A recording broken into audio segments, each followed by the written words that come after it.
The Lani People. By Jesse F. Bone. Chapter 1. The boxed ad in the Opportunities section of the Carden Journal of Allied Medical Sciences stood out like a cut diamond in a handful of gravel.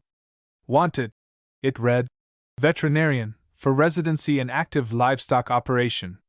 Single recent graduate preferred. Quarters and service furnished.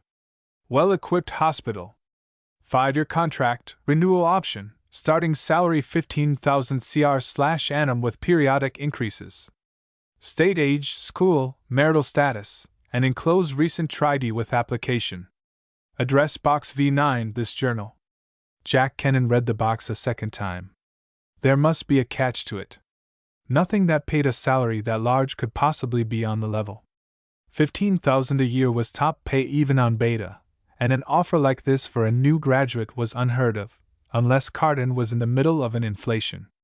But Carden wasn't. The planet's financial status was A1. He knew. He checked that immediately after landing. Whatever might be wrong with Carden, it wasn't her currency. The rate of exchange was 1.2 to 1 beton. A 5-year contract, that would be 75,000. Figure 3,000 a year for living expenses, that would leave 60 plenty of capital to start a clinic. The banks couldn't turn him down if he had that much cash collateral. Kennan chuckled wryly. He'd better get the job before he started spending the money he didn't have. He had 231 credits plus a few halves, tenths, and hundredths, a diploma in veterinary medicine, some textbooks, a few instruments, and a first-class spaceman's ticket. By watching his expenses, he had enough money to live here for a month, and if nothing came of his efforts to find a job on this planet, there was always his spaceman's ticket and another world. Another world. There were over 6,000 planets in the Brotherhood of Man.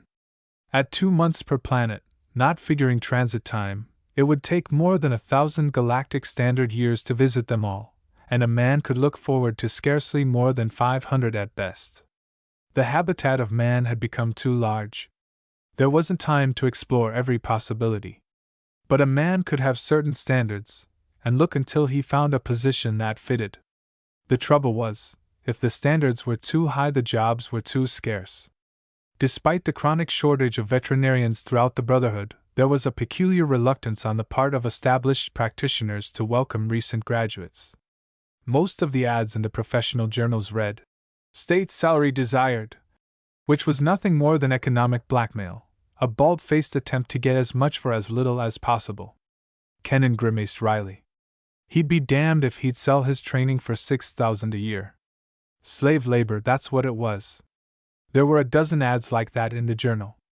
Well, he'd give them a trial, but he'd ask 8,000 and full HEA benefits. 8 years of school and 2 more as an intern were worth at least that. He pulled the portable voice right to a comfortable position in front of the view wall, and began composing another of the series of letters that had begun months ago in time and parsecs away in space.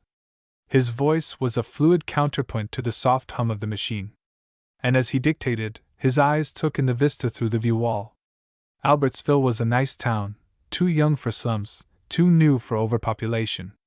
The white buildings were the color of winter butter in the warm yellow sunlight as the city drowsed in the noonday heat. It nestled snugly in the center of a bowl-shaped valley whose surrounding forest-clad hills gave mute confirmation to the fact that Carden was still primitive, an unsettled world that had not yet reached the explosive stage of population growth that presaged maturity. But that was no disadvantage. In fact, Kennan liked it. Living could be fun on a planet like this. It was abysmally crude compared to Beta, but the Brotherhood had opened Carden less than 500 years ago, and in such a short time one couldn't expect all the comforts of civilization. It required a high population density to supply them, and while Carden was integrated, its population was scarcely more than 200 million. It would be some time yet before this world would achieve a Class I status. However, a Class II planet had some advantages. What it lacked in conveniences it made up in opportunities and elbow room. A normal Beton would have despised this world, but Kennan wasn't normal, although to the casual eye he was a typical representative of the medico-technological civilization, long-legged, fair-haired, and short-bodied with the typical Benton squint that left his eyes mere slits behind thick lashes and heavy brows. The difference was internal rather than external. Possibly it was due to the fact that his father was the commander of a shortliner, and most of his formative years had been spent in space. To Kennan, accustomed to the timeless horror of hyperspace, all planets were good, broad open places where a man could breathe unfiltered air and look for miles across distances unbroken by dually bulkheads and safety shields.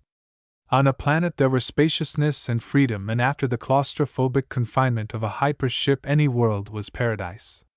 Kennan sighed, finished his letters, and placed them in the mail chute.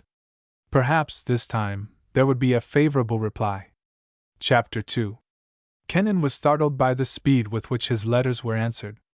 Accustomed to the slower pace of Beta, he had expected a week would elapse before the first reply, but within 24 hours 9 of his 12 inquiries were returned. 5 expressed the expected, "Thank you, but I feel that your asking salary is a bit high in view of your lack of experience." 3 were frankly interested and requested a personal interview. And the last was the letter, outstanding in its quietly ostentatious folder, the reply from Box V9. Would Dr. Kennan call at 10 a.m. tomorrow at the offices of Outworld Enterprises Incorporated and bring this letter and suitable identifications? Kennan chuckled. Would he? There was no question about it. The address, 200 Central Avenue, was only a few blocks away. In fact, he could see the building from his window, a tall functional block of beryllium and plastic, soaring above the others on the street, the sunlight gleaming off its clean square lines. He eyed it curiously, wondering what he would find inside. The receptionist took his ID and the letter, scanned them briefly, and slipped them into one of the message tubes beside her desk. "It will only be a moment, Doctor," she said impersonally. "Would you care to sit down?" "Thank you," he said. The minute, reflected, could easily be an hour. But she was right. It was only a minute until the message tube clicked and popped a capsule onto the girl's desk. She opened it, and removed Kennan's ID and a small yellow plastic rectangle. Her eyes widened at the sight of the plastic card. "Here you are, Doctor. Take shaft number 1. Slip the card into the scanner slot, and you'll be taken to the correct floor. The offices you want will be at the end of the corridor to the left. You'll find any other data you may need on the card in case you get lost." She looked at him with a curious mixture of surprise and respect as she handed him the contents of the message tube. Kennan murmured an acknowledgement, took the card and his ID, and entered the grav shaft. There was the usual moment of heaviness as the shaft whisked him upward and deposited him in front of a thickly carpeted corridor. Executive level, Kennan thought as he followed the receptionist's directions. No wonder she had looked respectful. But what was he doing here? The employment of a veterinarian wasn't important enough to demand the attention of a senior executive. The personnel section could handle the details of his application as well as not. He shrugged. Perhaps veterinarians were more important on Cardin. He didn't know a thing about this world's customs. He opened the unmarked door at the end of the corridor, entered a small reception room, smiled uncertainly at the woman behind the desk, and received an answering smile in return. "Come right in, Dr. Kennan. Mr. Alexander is waiting for you." Alexander. The entrepreneur himself. Why? Numb with surprise, Kennan watched the woman open the intercom on her desk. "Sir, Dr. Kennan is here," she said. "Bring him in," a smooth voice replied from the speaker. Alexander X. M. Alexander, president of Outworld Enterprises, a lean, dark, wolfish man in his early 60s, eyed Kennan with a flat predatory intentness that was oddly disquieting. His stare combined the analytical inspection of the pathologist, the probing curiosity of the psychiatrist, and the weighing appraisal of the butcher. Kennan's thoughts about Alexander's youth vanished that instant. Those eyes belonged to a leader on the battlefield of galactic business. Kennan felt the conditioned respect for authority surge through him in a smothering wave. Grimly he fought it down, knowing it was a sign of weakness that would do him no good in the interview which lay ahead. "So you're Kennan," Alexander said. His lingua franca was clean and accentless. "I expected someone older." "Frankly, sir, so did I," Kennan replied. Alexander smiled, an oddly pleasant smile that transformed the hard straight lines in his face into friendly curves. Business, Dr. Kennan, is not the sole property of age. Nor is a veterinary degree, Kennan replied. True. But one thinks of a Beton as someone ancient and sedate. Ours is an old planet, but we still have new generations. A fact most of us outsiders find hard to believe, Alexander said. I picture your world as an ironclad society crystallized by age and custom into something rigid and inflexible. You would be wrong to do so, Kennan said. Even though we are cultural introverts, there is plenty of dynamism within our society. How is it that you happen to be out here on the edge of civilization? I never said I was like my society, Kennan grinned. Actually, I suppose I'm one of the proverbial bad apples. There's more to it than that, Alexander said. Your early years probably influenced you. Kennan looked sharply at the entrepreneur. How much did the man really know about him? I suppose so, he said indifferently. Alexander looked pleased. But even with your childhood experiences, there must be an atavistic streak in you, a throwback to your adventurous Earth forebears who settled your world? Kennan shrugged. Perhaps you're right. I really don't know. Actually, I've never thought about it. It merely seemed to me that an undeveloped world offered more opportunity. It does, Alexander said. But it also offers more work. If you're figuring that you can get along on the minimum physical effort required on the Central Worlds, you have a shock coming. I'm not that innocent, Kennan said. But I am not so stupid that I can't apply modifications of Beton techniques to worlds as new as this. Alexander chuckled. I like you, he said suddenly. Here, read this and see if you'd care to work for me. He picked a contract form from one of the piles of paper on his desk and handed it to Kennan. This is one of our standard work contracts. Take it back to your hotel and check it over. I'll expect to see you at this time tomorrow. Why waste time? Kennan said. The rapid reading technique originated on Beta. I can tell you in 15 minutes. Certainly. Read it here if you wish. I like to get things settled, the sooner the better. Sit down, young man, and read. You can rouse me when you're finished. He turned his attention to the papers on his desk and within seconds was completely oblivious of Kennan, his face set in the rapt trance-like expression of a trained rapid reader. Kennan watched for a moment as sheets of paper passed through Alexander's hands to be added to the pile at the opposite end of the desk. The man would do better, he thought, if he would have his staff transcribe the papers to microfilm that could be read through an interval-timed scanner. He might suggest that later. As for now, he shrugged and seated himself in the chair beside the desk. The quiet was broken only by the rustle of paper as the two rapt-faced men turned page after page with mechanical regularity. Finally, Kennan turned the last page, paused, blinked, and performed the necessary mental gymnastics to orient his time sense. Alexander, he noticed, was still engrossed, sunk in his auto-hypnotic trance. Kennan waited until he had finished the legal folder which he was reading and then gently intruded upon Alexander's concentration. Alexander looked up blankly and then went through the same mental gyrations Kennan had performed a few minutes before. His eyes focused and became hard and alert. Well? He asked. What do you think of it? I think it's the damnedest, trickiest, most unilateral piece of legalistics I've ever seen, Kennan said bluntly. If that's the best you can offer, I wouldn't touch the job with a pair of forceps. Alexander smiled. I see you read the fine print, he said. There was quiet amusement in his voice. So you don't like the contract? No sensible man would.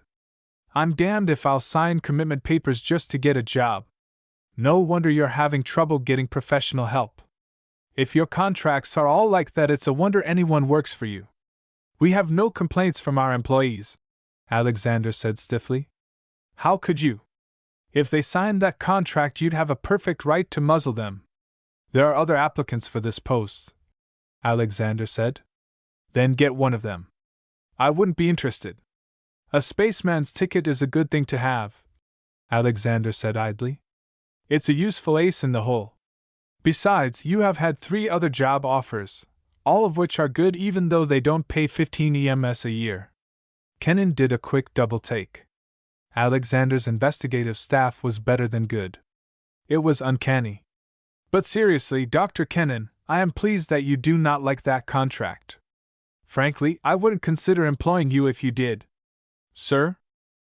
That contract is a screen. It weeds out the careless, the fools, and the unfit in one operation. A man who would sign a thing like that has no place in my organization. Alexander chuckled at Kennan's blank expression. I see you have had no experience with screening contracts. I haven't, Kennan admitted. On beta, the tests are formal. The medico-psych division supervises them. Different worlds, different methods, Alexander observed. But they're all directed toward the same goal. Here we aren't so civilized. We depend more on personal judgment. He took another contract from one of the drawers of his desk. Take a look at this. I think you'll be more satisfied. If you don't mind, I'll read it now, Kennan said. Alexander nodded. It's fair enough, Kennan said. Except for Article 12.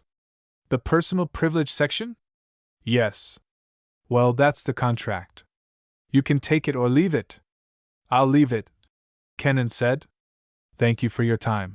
He rose to his feet, smiled at Alexander, and turned to the door. Don't bother to call your receptionist, he said. I can find my way out. Just a minute, doctor, Alexander said. He was standing behind the desk, holding out his hand. Another test? Kennan inquired. Alexander nodded. The critical one, he said. Do you want the job? Of course. Without knowing more about it. The contract is adequate. It defines my duties. And you think you can handle them? I know I can. I notice, Alexander observed, that you didn't object to other provisions. No, sir. They're pretty rigid, but for the salary you are paying, I figure you should have some rights. Certainly you have the right to protect your interests. But that Article 12 is a direct violation of everything a human being should hold sacred besides being a violation of the People laws. I'd never sign a contract that didn't carry a full People rider. That's quite a bit. That's the minimum, Kennan corrected. Naturally, I won't object to mnemonic erasure of matters pertaining to your business once my contract's completed and I leave your employment. But until then there will be no conditioning, no erasures, no taps, no snoopers, and no checkups other than the regular periodic psychants. I'll consult with you on vacation time and will arrange it to suit your convenience. I'll even agree to emergency recall, but that's the limit. Kennan's voice was flat. You realize I'm agreeing to give you a great deal of personal liberty, Alexander said. How can I protect myself? I'll sign a contingency rider, Kennan said, if you will specify precisely what security matters I am not to reveal. I accept, Alexander said. Consider yourself hired. He touched a button on his desk. Prepare a standard to a contract for Dr. Jack Kennan's signature. And attach 2 riders, a full PPS, no exceptions, and a security leak contingency, Form 287C. Yes, that's right, that one. And strike out all provisions of Article 12 which conflict with the People laws. Yes. Now, and finish it as soon as you can. He touched another button. Well, that's that, he said. I hope you'll enjoy being a member of our group. I think I shall, Kennan said. You know, sir, I would have waived part of that last demand if you had cared to argue. I know it, Alexander said. But what concessions I could have wrung from you would be relatively unimportant beside the fact that you would be unhappy about them later. What little I could have won here, I'd lose elsewhere. And since I want you, I'd prefer to have you satisfied. I see, Kennan said. Actually, he didn't see at all. He looked curiously at the entrepreneur. Alexander couldn't be as easy as he seemed. Objectivity and dispassionate weighing and balancing were nice traits and very helpful ones, but in the bare pit of galactic business they wouldn't keep their owner alive for 5 minutes. The interworld trade sharks would have skinned him long ago and divided the stripped carcass of his company between them. But our world was a respected company. The exchange reports said so, which made Alexander a different breed of cat entirely. Still, his surface was perfect, polished and impenetrable as a Duralloy turret on one of the latest Brotherhood battleships. Kennan regretted he wasn't as sensitive. It would be nice to know what Alexander really was. "Tell me, sir," Kennan asked. "What are the real reasons that make you think I'm the man you want? And you're the young man who's so insistent on a personal privacy rider." Alexander chuckled. "However, there's no harm telling you. There are several reasons. You're from a culture whose name is a byword for moral integrity. That makes you a good risk so far as your ethics are concerned. In addition, you're the product of one of the finest educational systems in the galaxy, and you have proven your intelligence to my satisfaction. You also showed me that you weren't a spineless yes man. And finally, you have a spirit of adventure. Not one in a million of your people would do what you have done. What more could an entrepreneur ask of a prospective employee?" Kennan sighed and gave up. Alexander wasn't going to reveal a thing. "All I hope," Alexander continued affably, "is that you'll find Outworld Enterprises as attractive as did your predecessor Dr. Williamson. He was with us until he died last month, better than 100 years. Died rather young, didn't he?" "Not exactly. He was nearly 400 when he joined us. My grandfather was essentially conservative. He liked older men, and old Doc was one of his choices, a good one, too. He was worth every credit we paid him." "I'll try to do as well," Kennan said, "but I'd like to warn you that I have no intention of staying as long as he did. I want to build a clinic, and I figure 60,000 is about enough to get started. When will you veterinarians ever learn to be organization men?" Alexander asked. "You're as independent as tomcats." Kennan grinned. "It's a breed characteristic, I guess." Alexander shrugged. "Perhaps you'll change your mind after you've worked for us." "Possibly, but I doubt it." "Tell me that 5 years from now," Alexander said. Here are the contracts." He smiled at the trim secretary who entered the room carrying a stack of papers. "The riders are as you asked, sir," the girl said. "Good. Now, doctor, if you please." "You don't mind if I check them?" Kennan asked. "Not at all. And when you're through, just leave them on the desk, except for your copy, of course." Alexander scrawled his signature on the bottom of each contract. "Don't disturb me. I'll be in contact with you. Leave your whereabouts with your hotel." He turned to the papers in front of him, and then looked up for the last time. "Just one more thing," he said. "You impress me as a cautious man. It would be just as well if you carried your caution with you when you leave this room." Kennan nodded, and Alexander turned back to his work. Chapter 3. "I'd never have guessed yesterday that I'd be here today," Kennan said as he looked down at the yellow waters of the Xantline Sea flashing to the rear of the airboat at a steady 1,000 kilometers per hour as they sped westward in the middle traffic level. The water, some 10,000 meters below, had been completely empty for hours as the craft hurtled through the equatorial air. "We have to move fast to stay ahead of our ulcers," Alexander said with a wry smile. "Besides, I wanted to get away from the Albertsville offices for a while." 3 hours' notice," Kennan said. "That's almost too fast. You had nothing to keep you in the city, and neither did I, at least nothing important. There are plenty of females where we are going, and I need you on Flora, not in Albertsville. Besides, I can get you there faster than if you waited for a company transport. Judging from those empty sea lanes below, Flora must be an out-of-the-way place," Kennan said. "It is. It's out of the trade lanes. Most of the commercial traffic is in the southern hemisphere. The northern hemisphere is practically all water. Except for Flora and the Appens, there isn't a land area for nearly 3,000 kilometers in any direction, and since the company owns Flora and the surrounding island groups, there's no reason for shipping to come there. We have our own supply vessels, a Discovery charter, and a desire for privacy. It won't be long now. There's the Appens." Alexander pointed at a smudge on the horizon that quickly resolved into an irregular chain of tiny islets that slipped below them. Kennan got a glimpse of gray concrete on one of the larger islands, a smudge of green trees, and white beaches against which the yellow waters dashed in smothers of foam. Rugged-looking place, he murmured. Most of them are deserted. 2 support search and warning stations and automatic interceptors to protect our property. Look, there's Flora. Alexander gestured at the land mass that appeared below. Flora was a great green oval 200 kilometers long and about 100 wide. Pretty, isn't it? Alexander said as they sped over the low range of hills and the single gaunt volcano filling the eastward end of the island and swept over a broad green valley dotted with fields and orchards interspersed at intervals by red-roofed structures whose purpose was obvious. Our farms, Alexander said redundantly. The airboat crossed a fair-sized river. That's the Styx, Alexander said. Grandfather named it. He was a classicist in his way. Spent a lot of his time reading books most people never heard of. Things like the Iliad and Gone with the Wind. The mountains he called the Apennines, and that volcano's Mount Olympus. The marshland to the north is called the Pontine Marshes. Our main road is the Camino Real.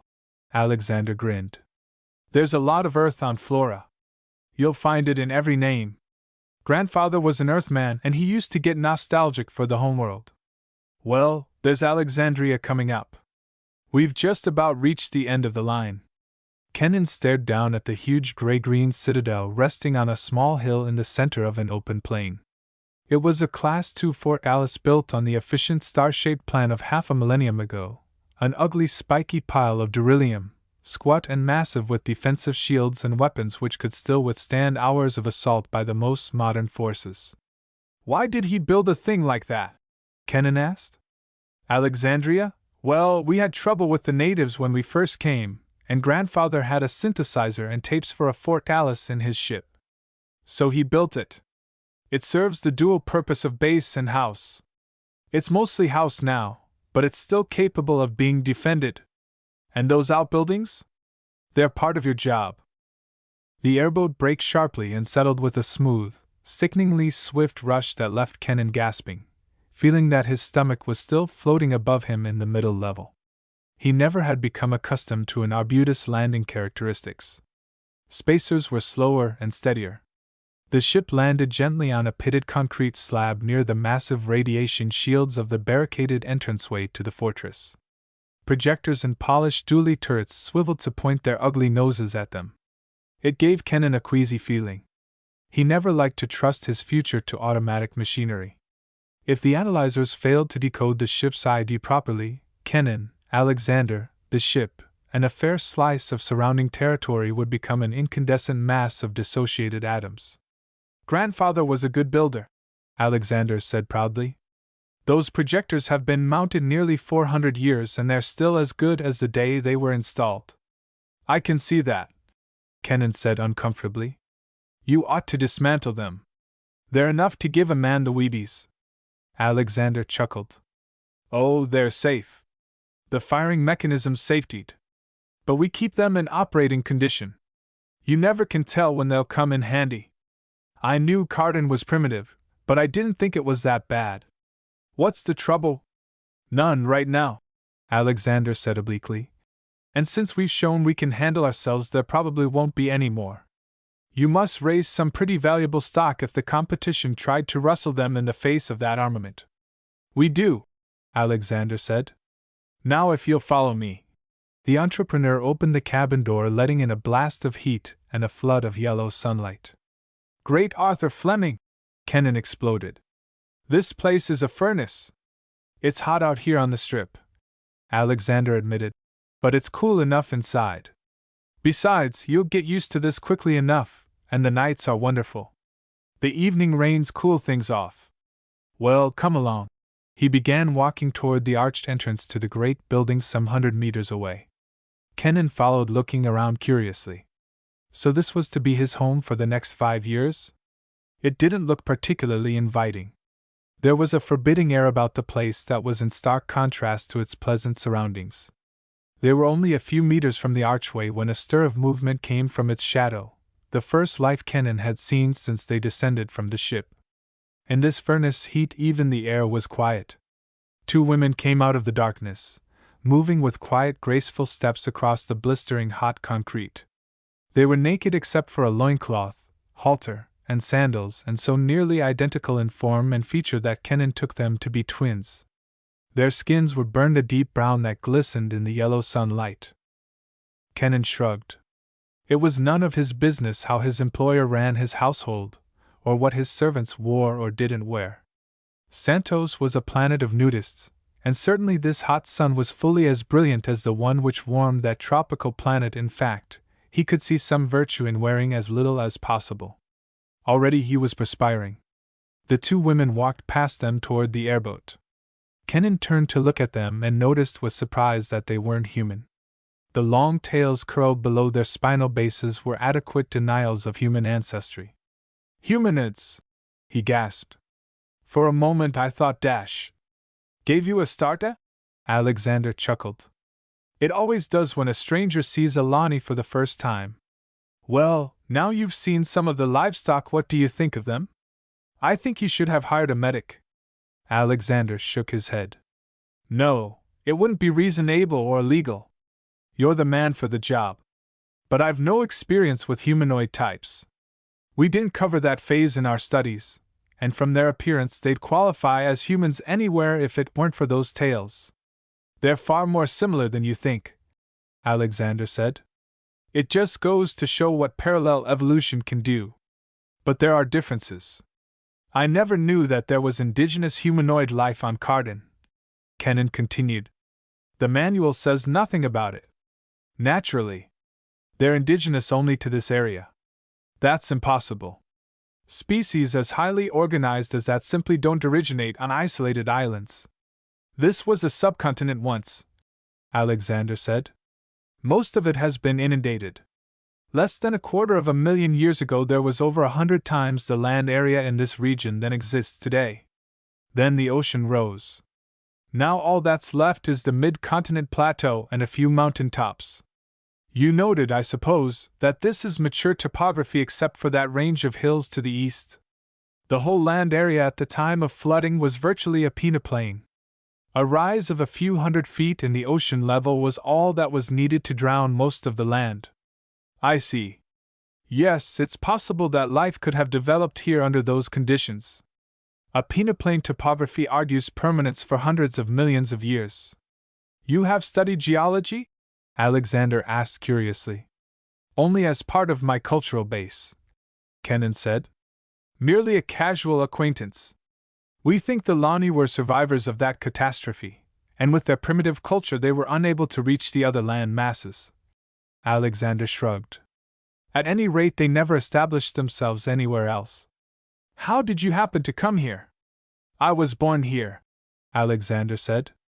"My grandfather discovered this world better than 400 years ago. He picked this area because it all could be comfortably included in discovery rights.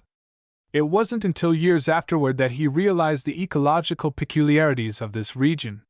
He certainly capitalized on them. There was plenty of opportunity. The plants and animals here are different from others in this world. Like Australia in reverse." Kenan looked blank, and Alexander chuckled.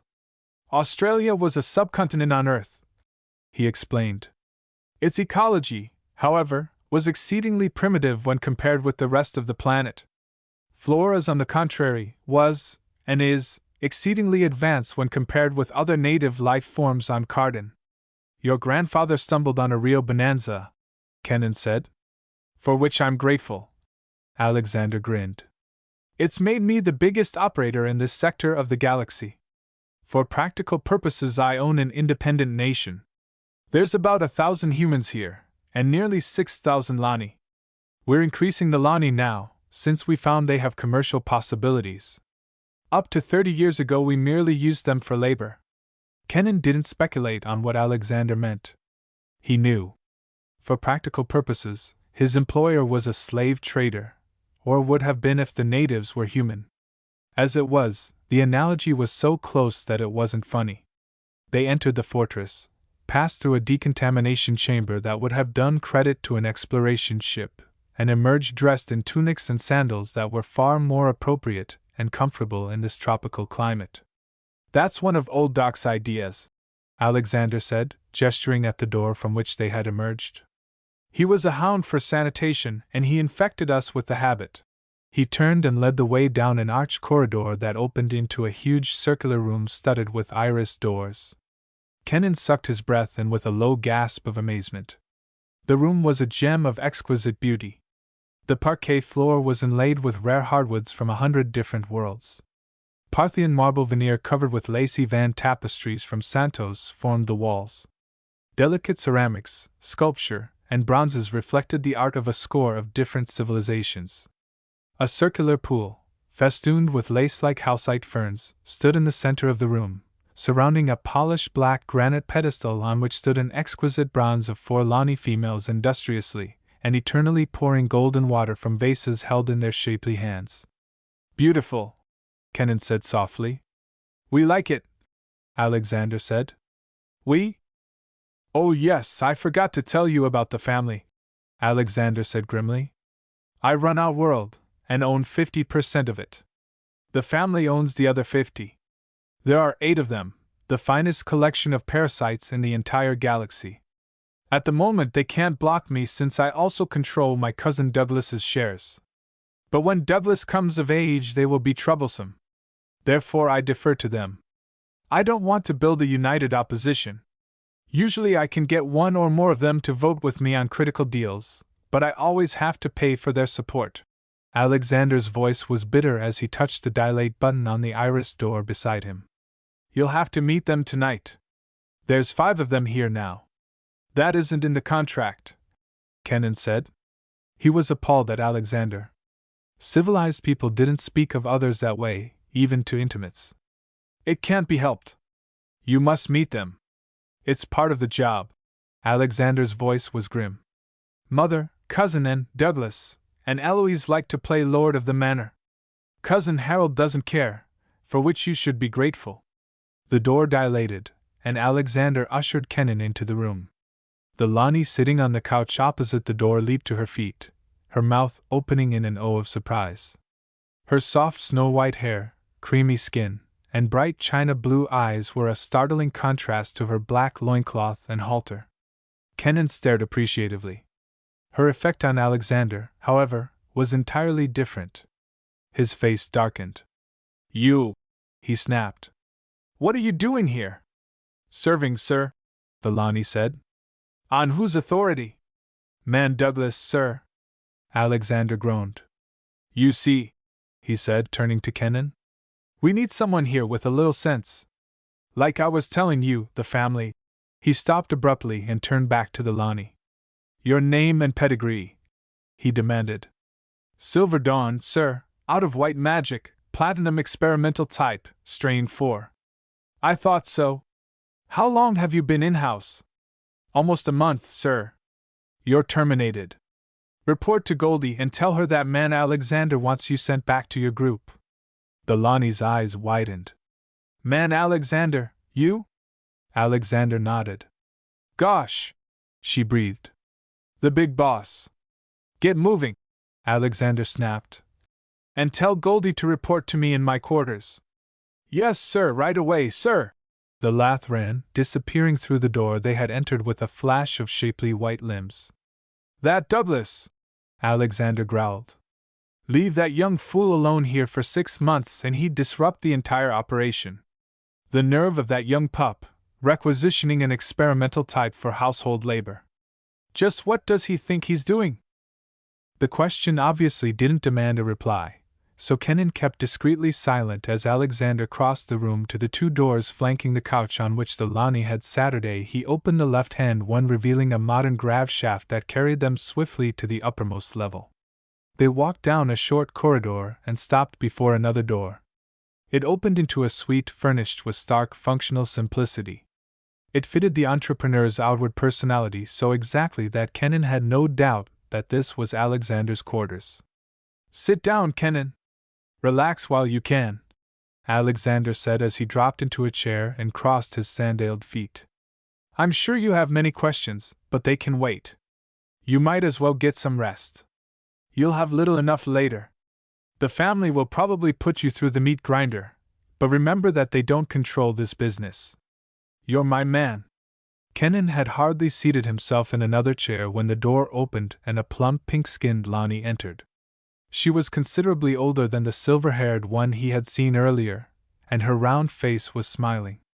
"Ah, Goldie," Alexander said. "I understand Man Douglas has been giving you quite a time." "It's high time you came back, sir," she said. "Since old Doc died, Man Douglas has been impossible. He's been culling the staff and replacing them with empty-headed fillies whose only claim to usefulness is that they can fill out a halter. Pretty soon this place will be a pigsty." "I'll take care of that," Alexander promised. "Now I'd like you to meet old Doc's replacement. This is Dr. Kennan, our new veterinarian." "Pleased, I'm sure," Goldie said. "You look like a nice man." "He is," Alexander said. "But he's just as hard as old Doc, and he'll have the same powers." "Goldie's the head housekeeper," Alexander added. "She's an expert, and you'd do well to take her advice on assignments." Kennan nodded.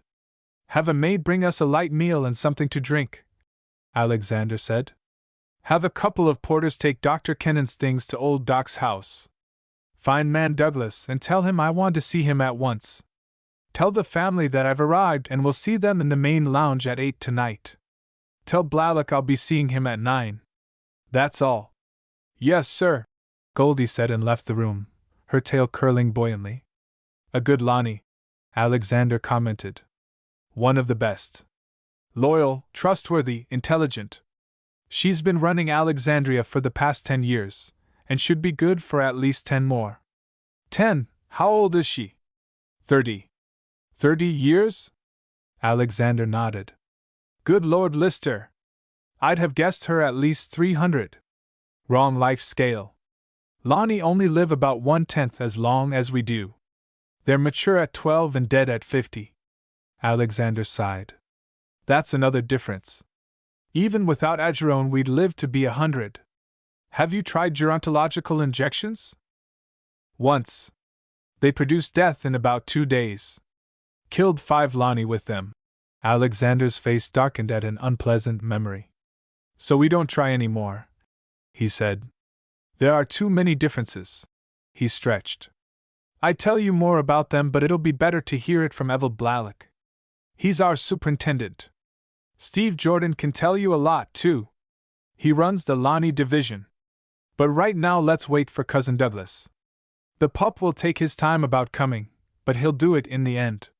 He's afraid not to." "I'd rather not," Kennan said.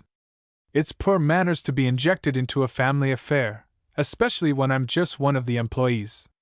"You're not just one of the employees. You are the station veterinarian, and as such you hold an authority second only to Blalock and myself. You and Blalock are my hands, ears, and eyes on Flora. You are responsible to me, and to me alone. While I defer at times to the desires of the family, I do not have to. I run Outworld Enterprises and all the extensions of that organization. I possess control, and the family knows it. My men are respected, and furthermore they know everything that goes on." He smiled icily.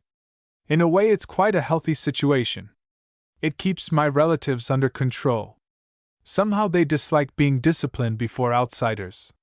Now think no more about it." Alexander stood up and walked over to one of the windows opening onto the broad roof gardens, and stood looking at the sun-drenched greenery. "Odd, isn't it?" Alexander said. "How beautiful nature is and how simple things are in a state of nature. It's only when man interjects himself onto a scene that things get complicated. Take Flora, for instance. Before grandfather came here, it must have been a pleasant place with the simple natives happy in their paradise. But that's all changed now. We have taken over, and they, like other lesser creatures on other worlds, have been bent to our will and uses. I could pity them, but being human I cannot afford that luxury." Kennan understood. He, too, had felt that sensation, that odd tightening of the throat when he first saw a varl on Santos. The varl had been the dominant life form there until men had come. Now they were just another animal added to humanity's growing list of pets and livestock. The little varl, with their soft furred bodies and clever six-fingered hands, made excellent pets and precision workmen. The products of those clever hands, the tiny instruments, the delicate micro-miniaturized control circuits, the incredibly fine lace work and tapestries, formed the bulk of Santo's interstellar trade. He had owned a Varl once and had delighted in its almost human intelligence. But the Varl weren't human, and there lay their tragedy. 2,000 years of human domination had left them completely dependent on their conquerors. They were merely intelligent animals, and that was all they would ever be until the human race changed its cultural pattern or was overthrown. The one alternative was as unlikely as the other. Humanity had met some fierce competitors, but none with its explosive acquisitive nature, and none with its drive to conquer, colonize, and rule. And probably it never would. The little Varl were one race among hundreds that had fallen before the fierceness and the greed of men. But unlike most others, the Varl were not combative. Therefore they had survived. Yet had it been necessary to reduce them to slavery? They would never be a threat. Not only were they essentially gentle and non-combative, but their delicate bodies could not stand the strains of spaceflight. They were trapped on their world. Why should they be forced into so subordinate a role? Why was humanity so jealous of its dominance that no other species could exist except by sufferance? Why, after 5,000 years of exploration, invasion, and colonization, did the human race still consider the galaxy as its oyster, and themselves uniquely qualified to hold the knife? He hadn't thought this way since he had given the Varl to his girlfriend of the moment, and had blasted off for Beta. Now the questions returned to haunt him. As a Betan, the haunting was even more acute, since Beta had a related problem that was already troublesome and would become more acute as the years passed. He shrugged and laid the thought aside as a slim, dark-haired Lani entered pushing a service cart ahead of her. The two men ate silently, each busy with his own thoughts. And behind the view wall of Alexander's apartment, Cardin's brilliant yellow sun sank slowly toward the horizon, filling the sky with flaming colors of red and gold, rimmed by the blues and purples of approaching night. The sunset was gaudy and blatant, Kenan thought with mild distaste, unlike the restful day-end displays of his homeworld. Chapter 4. Douglas Alexander was a puffy-faced youngster with small intolerant eyes set in folds of fat above a button nose and a loose-lipped sensual mouth. There was an odd expression of defiance overlaid with fear on his pudgy features. Looking at him, Kenan was reminded of a frightened dog, ready either to bite or cower. But it wasn't Douglas who held his eye. It was the two Lani who followed him into the room. Every line of their bodies was perfection that spoke volumes about generations of breeding for physical elegance. They moved with a coordinated grace that made Douglas look even more clumsy by contrast. And they were identical, twin cream and gold works of art. They were completely nude, and Kenan for the first time in his life fully appreciated the beauty of an unclad female. To cover them would be sacrilege, and ornaments would only detract from their exquisite perfection. Kenan knew that he was staring like an idiot. Alexander's amused smile told him that much. With an effort he composed his startled features. The pair looked at him with soft violet eyes, and it was as though some psychic bathhouse attendant had poured ice water down his spine. For he had seen that look before, that liquid introspective look in the velvet eyes of cattle. He shivered. For a moment he had been thinking of them as human. And somehow the lack of that indefinable something called humanity robbed them of much of their glamour. They were still beautiful, but their beauty had become impersonal. "Don't take these as representative of the Lani," Alexander said suddenly. "They're a special case, a very special case." He glared at his cousin. "Damn your impudence," he said without beat. "I sent for you, not your toys. Send them away." Douglas sulkily thrust out his lower lip. "You can't talk to me like that, Cousin Alex," he began. "I'm just a—" "You heard me, Douglas. Out!" Alexander's voice didn't rise, but it cut like a whip. "Oh, very well," Douglas said. "I can't fight you yet." He turned to the humanids. "You heard the boss man. Go home." The two nodded in unison and departed quickly. Somehow Kenan got the impression that they were happy to leave. "Just wait," Douglas said. "You can't boss me forever. Just wait. I'll reach my majority in 5 years. I can vote my shares then, and then I'll fix you. You won't be so high and mighty then, Mr. Big. I'll throw in with the rest of the family. They don't like you too much." Don't hold your breath waiting for the family to help you, Alexander said. They wouldn't have anyone else but me handle the finances. They love money too much. And until you get your inheritance, remember one thing, I'm master here. I know it, Douglas said, and then curiously, who's the oddball? He gestured at Kennan with a pudgy thumb. Our new veterinarian, Dr. Kennan. Oh, great! Now you tell me. There's nothing like making a good first impression, Alexander said with ironic emphasis. I hope he cuts you off from the Lani. He'll have the authority to do it, since he's taking old Doc's place. He can't. I'm an owner. I own Dash. You own nothing. You're a minor. And under the terms of grandfather's will, you'll own nothing except an allowance until you reach legal age. And that brings me to the reason I brought you here. Just when did you gain the right to reorganize the household staff? Just when did you get the power to interfere with the experimental program? Douglas flushed dull red and bit his lip. Do we have to go into this in front of strangers? Kennan's my agent, Alexander said coldly. And he might as well learn about you and the others from the start. Well, what do you want him to do, watch me crawl? Douglas asked bitterly. You'll make me do it. You always do. Do you want me to beg, to say I was wrong, to promise I won't do it again? You've done that already, Alexander said. Several times. You need a lesson. I won't have you meddling with valuable animals. And what are you going to do about it? Put you where you can do no more damage. As of tomorrow you'll go to Oppen 1. Douglas paled. His lips quivered, and his eyes flicked uneasily as he watched Alexander's granite face. You don't mean that, he said finally. You're joking. I never joke about business. But you can't do that. I'll tell the family. They won't let you. I already have their consent, Alexander said. I obtained it after your last escapade. You'll be happy out there. You can play Tin God all you like. Master of life and death on a 2-acre island. No one will mind. You can also go to work. No one will mind that either. And Mullins won't mind as long as you leave the troops alone. Now get out of here and get packed. You're leaving tomorrow morning? But Cousin Alex.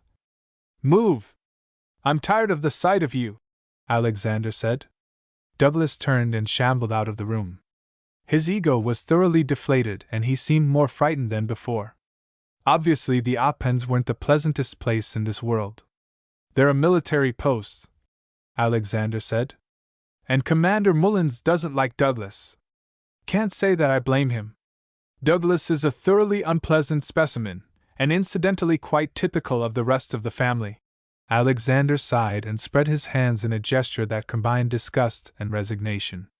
Sometimes I wonder why I have been cursed with my relatives. Kennan nodded.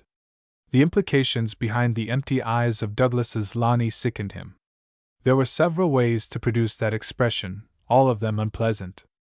Hypnoconditioning, the quiet treatment, brain burning, transorbital lobotomy, lobectomy, all of the products of that diseased period of humanity's thinking when men tampered with the brains of other men in an effort to cure psychic states.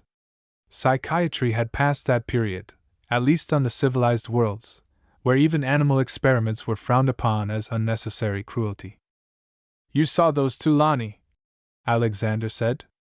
Grandfather had them made that way as a birthday present for Douglas. He was getting senile. He died a year later.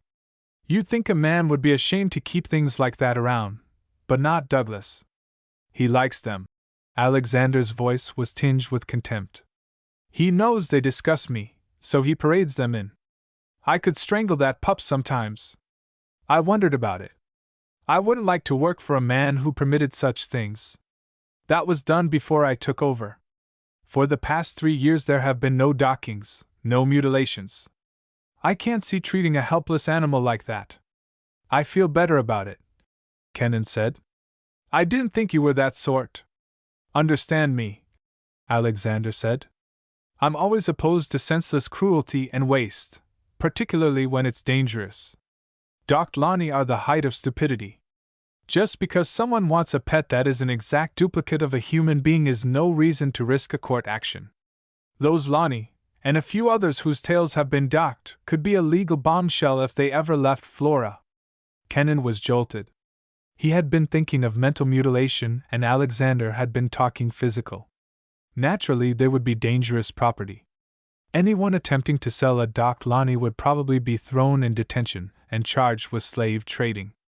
Did you ever figure the cost of taking a legal action through our court system? Alexander asked.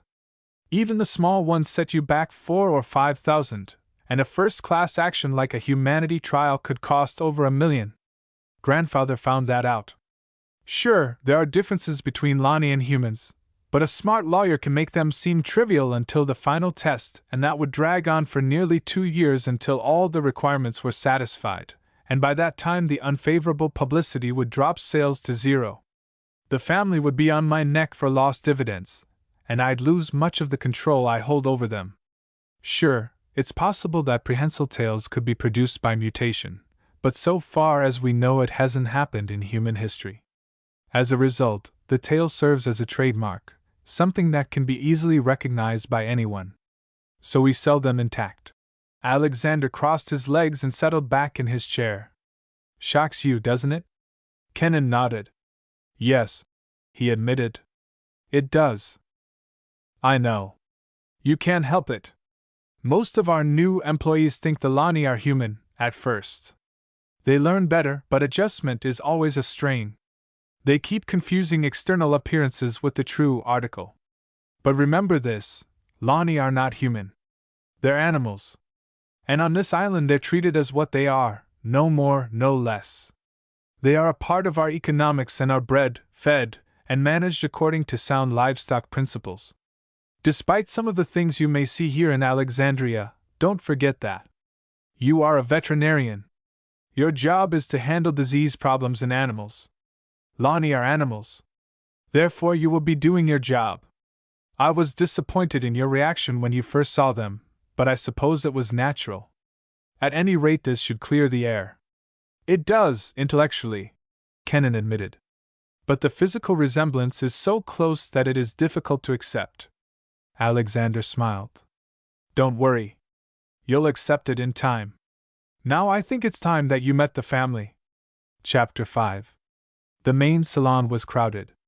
The huge room, glittering with mirrors and crystal, floored with thick carpets, and hung with rich drapes, had something of the appearance of a Sarkian harem. Although there were only 5 of the Alexander family present, there were at least 20 Lani whose costumes ranged from the black G-string and halter of the household staff to the utter nudity of Douglas's playthings. They were all female, and Kenan wondered for a moment what a male was like. Besides Alexander, there were 2 men and 3 women, Douglas, still with his sulky expression, an older man in his late 90s who looked like Douglas's elder brother, 2 mature women who could be any age from 50 to 300, and a girl.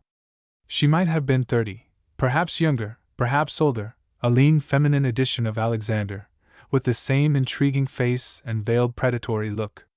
There was a hardness about her that was absent in the others. Kenan had the feeling that whatever this girl did, she didn't do it halfway. My sister Eloise, Alexander said in a low voice. Watch out for her. She's as deadly as a puff adder, and she collects men. The other man is Douglas's father, Henry. The plump redhead beside him is his wife, and the other woman is my mother, Clara, even though Eloise and I don't look like her. We take after father. Where's he? Kenan whispered. Dead, Alexander replied. He was killed 20 years ago.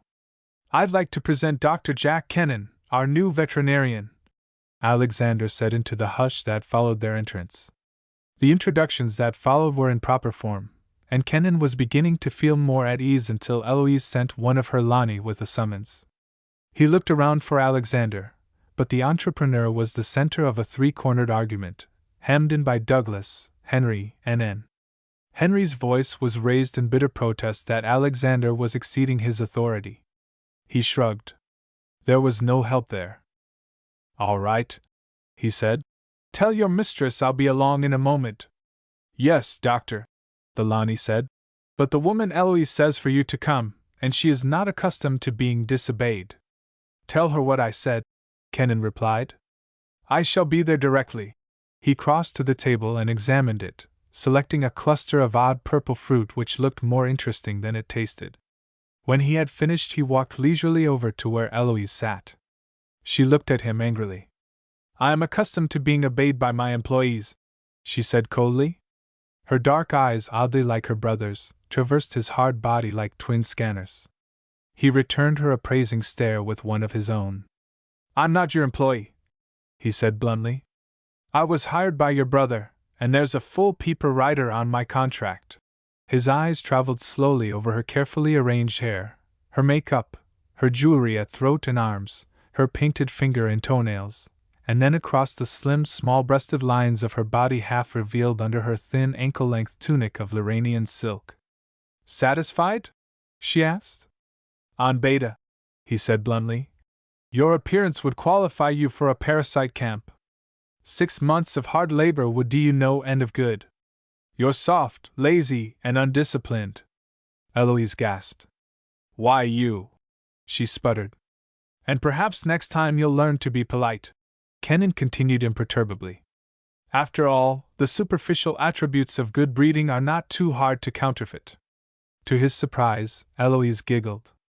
You bite, don't you? She asked. Remind me to remember that. I shall. Of course, your actions weren't good breeding either. Admitted, but I've never pretended to be what I'm not. I'm the son of a spaceship skipper, and I'm a veterinarian. That's all. That's not all. You are also a man. Her face was sober. It's been some time since I've met one. I'd almost forgotten they existed. There's your brother. Alex? He's a money-making machine. Come, sit beside me and let's talk. About what? You, me, your job, your life, anything you wish? That line isn't exactly new. Kennan grinned. I know, she admitted, but it usually works. I'm immune. That's what you think. Eloise's eyes were frankly appraising. I think I could become interested in you. I have a job here. I don't think I would have time to give you the attention you'd demand. I get bored easily. It probably wouldn't be long before I would be tired of you. Perhaps, and perhaps not, I can't afford to take the chance. You seem confident. You forget. I was a sailor. And spacemen have a reputation, eh? Eloise chuckled. At that, you might be right. I remember the first officer of. She let the thought die. But I became tired of him. She finished. Kennan smiled. I've never had that complaint. Perhaps you'd like to make the acid test? She asked. Perhaps, he said. But not tonight. Tomorrow, then? Alex will be leaving in the morning. He never stays more than a few hours. Eloise's eyes were bright, her lips moist and red. I'll pick the time, Kennan said, and added to himself. If ever. Despite her wealth, Eloise was no different from the port of call girls. If anything, she was worse since she had enough money to implement her desires. They were merely in the trade for business reasons. No, Eloise would be something to steer clear of. Alexander was right. She was a man-trap. He stood up and bowed Bedouin fashion. I see your brother is free now. He wants to brief me on my duties here. We were discussing it before we entered. Eloise pouted. You can always do that. You said yourself that Alexander never stays here very long. I would be a poor employee if I delayed him. He grinned knowingly at her, and she smiled back with complete understanding. Very well then. Get your business done. Your pleasure can wait. Kennan steered Alexander over to an open window that led to a balcony. Phew, he said. I see what you mean. She's a Tartar. Alexander agreed. I suspect that she's an nymphomaniac. You suspect? Kennan asked. By this time you should know. Let's get out of here. I've had about all of your sister I care to take.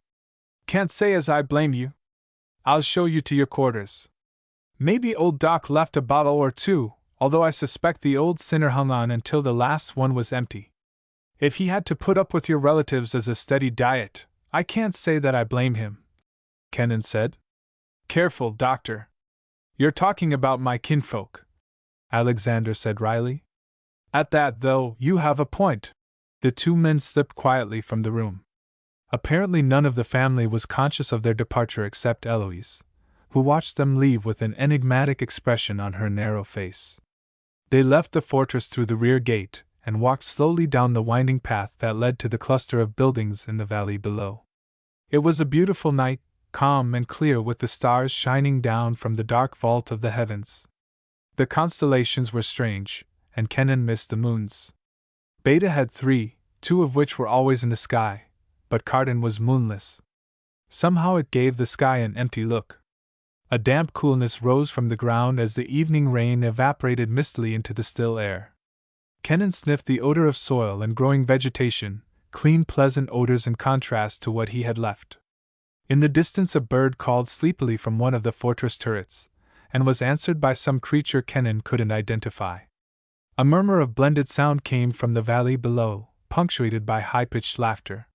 Someone was singing, or perhaps chanting would be a better description. The melody was strange and the words unrecognizable. The thin whine of an automotor in the fortress's generating plant slowly built up to a keening undertone that blended into the pattern of half-perceived sound. "Nice, isn't it?" Alexander remarked as they rounded another turn on the switchback path. "Yes. You can't hear a sound from back there except for that generator. It's almost as though we shut those people out of existence by merely closing a door." "I wish it were that simple," Alexander said. "But doors that can be closed can also be opened." "Well, think you'll like it here?" "I think so, providing I don't have to entertain your relatives." "You mean Eloise?" "Don't worry about her. She's as fickle as the wind." "I've never seen anyone so frankly predatory," Kenan said.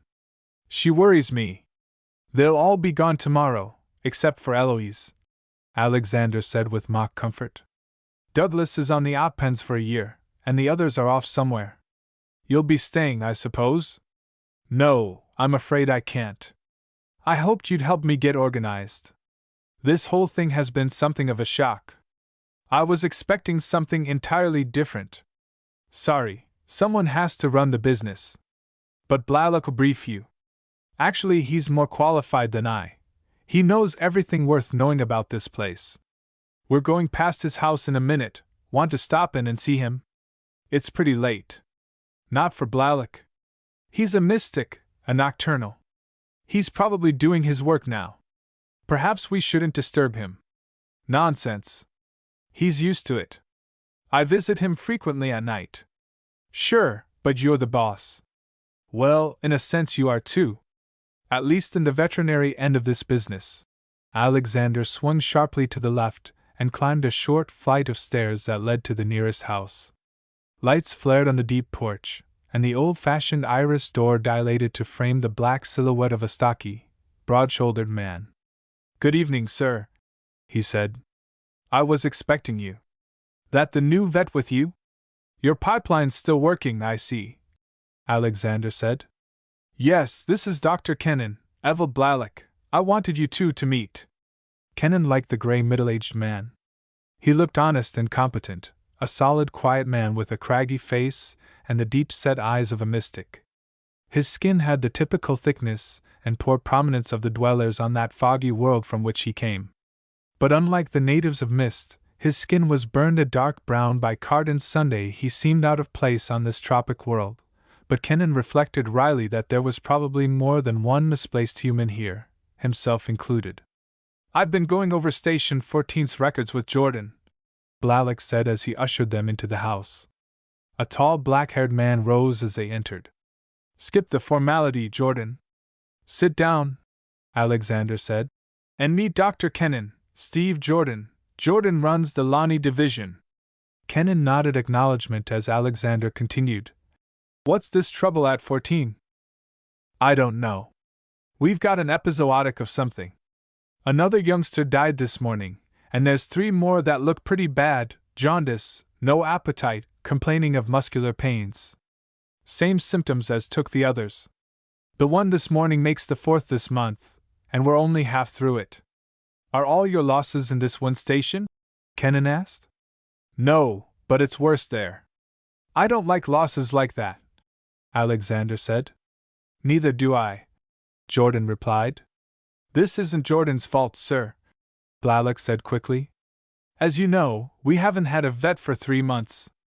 2, Alexander corrected. 3, old Doc wasn't around at all the month before he died, Blalock said. As a result, we've got a problem. We need professional help.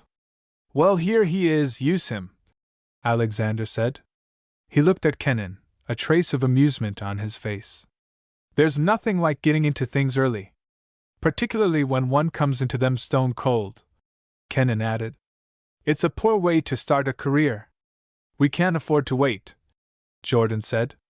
We need help. I'll see what can be done, Kenan replied. Have you saved the body? Every one of them, Jordan said. They're in the hospital in the autopsy room. That was sensible. A post-mortem might give us an answer. Where's the hospital?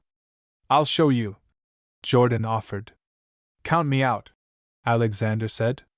I have a weak stomach. I'll go along if it's necessary, Blalock said. There's a staff there, old Doc trained them, Jordan said. Then it shouldn't be necessary, Kenan said. Blalock sighed with relief and turned to Alexander.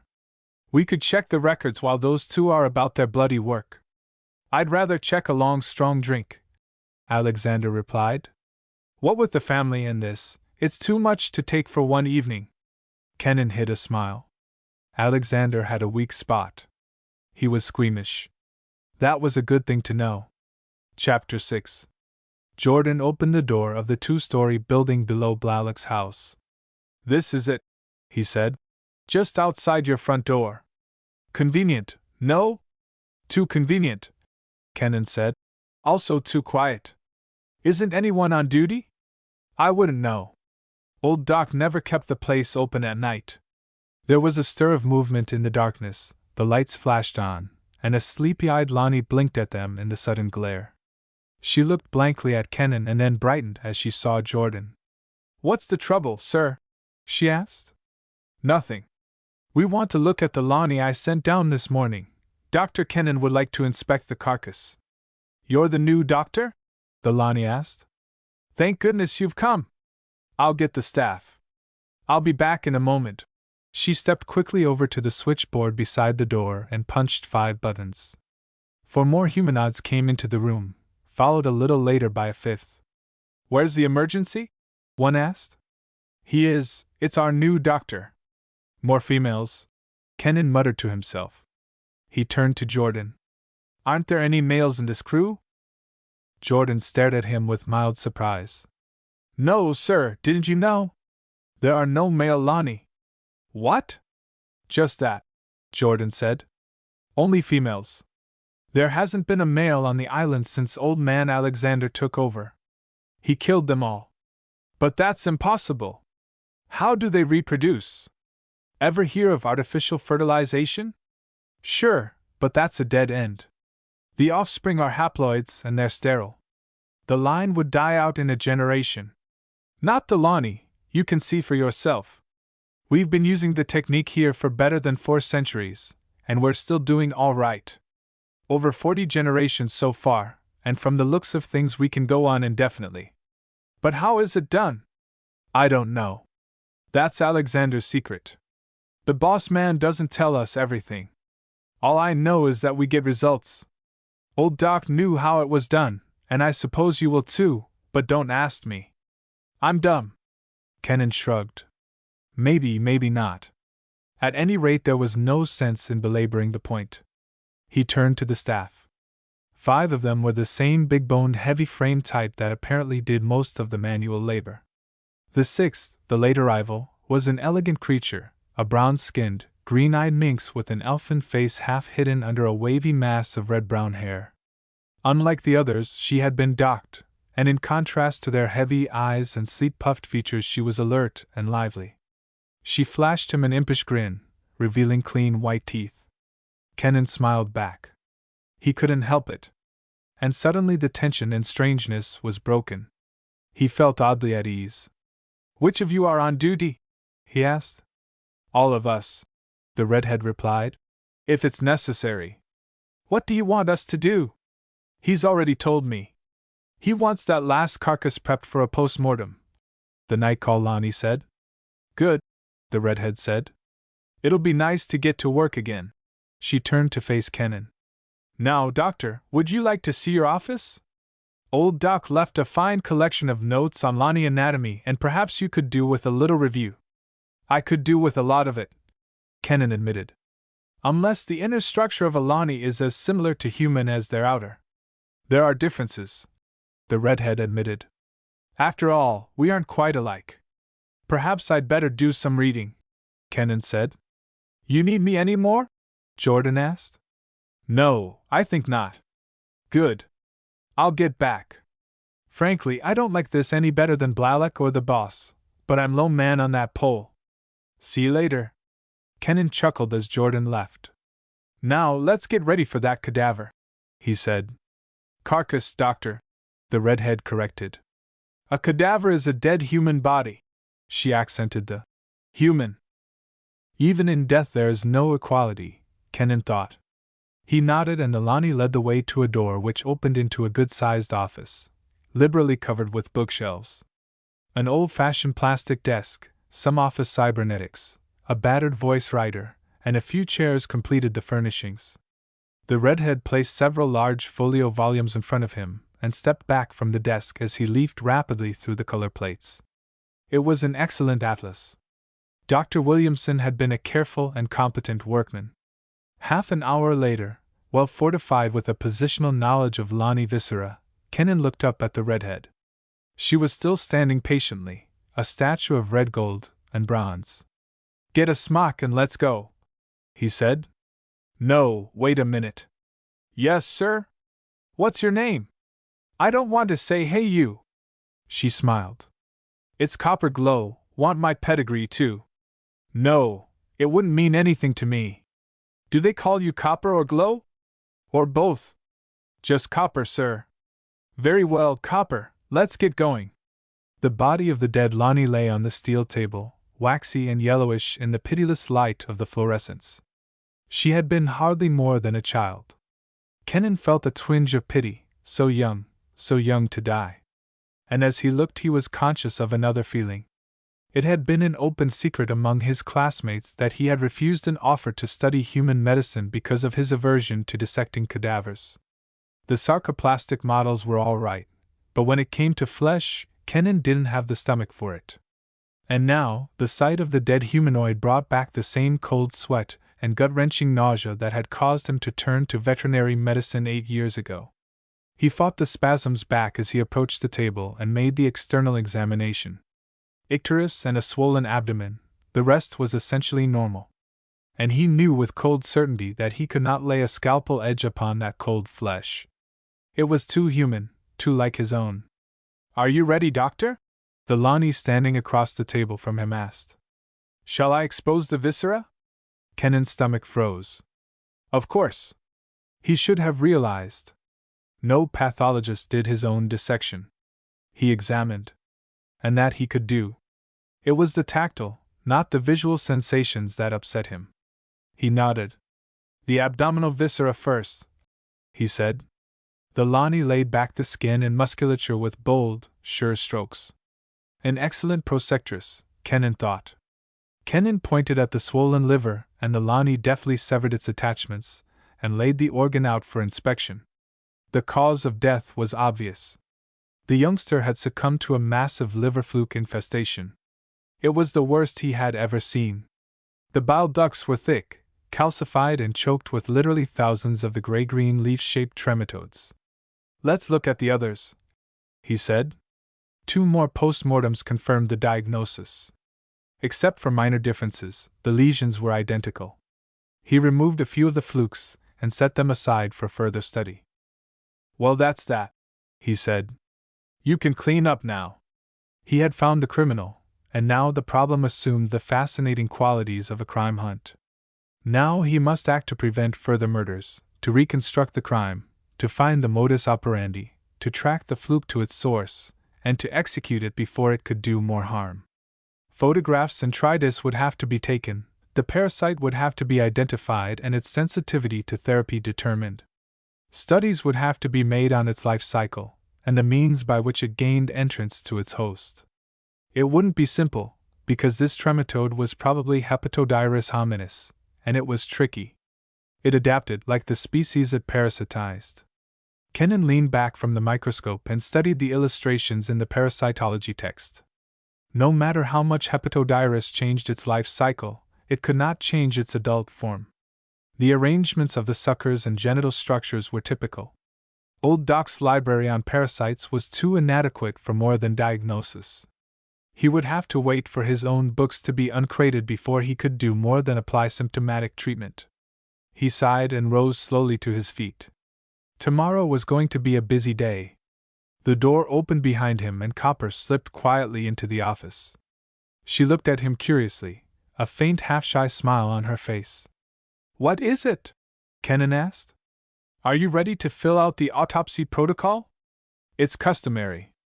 "It's also customary to knock on a door before entering." "Is it?" "Old Doc never mentioned it." "I'm not Old Doc." "No, you're not," she admitted. "You're much younger, and far more beautiful." Old Doc was a fat, gray old man. She paused and eyed Kennan appraisingly with a look on her pointed face that was the virtual twin of Eloise's. "I think I'll like working for you if you're as nice as you are pretty." "You don't call a man beautiful or pretty!" Kennan exploded. "Why not? It just isn't done." "You're a funny human," she said. "I called Old Doc beautiful, and he didn't mind." "That's different. He was an old man." "What difference does that make?" "I don't like it," Kennan said, hitting on the perfect answer. She stiffened. "I'm sorry, Doctor. I won't do it again."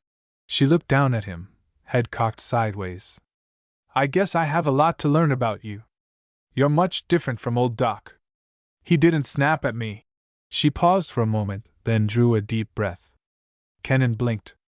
"About that report," she said. "Regulations require that each postmortem be reported promptly and that a record of the Lani concern be posted in the death book together with all pertinent autopsy data. Man Blalock is very fussy about proper records." She drew one of the chairs to a spot beside the desk and sat down, crossed her long legs, and waited expectantly. Kennan's mouth was suddenly dry. This situation was impossible. How in the name of Sir Arthur Fleming could he dictate a coldly precise report with a naked redhead sitting beside him? "Look," he said. "I won't need you. I can operate a voice writer.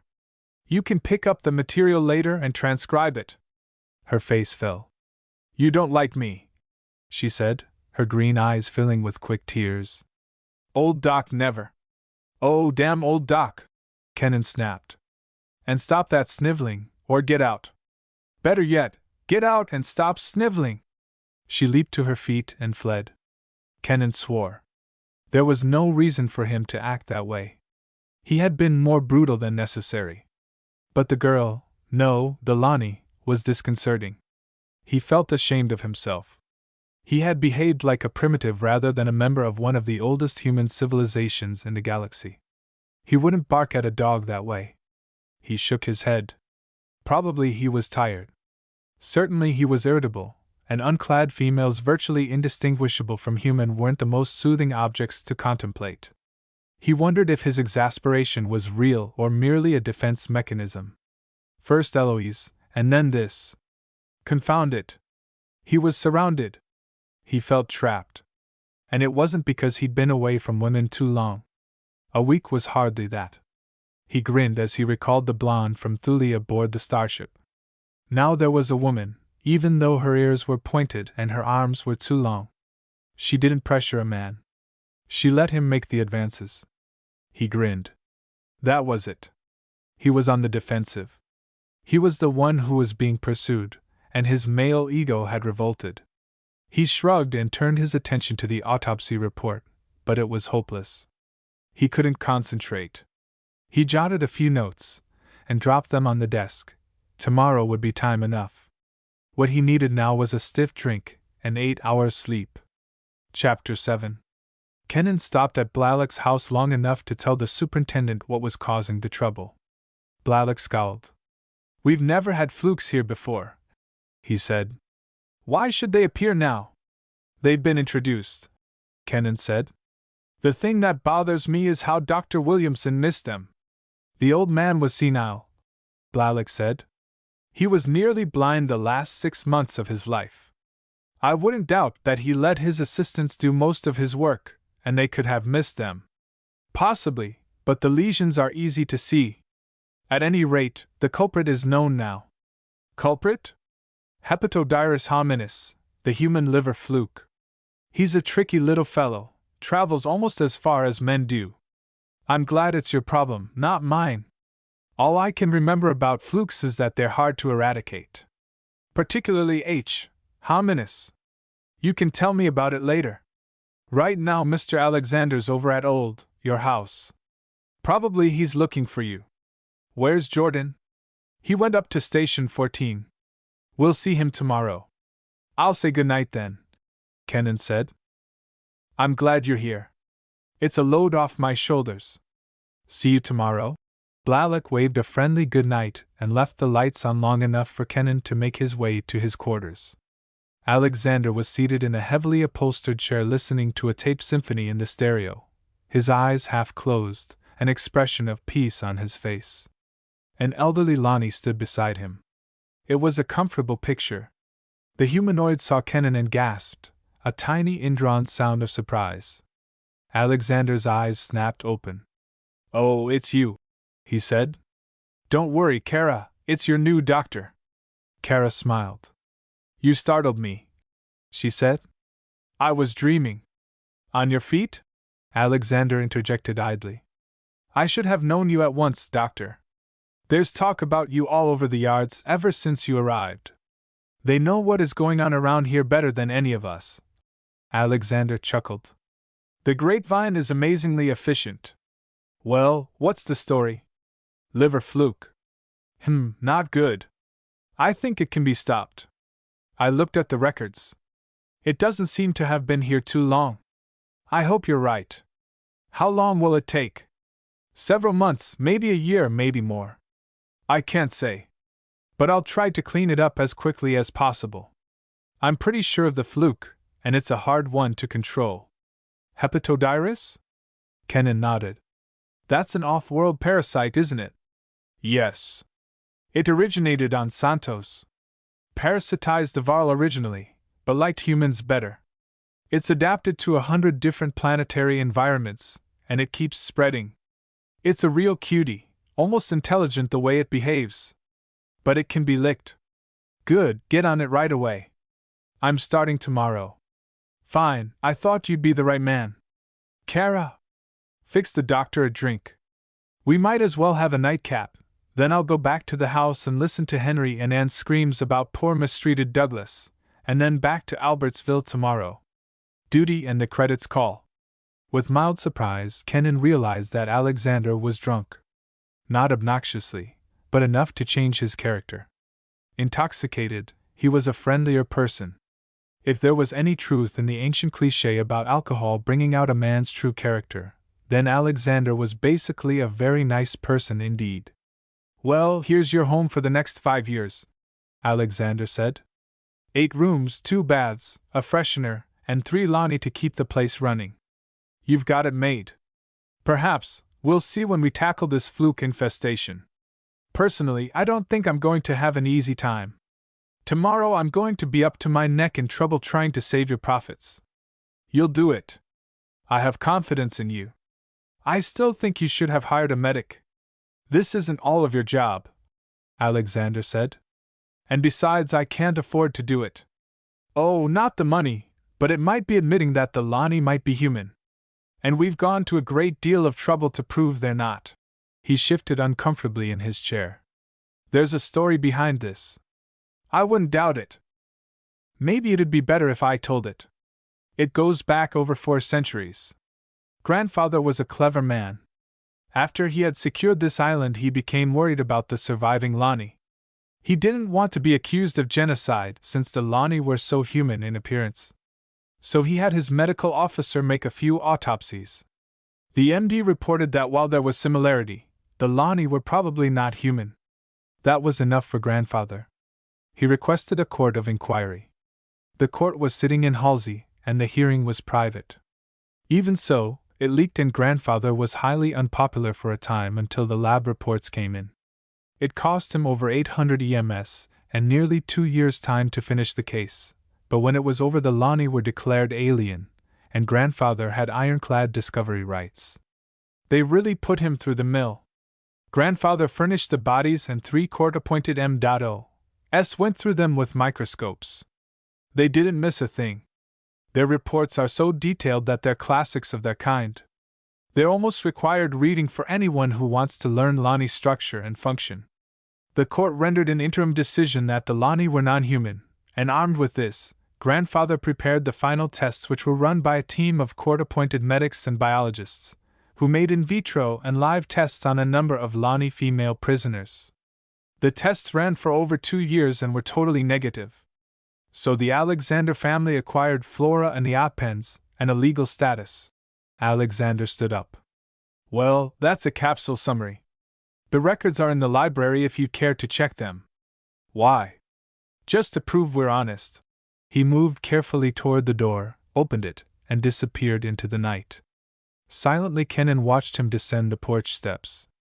He seemed steady enough. For a moment Kenan debated whether he should see him home, and then decided against it. If Alexander needed help, he'd have asked for it. As it was better to leave things alone. Certainly he didn't know Alexander well enough to act as a guardian. He turned back to the living area. The stereo was playing something soft and nostalgic as Kenan sank into the chair Alexander had vacated. He let his body relax. It had been as full a day as he had ever spent, filled with changes so abrupt that they were exhausting. He felt confused. There were no precedents he could apply. Neither his studies nor his travels had prepared him for living in a situation like this. Legally and biologically, the Lani weren't human. But they were intelligent, upright, bipedal mammals whose morphology was so close to man's that it had taken the ultimate test to settle their status. And being a Betan, Kenan was suspicious of the accuracy of that ultimate test. But the brotherhood of man was based upon it. The feeling of unity that pervaded mankind's expanding empire was its product. From almost the beginning of mankind's leap to the stars, it had been recognized that men must help each other or perish. The spirit of cooperation against the common enmity of alien worlds and cultures transcended the old petty rivalries on Earth. Men, all men, were brothers in arms. And so the Brotherhood was born, and the concept born of necessity developed its muscles in 1,000 battles on 1,000 hostile worlds. And ultimately it evolved into the only form of central authority that men would accept. Yet basically it was not a government. It was an attitude of mind. Men accepted its decisions as they would accept the rulings of a family council, and for the same reasons. The Brotherhood laid down certain rules, but it did not attempt to enforce them. After all, it didn't need to. It also arbitrated disputes, admitted new worlds to membership, and organized concerted human effort against dangerous enemies. And that was all. Yet in its sphere the authority of the Brotherhood was absolute. There was only one criterion for membership in the Brotherhood: membership in the human race.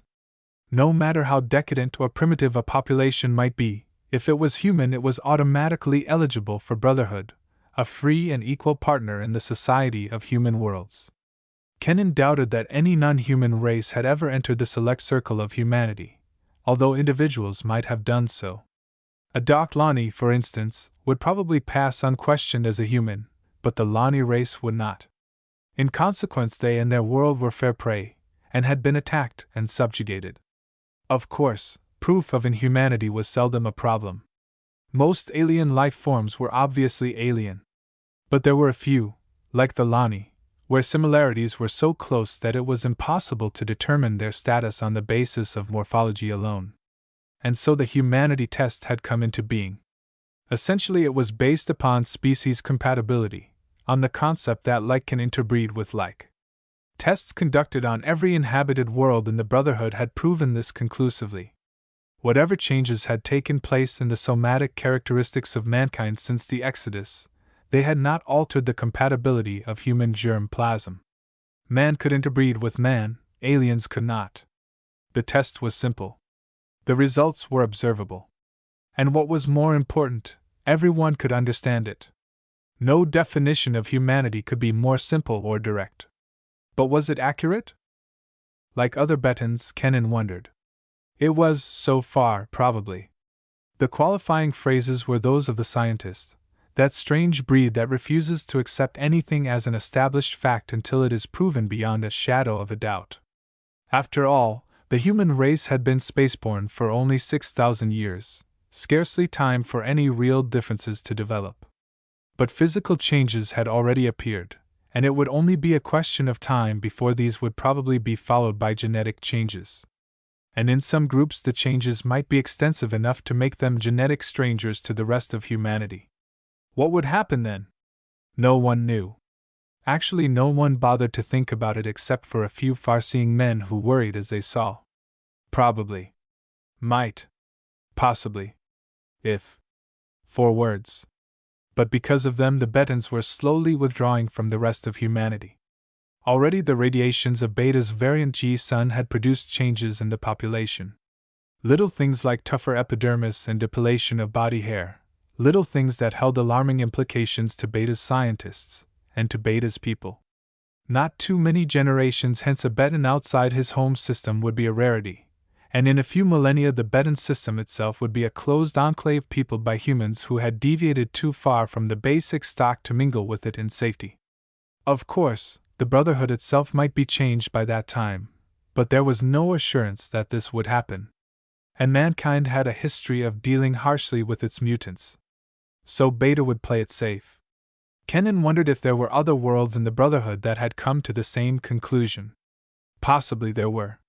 And possibly there were worlds where marked deviations had occurred. There wasn't a year that passed that didn't bring some new human world into the Brotherhood, and many of these had developed from that cultural explosion during the first millennium known as the Exodus, where small groups of colonists in inadequate ships set out for unannounced goals to homestead new worlds for man. Some of these survived, and many were being discovered even at this late date. But so far none had any difficulty in proving their human origin. The Lani, conceivably, could have been descendants of one of these groups, which probably explained the extreme care the Brotherhood courts had taken with their case. But they had failed the test, and were declared animals. Yet it was possible that they had mutated beyond genetic compatibility. If they had, and if it were proved, here was a test case that could rock the galaxy, that could shake the Brotherhood to its very foundations, that could force a reevaluation of the criteria of humanity. Kenan grinned. He was a fine employee. Here he was, less than a full day on the job, dreaming how he could ruin his employer, shake the foundation of human civilization, and force 10,000 billion humans to change their comfortable habit patterns and their belief in the unchangeable sameness of men. He was, he reflected wryly, an incurable romantic. Chapter 8. Wake up, Doctor, it's 6 a.m. A pleasant voice cut through Kenan's slumber. He opened one eye and looked at the room. For a moment the strange surroundings bothered him, then memory took over. He stirred uncomfortably, looking for the owner of the voice. You have your morning calls at 7, and there's a full day ahead. The voice went on. I'm sorry, sir, but you should get up. The voice didn't sound particularly sorry. It was behind him, Kenan decided. He rolled over with a groan of protest and looked at his tormentor. A gasp of dismay left his lips, for standing beside the bed, a half-smile on her pointed face, was Copper, looking fresh and alert and as disturbing as ever. It wasn't right, Kenan thought bitterly, to be awakened from a sound sleep by a naked humanoid who looked too human for comfort. What are you doing here? He demanded. I'm supposed to be here, Copper said. I'm your secretary. She grinned and flexed a few curves of her torso. Kenan was silent. Is there anything wrong? She asked. For a moment Kenan was tempted to tell her what was wrong, but he held his tongue. She probably wouldn't understand. But there was one thing he'd better settle right now. Now look here, young lady, he began. I'm not a lady, Copper interrupted before he could continue. Ladies are human. I'm a Lani. All right, Kenan growled. Lani or human, who cares? But do you have to break into a man's bedroom and wake him in the middle of the night? I didn't break in, she said. And it isn't the middle of the night. It's morning. All right, so it's morning and you didn't break in. Then how in Halstead's sacred name did you get here? I sleep next door, she said, jerking a thumb in the direction of an open door in the side wall. I've been there ever since you dismissed me last night, she explained. The explanation left Kennan cold. The old cliché about doing as the Santosians do flicked through his mind. Well, perhaps he would in time, but not yet. The habits of a lifetime couldn't be overturned overnight. Now you have awakened me, he said. Perhaps you'll get out of here. Why? I want to get dressed. I'll help you. You will not. I'm perfectly capable of taking care of myself. I've been dressing myself for years. I'm not used to people helping me. My, what a strange world you must come from. Haven't you ever had a Lani before? No. You poor man. Her voice was curiously pitying. No one to make you feel like the gods. No one to serve you. No one to even scrub your back. That's enough, Kennan said. I can scrub my own back. How, you can't reach it? Kennan groaned. Weren't there any Lani on your world? No. No wonder you left it. It must be quite primitive. Primitive! Kennan's voice was outraged. Beta has one of the highest civilizations in the Brotherhood. But you don't have Lani, she said patiently. So you must be primitive. Halstead, Fleming, and Oxner, Kennan swore. Do you believe that? Naturally, isn't it obvious? You can't possibly be civilized unless you take responsibility for intelligent life other than your own race. Until you face up to your responsibilities, you are merely a member of a dominant race, not a civilized one. Kennan's reply caught in his throat. His eyes widened as he looked at her, and what he was about to say remained unspoken. Out of the mouths of humanids, he muttered oddly. What does that mean? Copper asked. Forget it, Kennan said wildly. Leave me alone. Go put on some clothes. You embarrass me. I'll go, Copper said, but you'll have to be embarrassed. Only household Lani wear cloth. She frowned, two vertical furrows dividing her dark brows. I've never understood why in-house Lani have to be disfigured that way, but I suppose there's some reason for it. Men seldom do anything without a reason. Kennan shook his head. Either she was grossly ignorant, which he doubted, or she was conditioned to the eyeballs. The latter was more probable. But even that was doubtful. Her trenchant remark about civilization wasn't the product of a conditioned mind. But why was he worrying about her attitudes? They weren't important, she wasn't even human. He shook his head. That was a sophistry. The fact that she wasn't human had nothing to do with the importance of her attitude. I suppose there is a reason, he agreed. But I don't know it. I haven't been here long enough to know anything about such things. She nodded. That does make a difference, she admitted. Many new men are bothered at first by the fact that we Lani are naked, but they adjust quickly. So will you. She smiled as she turned away. You see, she added over her shoulder as she left the room. We're not human. We're just another of your domestic animals. Was there laughter in her voice? Kennan wasn't sure. His sigh was composed of equal parts of relief and exasperation as he slipped out of bed and began to dress. He'd forego the shower this morning. He had no desire for Copper to appear and offer to scrub his back. In his present state of mind, he couldn't take it. Possibly he'd get used to it in time. Perhaps he might even like it. But right now he wasn't acclimatized. Man Blalock called, Copper said as she removed the breakfast dishes. He said that he'd be right over to pick you up. He wants to show you the operation. When did he call? About 10 minutes ago. I told him that you were at breakfast. He said he'd wait. She disappeared in the direction of the kitchen. There's a nightmare quality to this, Kennan muttered as he slipped his arms into the sleeves of his tunic and closed the seam tabs. I have the feeling that I'm going to wake up any minute. He looked at his reflection in the dresser mirror, and his reflection looked worriedly back. This whole thing has an air of plausible unreality. The advertisement, the contract, This impossible island that raises humanoids as part of the livestock. He shrugged and his mirrored image shrugged back. But it's real, all right. No dream could possibly be this detailed. I wonder how I'm going to take it for the next 5 years? Probably not too well, he mused silently. Already I'm talking to myself. Without even trying, that Lani copper can make me feel like a Sarkian. He nodded at his image. The Sarkian analogy was almost perfect, he decided. For on that grimly backward world females were as close to slaves as the Brotherhood would permit, raised from birth under an iron regimen designed to produce complaisant mates for the dominant males. Probably that was the reason Sark was so backward. The men, having achieved domestic tranquility, had no desire to do anything that would disturb the status quo.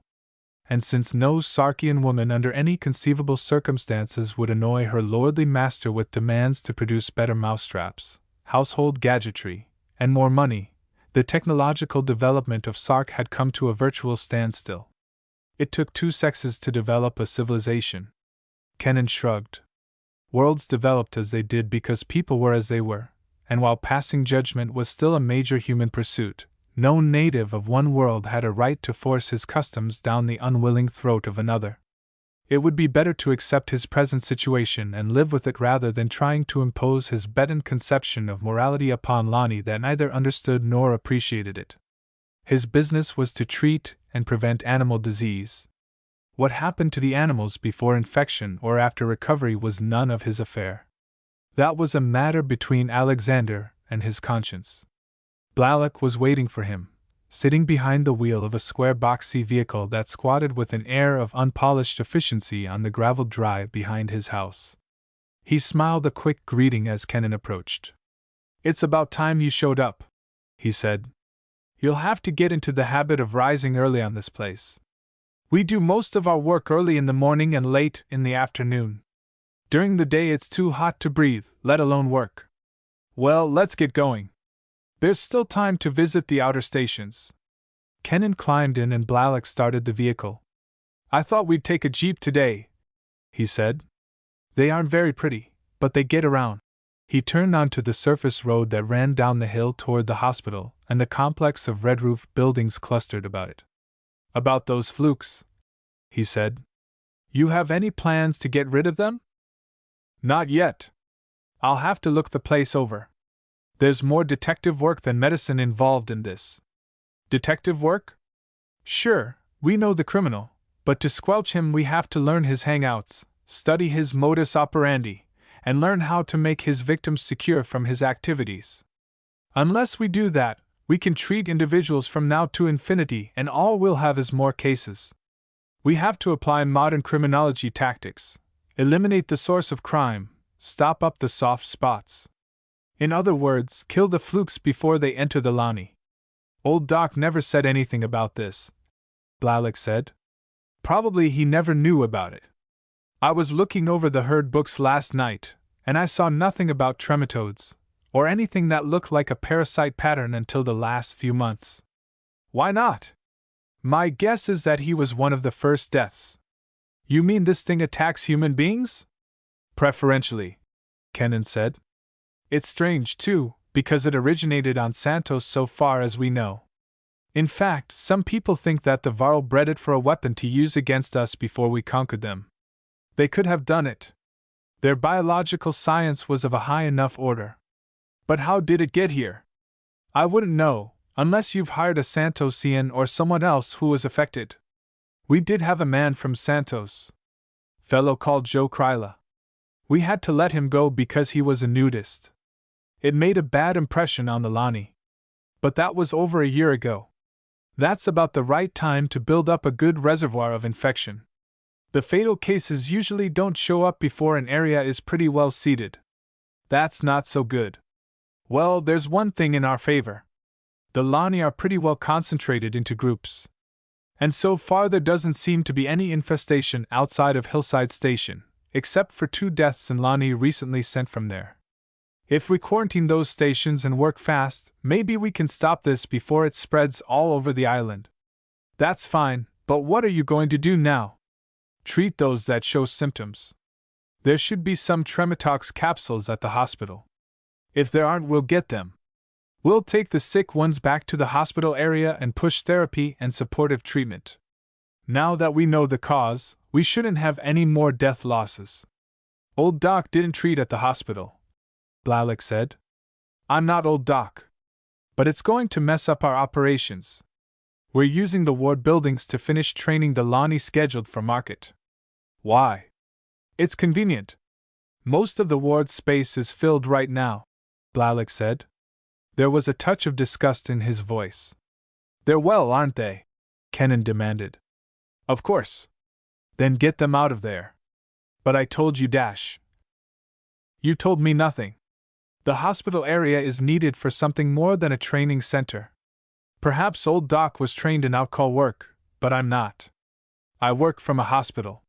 The only things I do on outcalls are diagnoses, vaccinations, and emergencies. The rest of the patients come to the hospital. This isn't going to set well with Jordan and the division chiefs. That's not my concern, Kennan said. I run my business in the best way possible. The patients are of more concern than the personal comfort of any straw boss or administrator. You're the administrator, you calm them down. You have the authority, Blalock admitted. But my advice to you is to go slow. I can't, Kennan said. Not if we want to prevent any more losses. There simply won't be time to run all over the island dosing with Trematox and taking temperatures, and while that sort of thing is routine, it should be supervised. Besides, you'll see the advantages of this method soon enough. I hope so, Blalock said as he braked the jeep to a stop in front of the hospital. I suppose you'll want to take some things along. So I will, Kennan said. I'll be back in a minute. Kennan slid from the seat, leaving Blalock looking peculiarly at his departing back. The minutes stretched to nearly 10 before Kennan returned, followed by 2 Lani carrying bags which they loaded into the back of the jeep. I had to reorganize a little, Kennan apologized. Some things were unfamiliar. Plan on taking them? Blalock said, jerking a thumb at the 2 Lani. Not this time. I'm having them fit up an ambulance. They should be busy most of the day. Blalock grunted and started the turbine. He moved a lever and the jeep floated off the ground. An airboat too, Kennan remarked. I wondered why this rig was so boxy. It's a multipurpose vehicle, Blalock said. We need them around here for fast transport. Most of the roads aren't so good. He engaged the drive and the jeep began to move. We'll go cross-country, he said. Hillside's pretty far out, the farthest station since we abandoned Olympus. The air began whistling past the box-like body of the jeep as Blalock increased the power to the drive and set the machine on automatic. We'll get a pretty good cross-section of our operations on this trip, he said over the whine of the turbine. Look down there. They were passing across a series of fenced pastures and Kennan was impressed. The size of this operation was beginning to sink in. It hadn't looked so big from the substratosphere in Alexander's ship, but down here close to the ground it was enormous. Fields of grain, wide orchards, extensive gardens. Once they were forced to detour a huge supply boat that rose heavily in front of them. Working in the fields were dozens of brown-skinned Lani who paused to look up and wave as the jeep sped by. Occasional clusters of farm buildings and the low barracks-like stations appeared and disappeared behind them. There's about 20 Lani at each of these stations, Blalock said. They work the farm area under the direction of the station master. He's a farmer? Of course. Usually he's a graduate of an agricultural school, but we have a few who are descendants of the crew of the first Alexander, and there's one old codger who was actually with him during the conquest. Most of our station masters are family men.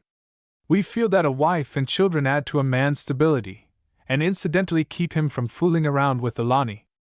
A series of fenced pastures containing hundreds of huge grayish-white quadrupeds slipped past. Cattle? Kennan asked. Yes, strain. That's why they're so big. We also have sheep and swine, but you won't see them on this run. Any native animals? A few, and some which are native to other worlds. But they're luxury trade items. The big sale items are beef, pork, and mutton. Blalock chuckled. Did you think that the Lani were our principal export? Kenan nodded. They're only a drop in the bucket. Agriculture, Earth-style agriculture, is our main source of income. The Lani are valuable principally to keep down the cost of overhead. Virtually all of them work right here on the island. We don't sell more than 100 a year, less than 5% of our total. And those are surplus, too light or too delicate for farm work. Where do you find a market for all this produce? Kenan asked. There's 200 million people here, and quite a few billion more in space train range. We can produce more cheaply than any competitor, and we can undersell any competition, even full automation. Blalock chuckled. There are some things that a computer can't do as well as a human being, and one of them is farm the foods on which humanity is accustomed to feed. A male paid 2 credits for a steak. He could get a chlorella substitute for half a credit, but he'll still buy the steak if he can afford it. Same thing goes for fruit, vegetables, grain, and garden truck. Man's eating habits have only changed from necessity. Those who can pay will still pay well for natural foods. Blalock chuckled. We've put quite a dent in the algae and synthetics operations in this sector. It's still a luxury trade, Kenan said. You've eaten synthetic, Blalock replied. What do you prefer? Kenan had to agree that Blalock was right.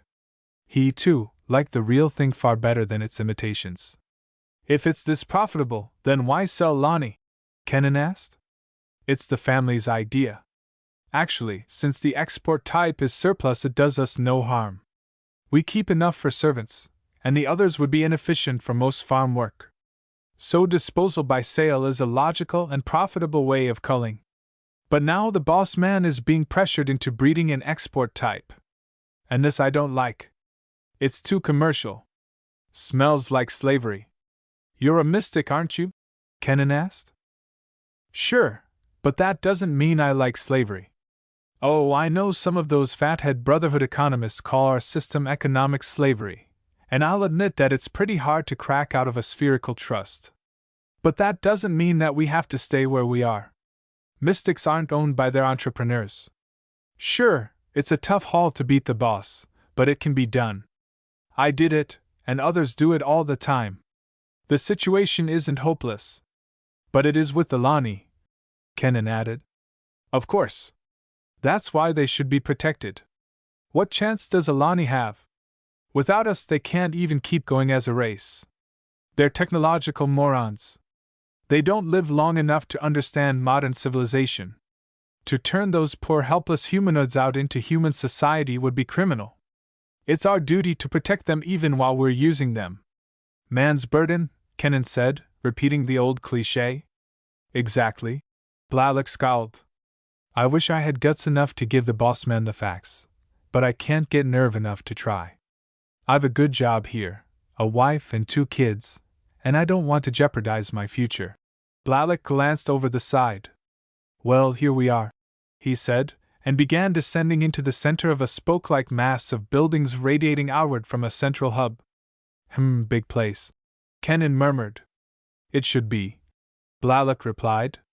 It furnishes all of our Lani for replacement and export. It can turn out over 1,000 a year at full capacity. Of course, we don't run at that rate, or Flora would be overpopulated. But this is a big layout, like you said.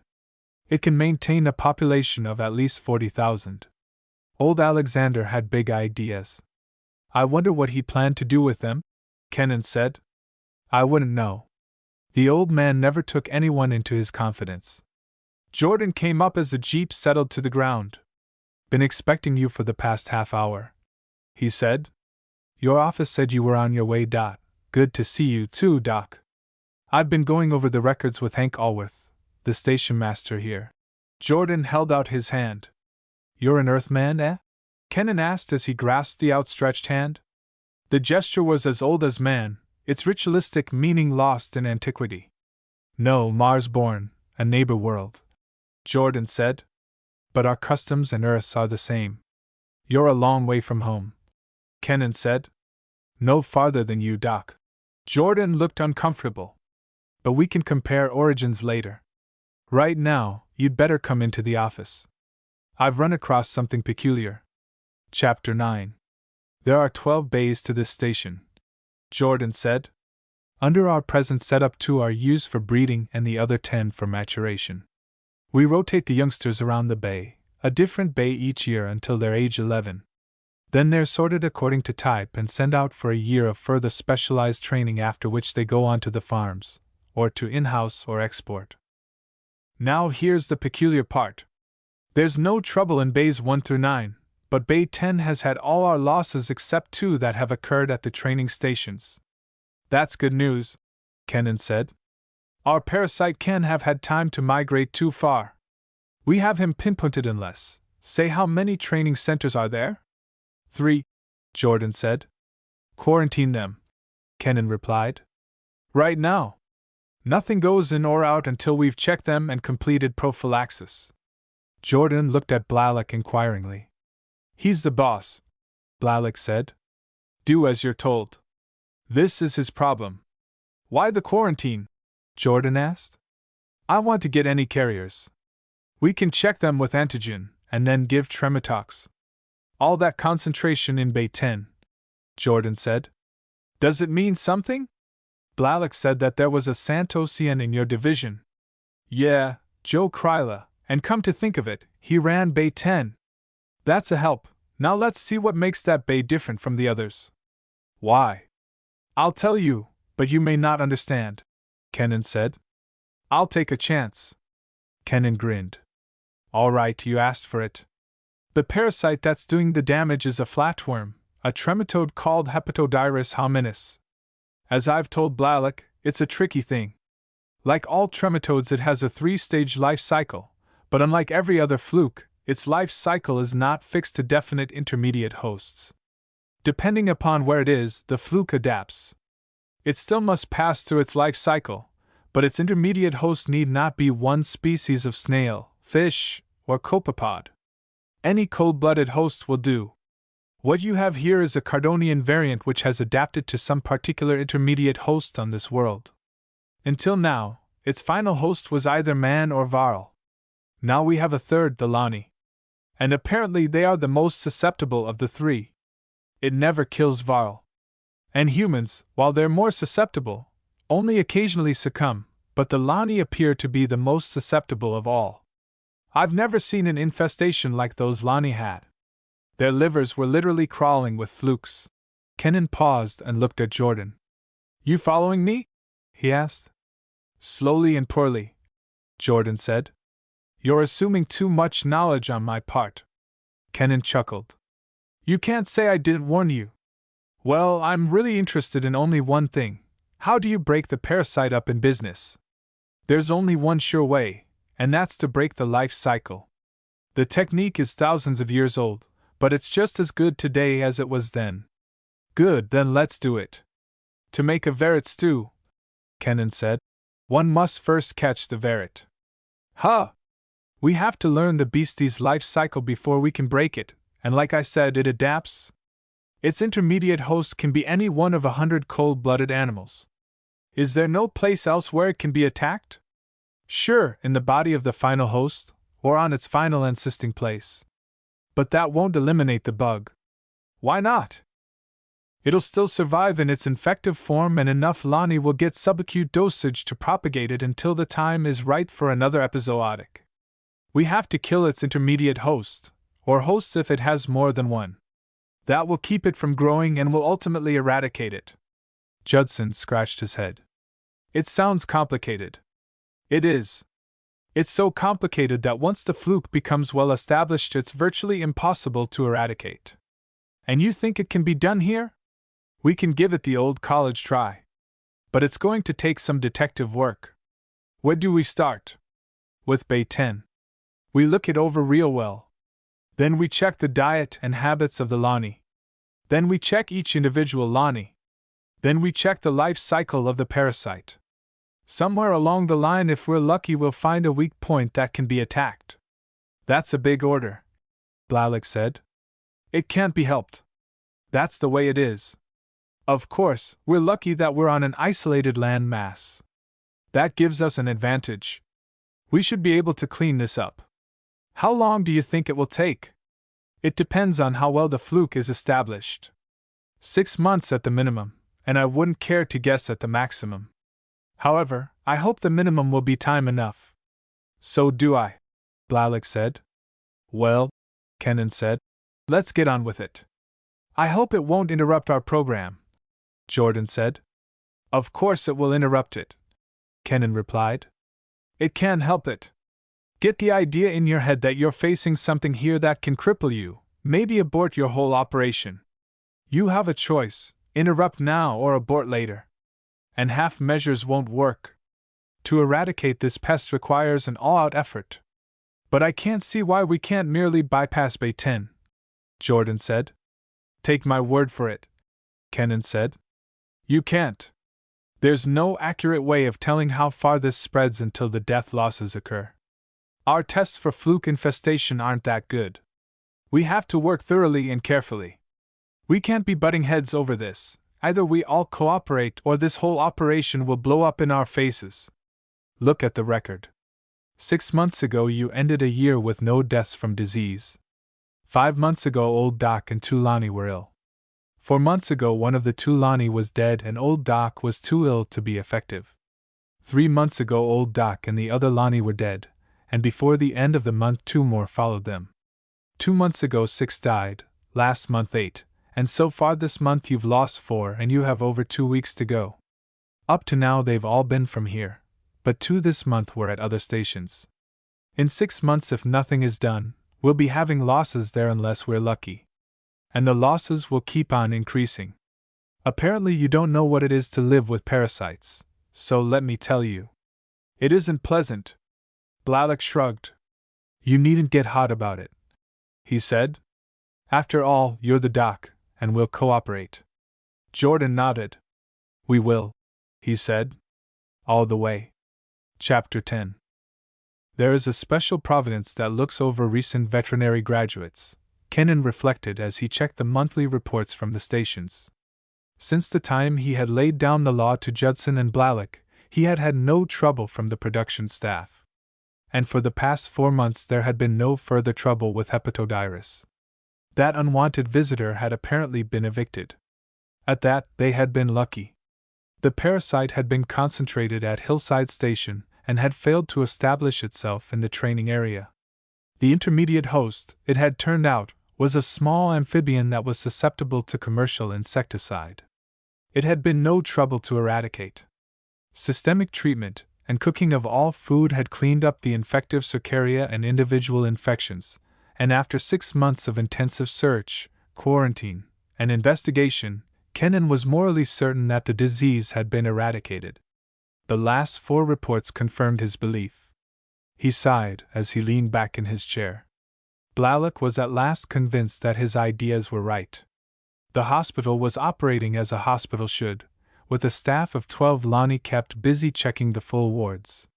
Actually, it was working better than it should, since station masters all over the island were now shipping in sick animals rather than treating them or requesting outpatient service. Hi, Doc, Blalock said as he pushed the door open and looked into the office. You doing anything? Not at the moment, Kennan said. Something troubling you? No, just thought I'd drop in for a moment and congratulate you. For what? For surviving the first year. That won't be for 2 months yet. Blalock shook his head. This is Cardin, he said. There's only 302 days in our year, 10 30-day months and 2 special days at the year's end. Kennan shrugged. My contract is galactic standard. I still have 2 months to go. But how come the 10-month year? Most other planets have 12, regardless of the number of days. Old Alexander liked 30-day months. I've wondered about that. You'll find a lot more peculiar things about Flora when you get to know her better. This year has just been a breaking-in period. Kennan chuckled. It's damn near broken me, he admitted. You know, I thought that the Lani'd be my principal practice when I came here. You didn't figure that right. They're the easiest part. They're intelligent and cooperative. Which is more than one can say about the others. Kennan wiped the sweat from his face. What with this infernal heat and their eternal stubbornness, I've nearly been driven crazy. You shouldn't have laid out that vaccination program. I had to. Your hog business was living mostly on luck, and the sheep and shrakes were almost as bad. You can't get away from soil saprophytes no matter how clean you are. Under a pasture setup, there's always a chance of contamination. And that old cliché about an ounce of prevention is truer of livestock raising than anything else I can think of. I have some more good news for you, Blalock said. That's why I came over. We're going to have another species to treat and vaccinate. Kennan groaned. Now what? Poultry. Blalock's voice was disgusted. Personally, I think it's a mess, but Alexander thinks it's profitable. Someone's told him that pound-for-pound chickens are the most efficient feed converters of all the domestic animals. So we're getting a pilot plant, eggs, incubator, and a knockdown broiler battery so we can try the idea out. The boss man is always hot on new ideas to increase efficiency and production. The only trouble is that he fails to consider the work involved in setting up another operation. You're so right. I'll have to brush up on pylori, ornithosis, coccidosis, leucosis, parosis, and Oxner knows how many other ossises and itises. I was never too strong on foul practice in school, and I'd be happier if I never had anything to do with them. So would I, Blalock agreed. I can't see anything in this but trouble. Kennan nodded. And he's forgotten something else, Blalock added. Poultry need concentrated feed. We're going to have to install a feed mill. Kennan chuckled. I hope he'll appreciate the bill he gets. He thinks we can use local labor, Blalock said gloomily.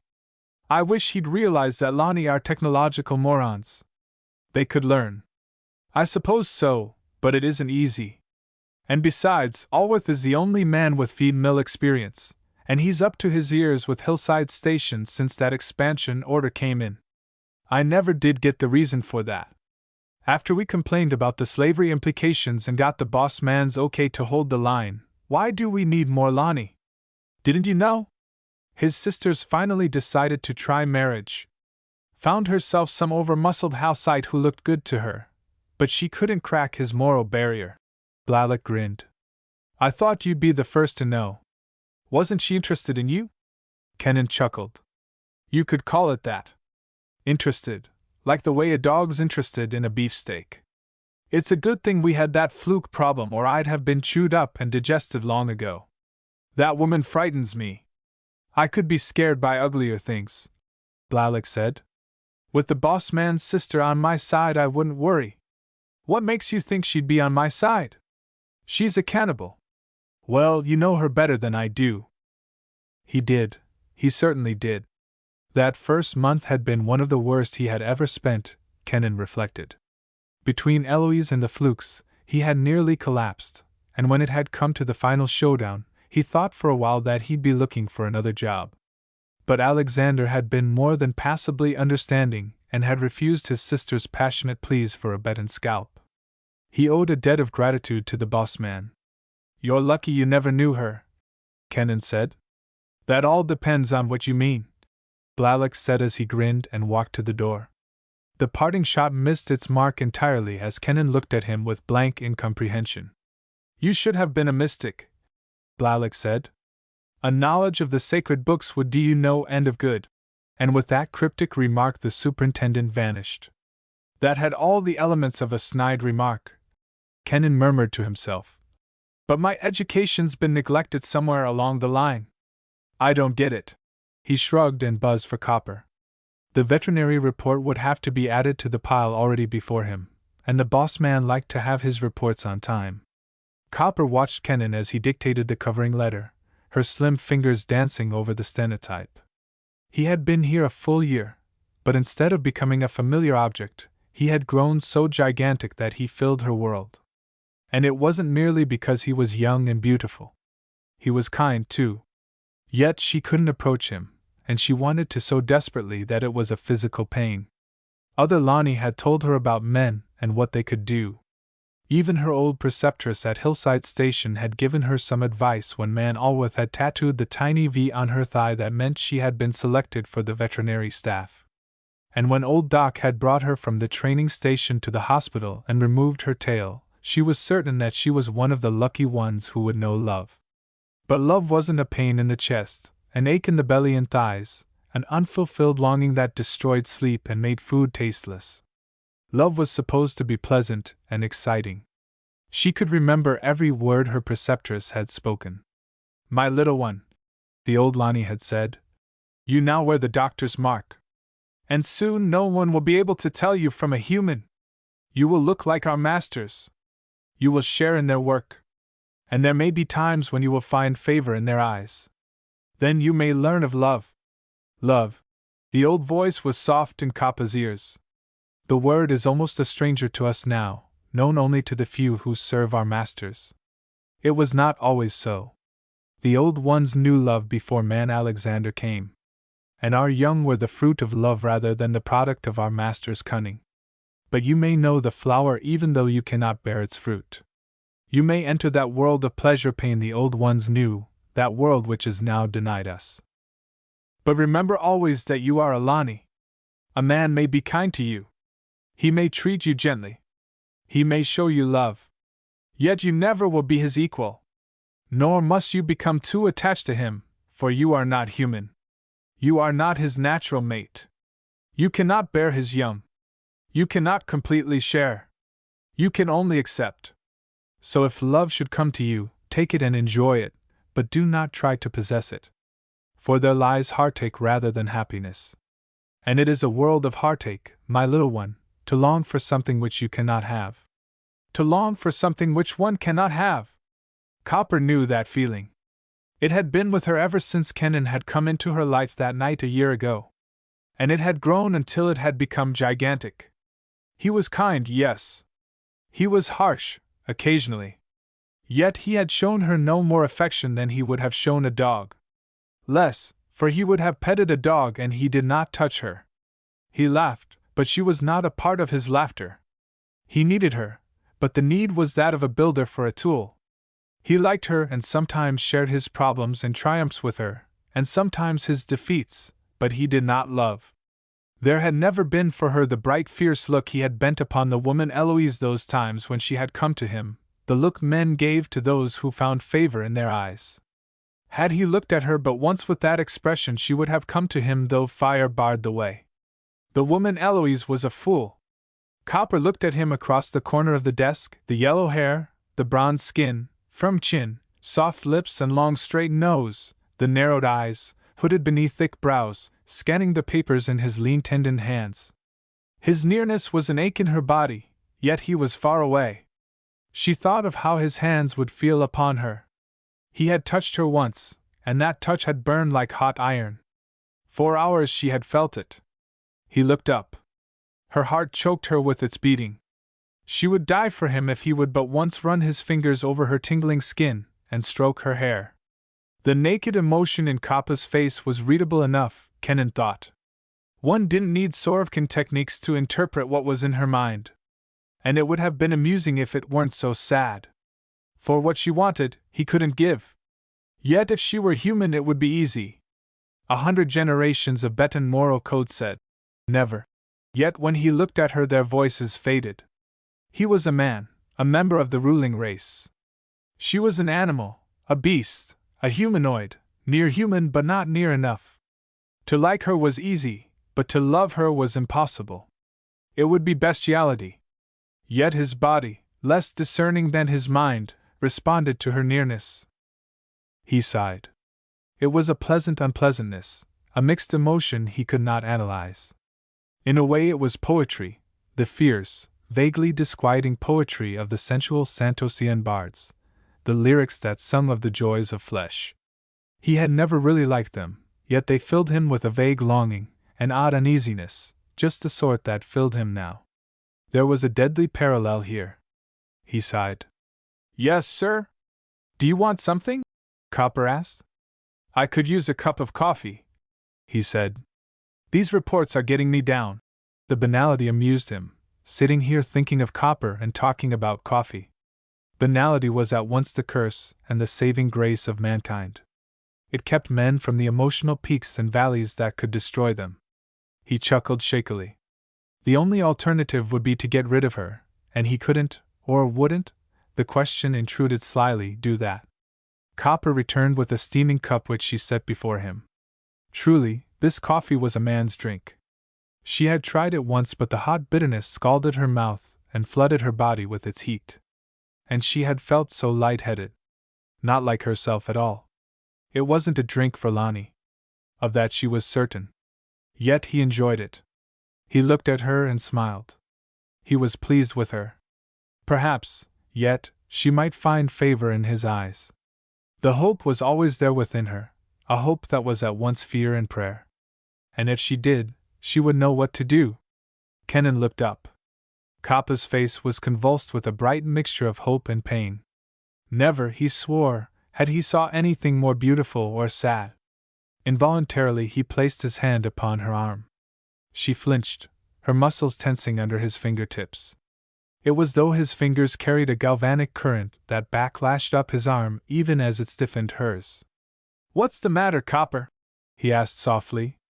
"Nothing, Doctor. I'm just upset." "Why?" There it was again, the calm friendly curiosity that was worse than a bath in ice water. Her heart sank. She shivered. She would never find her desire here. He was cold, cold, cold. He wouldn't see. He didn't care.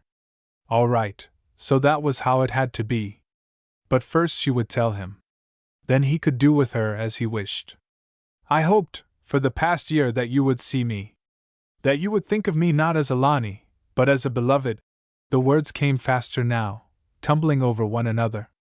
"That you would desire me and take me to those worlds we cannot know unless you humans show us.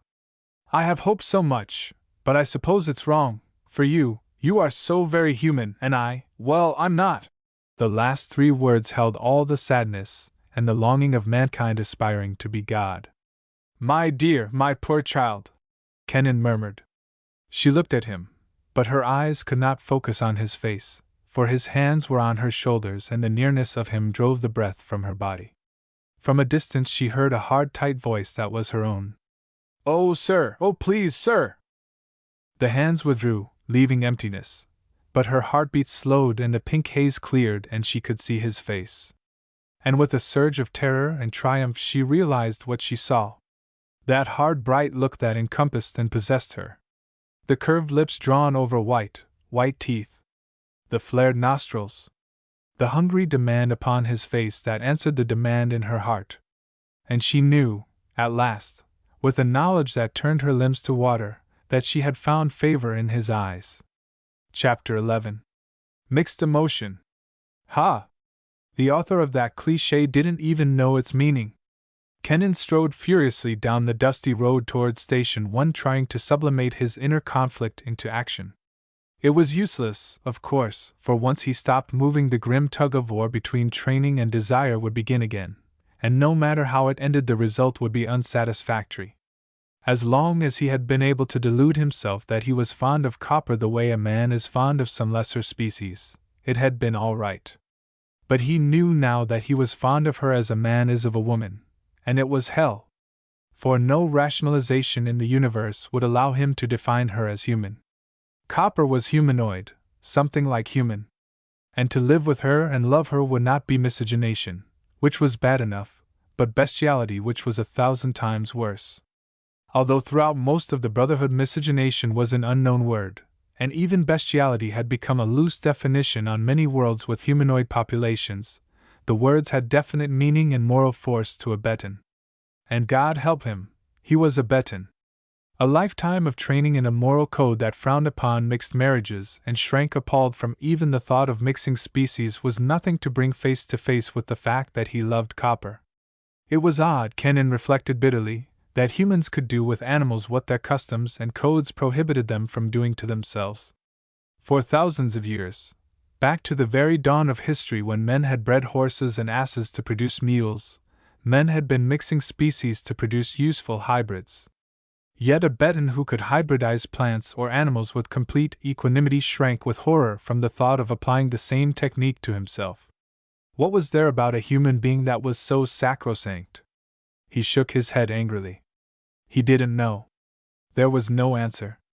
But the idea, the belief, was there, ingrained into his attitudes, a part of his outlook, built carefully block by block from infancy until it now towered into a mighty wall that barred him from doing what he wished to do. It would be an easier hurdle if he had been born anywhere except on Beta. In the rest of the Brotherhood, the color of a man's skin, the shape of his face, the quality and color of his hair and eyes made no difference. All men were brothers. But on Beta, where a variant G-son had already caused genetic divergence, the brotherhood of man was a term that was merely given lip service. Betans were different, and from birth they were taught to accept the difference, and to live with it. Mixing of Betan stock with other human species, while not actually forbidden, was so encircled with conditioning that it was a rare Betan indeed who would risk self-opprobrium and the contempt of his fellows to mate with an outsider.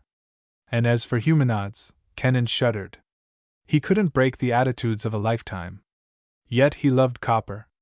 And she knew he did. And that was an even greater horror.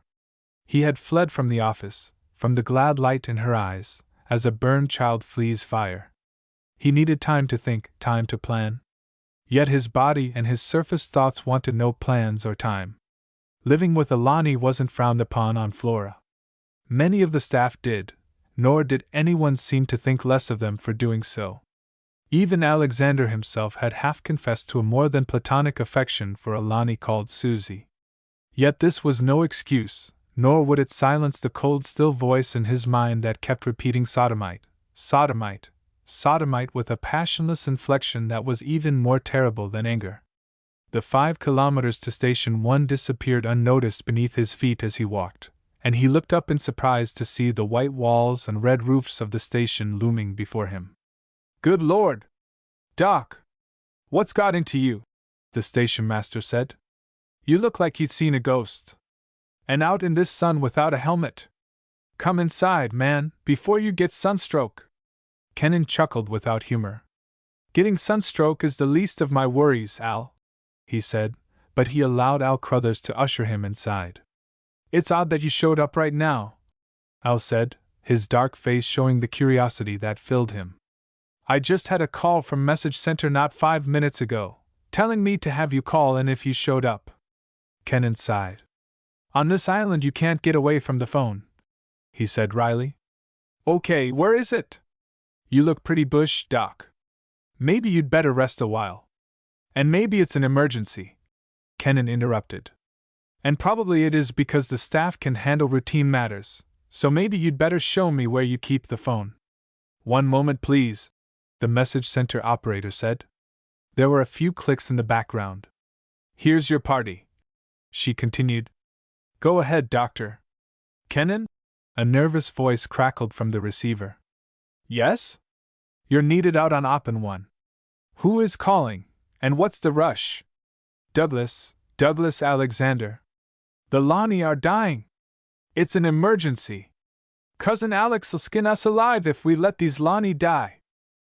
Douglas. Kenan hadn't thought of him since the one time they had met in Alexandria. That was a year ago. It seemed much longer. Since the boss man had exiled his cousin to that bleak rock to the east of Flora, there had been no word of him. And now, he laughed a sharp bark of humorless annoyance. Douglas couldn't have timed it better if he had tried. "All right," Kenan said. "I'll come. What seems to be the trouble?" "They're sick." "That's obvious," Kenan snapped. "Otherwise you wouldn't be calling. Can't you tell me any more than that?" "They're vomiting. They have diarrhea. Several have had fits." "Thanks," Kenan said. "I'll be right out. Expect me in an hour." "So you're leaving?" Al asked as he cradled the phone. "That's a practitioner's life," Kenan said. "Full of interruptions. Can I borrow your Jeep? I'll drive you." "Where do you want to go?" "To the hospital," Kenan said. "I'll have to pick up my gear. It's an emergency, all right." "You're a tough one," Al said admiringly. "I'd hate to walk 5 kilos in this heat without a hat, and then go out on a call." Kenan shrugged. "It's not necessarily toughness. I believe in doing one job at a time, and my contract reads veterinary service, not personal problems. The job comes first, and there's work to do." Copper wasn't in sight when Kennan came back to the hospital, a fact for which he was grateful. He packed quickly, threw his bags into the jeep, and took off with almost guilty haste. He'd contact the hospital from the Opens.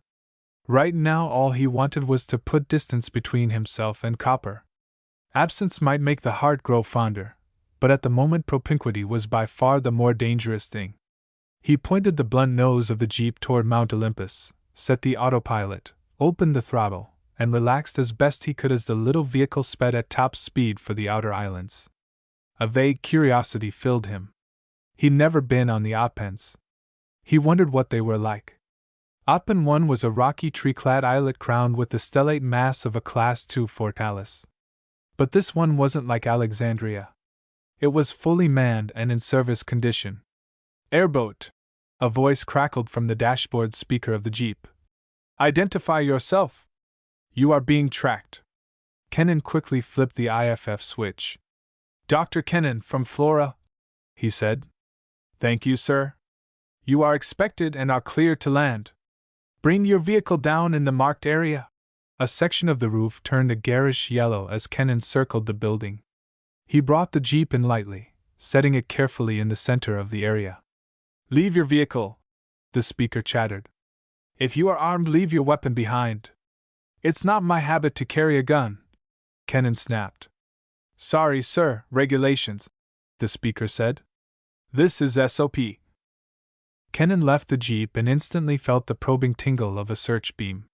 He looked around curiously at the flat roof of the fortress with its domed turrets, and ugly snouts of the main battery projectors pointing skyward.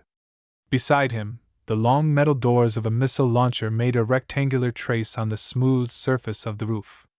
Behind him the central tower poked its gaunt ferromorph and beryllium outline into the darkening sky, bearing its crown of spiderweb radar antennae turning steadily on their gimbals, covering a vast hemisphere from horizon to zenith with endless inspection. From the base of the tower a man emerged.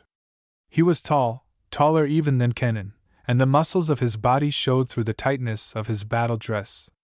His face was harsh, and in his hands he carried a Burkholz Magnum, the most powerful portable weapon mankind had yet devised. "You are Dr. Kennan?" the trooper asked. "I am." "Your ID, please." Kennan handed it over, and the big man scanned the card with practiced eyes. "Check," he said. "Follow me, sir." "My bags," Kennan said. "They'll be taken care of." Kennan shrugged and followed the man into the tower. A modern grav shaft lowered them to the ground floor. They passed through a gloomy caricature of the Great Hall in Alexandria, through an iris, and down a long corridor lined with doors. A bell rang. "Back," the trooper said. "Against the wall. Quick! Into the doorway! What's up?" Another practice alert. The trooper's voice was bored. "It gets so that you'd almost wish for a fight to relieve the monotony." A trooper and several Lani came down the corridor, running in disciplined formation. Steel clanged on steel as they turned the corner, and moments later the whine of servos came faintly to their ears. From somewhere deep in the pile a rising crescendo of generators under full battle load sent out vibrations that could be sensed rather than heard. A klaxon squawked briefly. There was another clash of metal, and a harsh voice boomed through the corridors. 14 seconds. Well done. Secure stations. The trooper grinned. That ties the record, he said. We can go now. The corridor ended abruptly at an iris flanked by 2 sentries.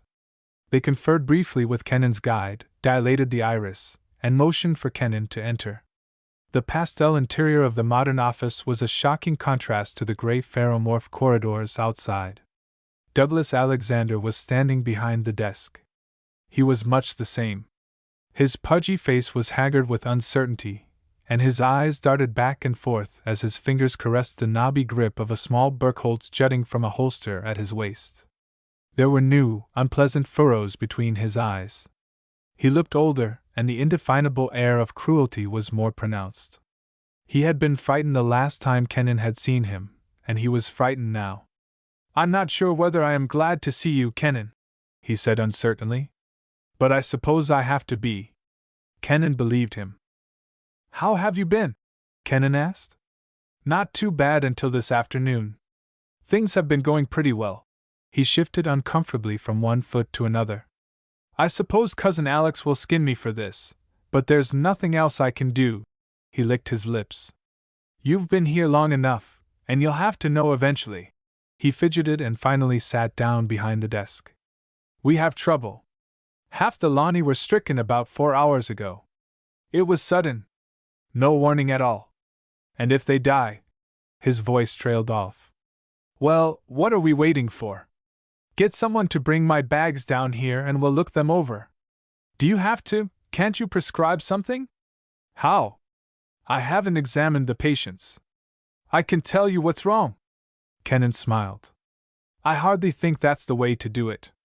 Even though your description might be accurate, you still might miss something of critical importance. Douglas sighed.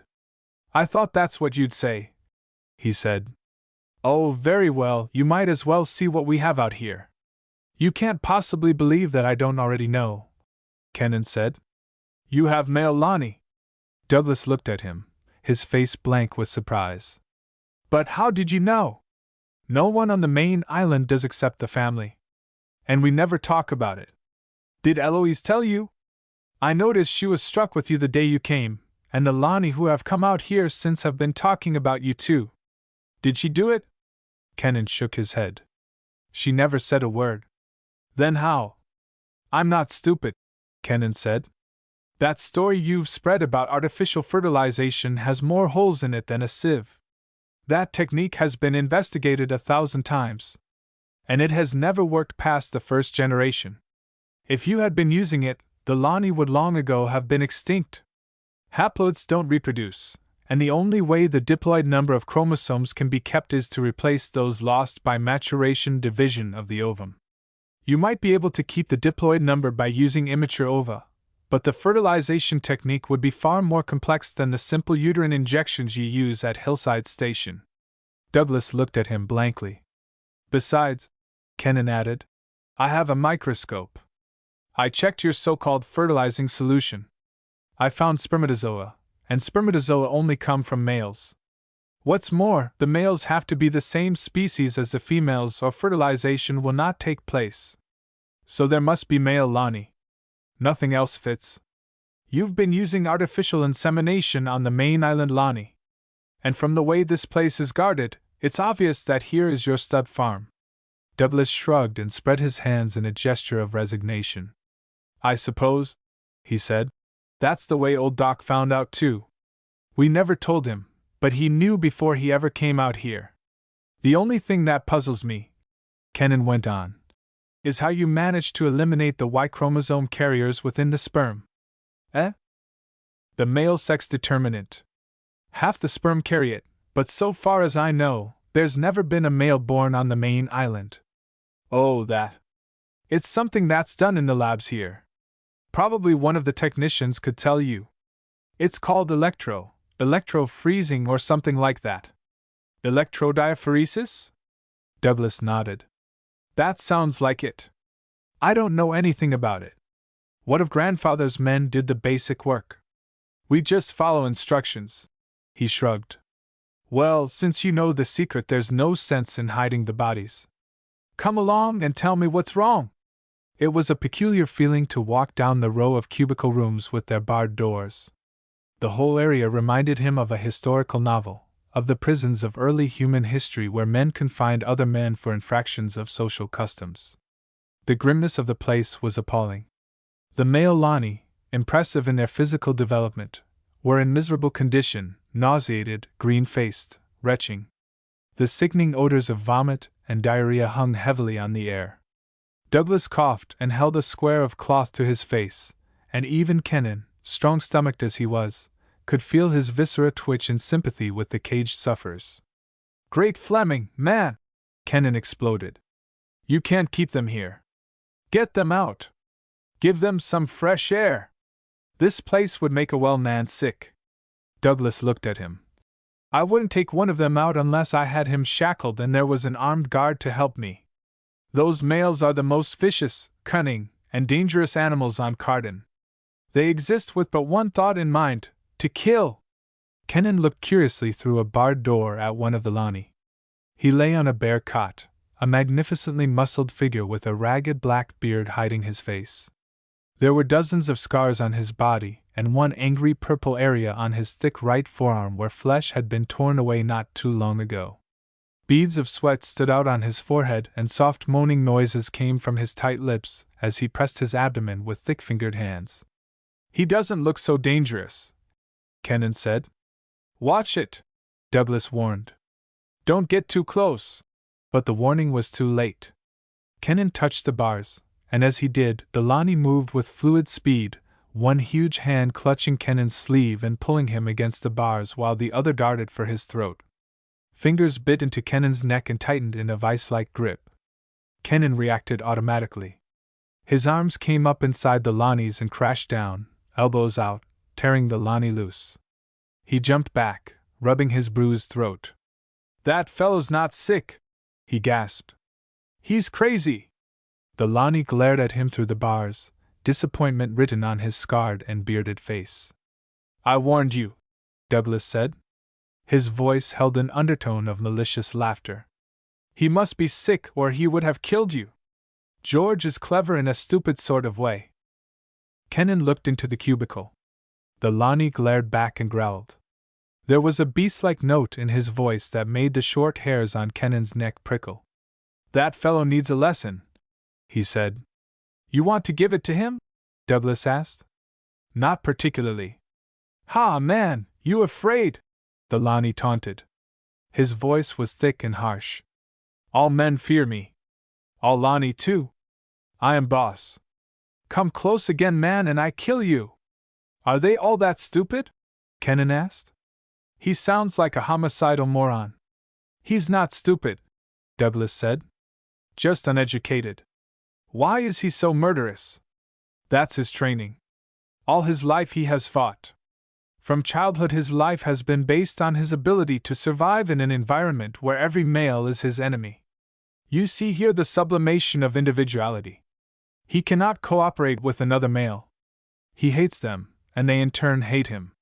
George, here, is a perfect example of absolute freedom from restraint."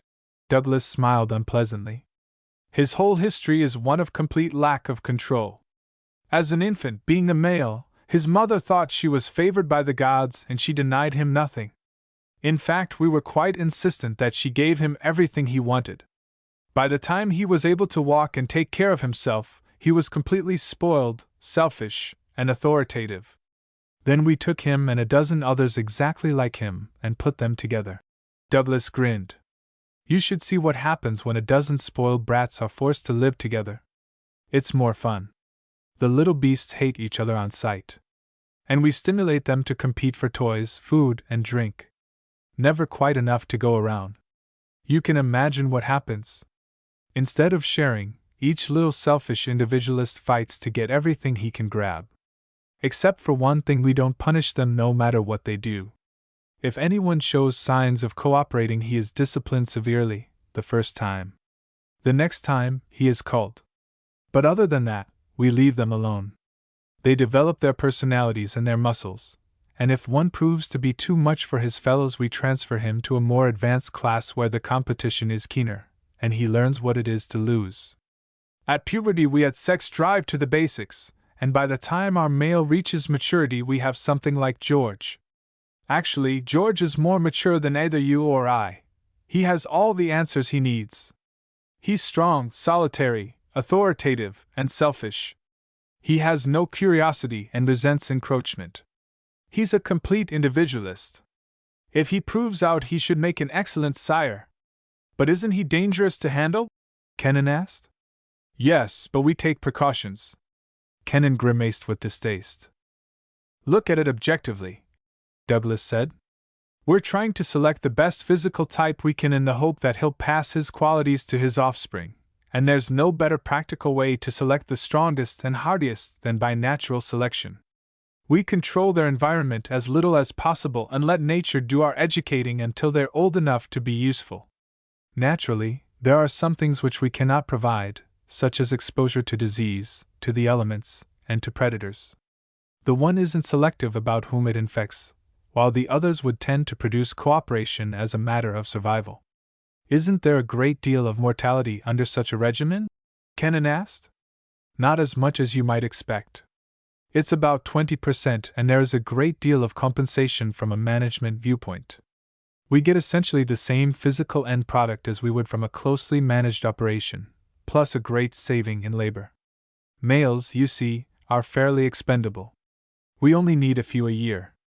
It's brutal. So it is, but life is brutal. Still, it's efficient for our purposes. We merely take advantage of natural impulses to produce a better product.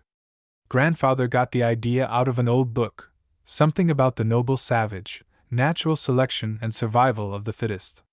He thought it was great, said there was nothing like relentless competition to bring out the strongest and hardiest types. And he's been right for centuries. Can you imagine anything much better than George, from a physical viewpoint? He is a magnificent animal, Kennan admitted as he eyed the Lani. But it seems to me that you could train some obedience into him. Douglas shook his head. That would introduce a modifying factor, something bigger and more powerful than the male himself. And that would modify the results. We can control them well enough with knockout gas and shackles. And those things, oddly enough, don't destroy their pride or self-esteem. They think that we use them because we are afraid, and it satisfies their egos. Kennan eyed the caged Lani dubiously. This is going to be difficult. I must examine them and treat them, but if they're all as homicidal as this one. You fight me, man. George interrupted, his face twisted into lines of transparent guile. I am boss and others do as I say. You beat me, then you are boss. Is this true?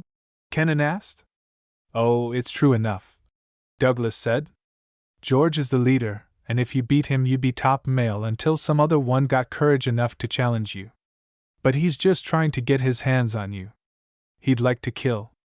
Kennan looked at the big humanoid appraisingly. George was huge, at least 5 centimeters taller and 15 kilograms heavier than himself. And he was all muscle. I don't think I'd care to accept that challenge unless I was forced to, Kennan said. Douglas chuckled. I don't blame you. Kennan sighed. It looks like we are going to need reinforcements to get these brutes under control. I'm not going in there with them, and I can't examine them from out here. Oh, we can hold them all right. Paralysis gas and shackles will keep them quiet. There's no need to bother the troopers. We can handle this by ourselves. Kennan shrugged. It's your baby. You should know what you're doing. I do, Douglas said confidently. Wait here until I get the gas capsules and the equipment. He turned and walked back to the entrance to the cell block. At the iris he turned. Be careful, he said. Don't worry, I will. Kennan looked at George through the bars and the humanoid glared back, his eyes bright with hatred.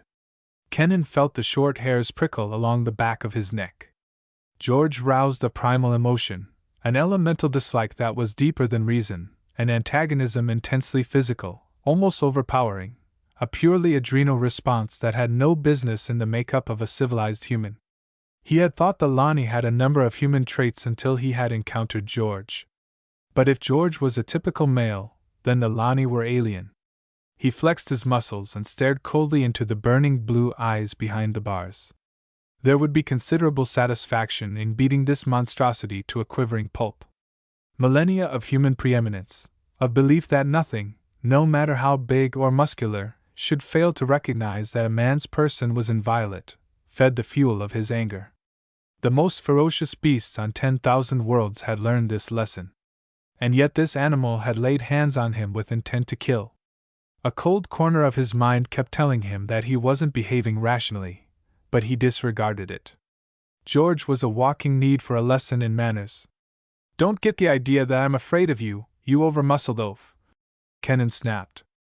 I can handle you or anyone like you. And if you put your hands on me again, I'll beat you within an inch of your worthless life. The Lani snarled. Let me out and I kill you. But you are like all men. You use gun and iron, not fair fight. Douglas returned with a gas capsule and a set of shackles. All right, he said. We're ready for him. He handed Kennan the shackles and a key to the cell door, and drew his Burkholz. "See," the Lani growled. "It is as I say. Men are cowards." "You know gun?" Douglas asked as he pointed the muzzle of the Burkholz at the Lani. "I know," George growled. "Gun kill." "It does indeed," Douglas said. "Now get back, clear back against the wall."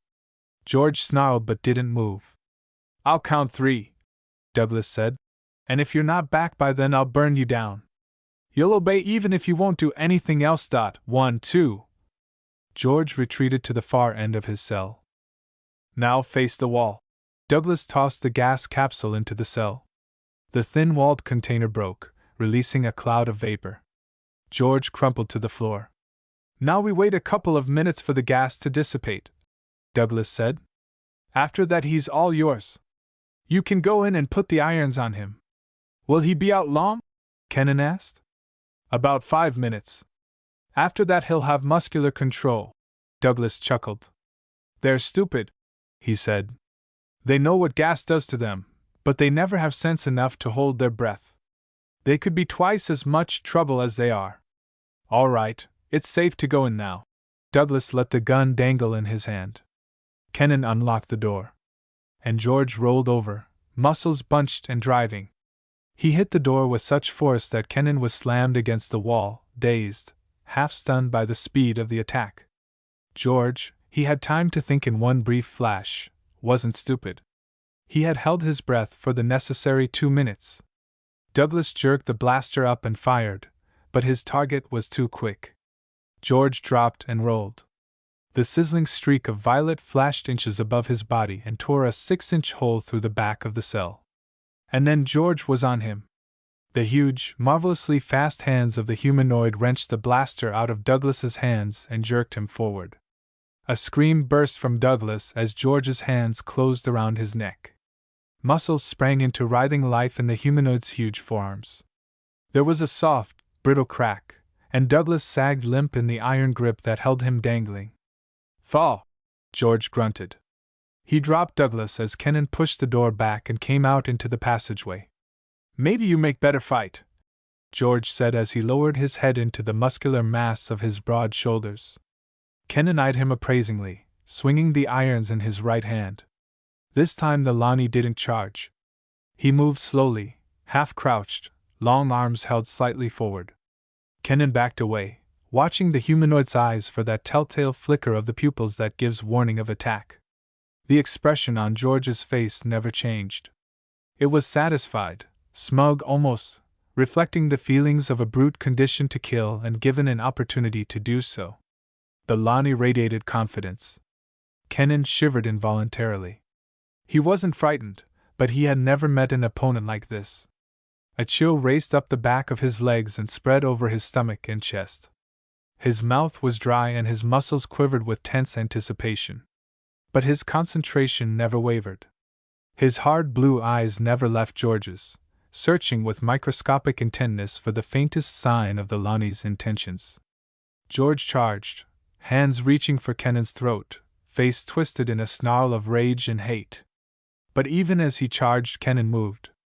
He ducked beneath the Lani's outstretched hands and drove his left fist deep into George's belly just below the breastbone. Air whistled out of the Lani's gaping mouth as he bent double from the power of the blow. Kennan clipped him on the chin with a driving knee, snapping George's head back and smashed the bearded face with the shackles. Blood spurted and George screamed with rage. One of the Lani's big hands wrapped around the shackles and tugged. Kennan let go and drove another left to George's ribs. The Lani threw the irons at Kennan, but his aim was poor. One of the handcuff rings scraped across Kennan's cheek, but did nothing more than break the skin.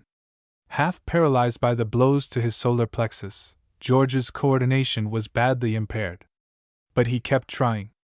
Kennan wrapped lean fingers about one of George's outstretched hands, bent, pivoted, and slammed the Lani with bone-crushing force against the bars of a nearby cell. But George didn't go down. He's more brute than man, Kennan thought. No man could take a beating like that. He moved aside from George's stumbling rush, feeling a twinge of pity for the battered humanoid. It was no contest. Strong as he was, George didn't know the rudiments of hand-to-hand fighting. His reactions were those of an animal, to close, clutch, bite, and tear. Even if he were completely well, the results would have been the same. It would merely have taken longer. Kenan drove a vicious judo chop to the junction of the Lani's neck and shoulder. Brute strength was no match for the highly evolved mayhem that every spaceman learns as a necessary part of his trade. George had never been on planet leave in a spaceport town. He knew nothing about the dives, the crimps, the hostile port police. His idea of fighting was that of a beast, but Kenan was a civilized man to whom fighting was an art perfected by millennia of warfare. And Kenan knew his trade. Even so, it took longer than Kenan expected because George was big, George was strong, and George had courage and pride that kept him coming as long as the blazing will behind his blazing eyes could drive his battered body. But the end was inevitable. Kenan looked at his bloody arm where George's teeth had reached their mark. It was hardly more than a scratch, but it had been close. George had his lesson and Kenan felt oddly degraded. He sighed, dragged George back into the cell, and locked the door. Then he turned to Douglas. The howls of hate from the caged Lani died to a sullen silence as Kenan gently examined the limp body. Douglas wasn't dead. His neck was dislocated, not broken, but he was in serious condition. Kenan was still bending over Douglas, wondering how to call for help when 3 guards burst through the door, faces grim, weapons at the ready. "What's going on here?" the leader demanded. "The board showed an open door down here." He saw the body. "Mr. Douglas!" he gasped. "The commandant will have to know about this." He took a communicator from his waist belt and spoke rapidly into it. "Arleson in stud cell block," he said. "Attempted escape. 1 casualty, Douglas Alexander." "Yes, that's right." "No, he's not dead." "Send a litter and bearers," informed the commandant. "I am making investigation on the spot." "Out." He turned to look coldly at Kenan. "Who are you, and what happened here?" he asked. Kenan told him. "You mean you took George?" Arleson said. "Look in his cell if you don't believe me." The soldier looked and then turned back to Kenan. There was awed respect in his hard brown eyes. "You did that to him? Man, you're a fighter," he said in an unbelieving voice. A stretcher detail manned by 2 sober-faced Lani females came in, loaded Douglas's body on the stretcher, and silently bore it away. "Douglas was a fool," Arleson said. "He knew we never handle this kind without maximum restraint. I wonder why he did it." "I couldn't say. He told me that gas and shackles would hold him. He knew better. These Lani know gas capsules. All George had to do was hold his breath. In that cell George would have killed you. You couldn't have stayed away from him." Kenan shrugged. Maybe that was what Douglas had wanted. Kenan sighed. He didn't have the answer. And it could just be that Douglas had tried to show off. Well, he would pay for it. He'd have a stiff neck for months, and perhaps that was a proper way to end it. Commander Mullins, a thin gray-faced man with the hard cold eyes of a professional soldier, came into the corridor followed by another trooper. His eyes took in the wreckage that had been George, the split lips, the smashed nose, the puffed eyes, the cuts and bruises, and then raked across Kenan. "Spaceman, hey?" he asked. "I've seen work like that before." Kenan nodded. "I was once. I'm station veterinarian now. Douglas called me over, said it was an emergency." Mullins nodded. "Well, why aren't you tending to it?" "I have to examine them," Kenan said, gesturing at the cells. "And I don't want any more trouble like this." "Don't worry. You won't have it. Now that you've beaten George, you'll have no trouble at all. You're top dog." Mullins gestured at the cages. "They'll be good for a while. Now you'd better get on with your work. There's been enough disruption of routine for today. The men will help you." Kenan checked in at the commandant's office before he left for the main island. "How is Douglas?" he asked. "He's alive," Mullins said. "We flew him to Albertsville, and good riddance." "How are the Lani?" "They'll be all right," Kenan said. "It's just food poisoning." I suggest you check your kitchen and your food handlers. There's a break in sanitation that could incapacitate your whole command. I found a few things wrong, but there are probably more. I'll check on it, and thanks for the advice, Mullins said. Sit down, Doctor. Your airboat won't be serviced for another few minutes. Tell me how things are on the main island. How's Blalock? You know him? Of course. I used to be a frequent visitor there. But with that young pup here, I couldn't leave. I didn't dare to. He'd have disrupted routine in a single day. Look what he did in half an hour. Frankly, I owe you a debt for getting him off my hands. Mullins chuckled dryly. That's a fine thing to say. Kennan grinned. But I can sympathize. It took us 2 months to straighten out Alexandria after the boss man sent him here. I heard about that. Well, we're under control now. Things are going pretty smoothly. They'll be better here, Mullins said. Now that Douglas is gone. He shrugged. I hope the boss doesn't send him back. He's hard to handle and he makes discipline a problem. Could you tell me, or would it be violating security? Kennan said. Why do you have a Class 2 installation on full war footing out here? Mullins chuckled. It's no secret, he said. There was a commercial raid on this place about 50 years ago. Seems as though one of our competitors didn't like us. Alexandria was on a war footing then and managed to hold them off. But it scared the old man. You see, our competitive position is based on Lani labor. Our competitors didn't know that. Their intelligence wasn't so good. Up until that time, we'd been keeping the males out here in what was hardly more than a stockade. Those people could have taken a few dozen females and a couple of males and they'd have been in business. But they didn't know. They tried to smash Alexandria instead. Naturally, they didn't have a chance. And after it was over, the old man got smart. He still had the tapes for Alexandria, so he built a duplicate out here and spent a few millions on modern armament. The way we're set now, it'd take a battle group to hurt us. But how about security? Don't the others know about the Lani now? It's a moot question.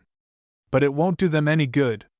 They can't crack this place, and without males, all the females on Flora wouldn't do them enough long-term good to pay for the force they need to be successful. So that's why the males are isolated. There's another reason, 2 of them in fact. One is physical. Even the best male is a dangerous beast. They have a flair for violence that makes them useless as labor, and their training doesn't help matters. And the other is mental. The females on the main island believe that we humans are responsible for the continuation of their breed. This tends to keep them in line. We have a great deal more trouble with them out here once they know the truth. We've had a number of cases of females trying to engineer a male's escape. But they're never repeated, Mullins said grimly. Actually, it would be an interesting life out here, except for the abattoir. He grimaced. That's an unpleasant chore. You mean? Kennan said.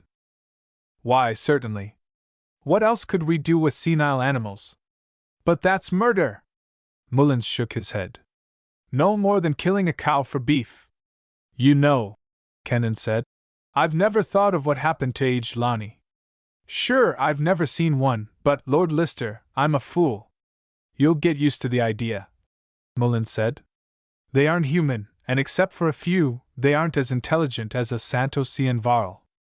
I know that they look like us except for those tails, but that's as far as it goes. I've spent 200 years with them, and I know what I'm talking about. That's what Alexander says. He should know. He's lived with them all his life. Well, perhaps. But I'm not convinced. Neither was old Doc, not until the day he died. Did he change then? I don't know. I wasn't there. But old Doc was a stubborn cuss. Kennan stood up. I've given instructions for treatment to your corpsman, he said. Now I think I'd better be getting back. I have some reports to finish. Mullins smiled grimly. You know, he said, I get the feeling that you don't approve of this operation. Frankly, I don't, Kennan said, but I signed a contract. He turned toward the door and gestured to the 2 Lani who waited outside with his bags. I can find my way to the roof, he said. Well, good luck, Mullen said. We'll call you again if we need you. Do that, Kennan replied. He wanted to leave, to get away from this place and back to the main island. He wanted to see Copper. He'd be damned if anyone was going to butcher her. If he had to stay here until she died of old age, he'd do it. But nobody was going to hurt her. Chapter 12. Kennan wondered if his colleagues in human medicine felt toward their patients as he did toward the Lani, or if they ultimately lost their individuality and became mere hosts for diseases, parasites, and tumors, vehicles for the practice of surgical and medical skills, economic units whose well-being meant a certain amount of credits. Probably not, he decided. They were human and their very humanity made them persons rather than things.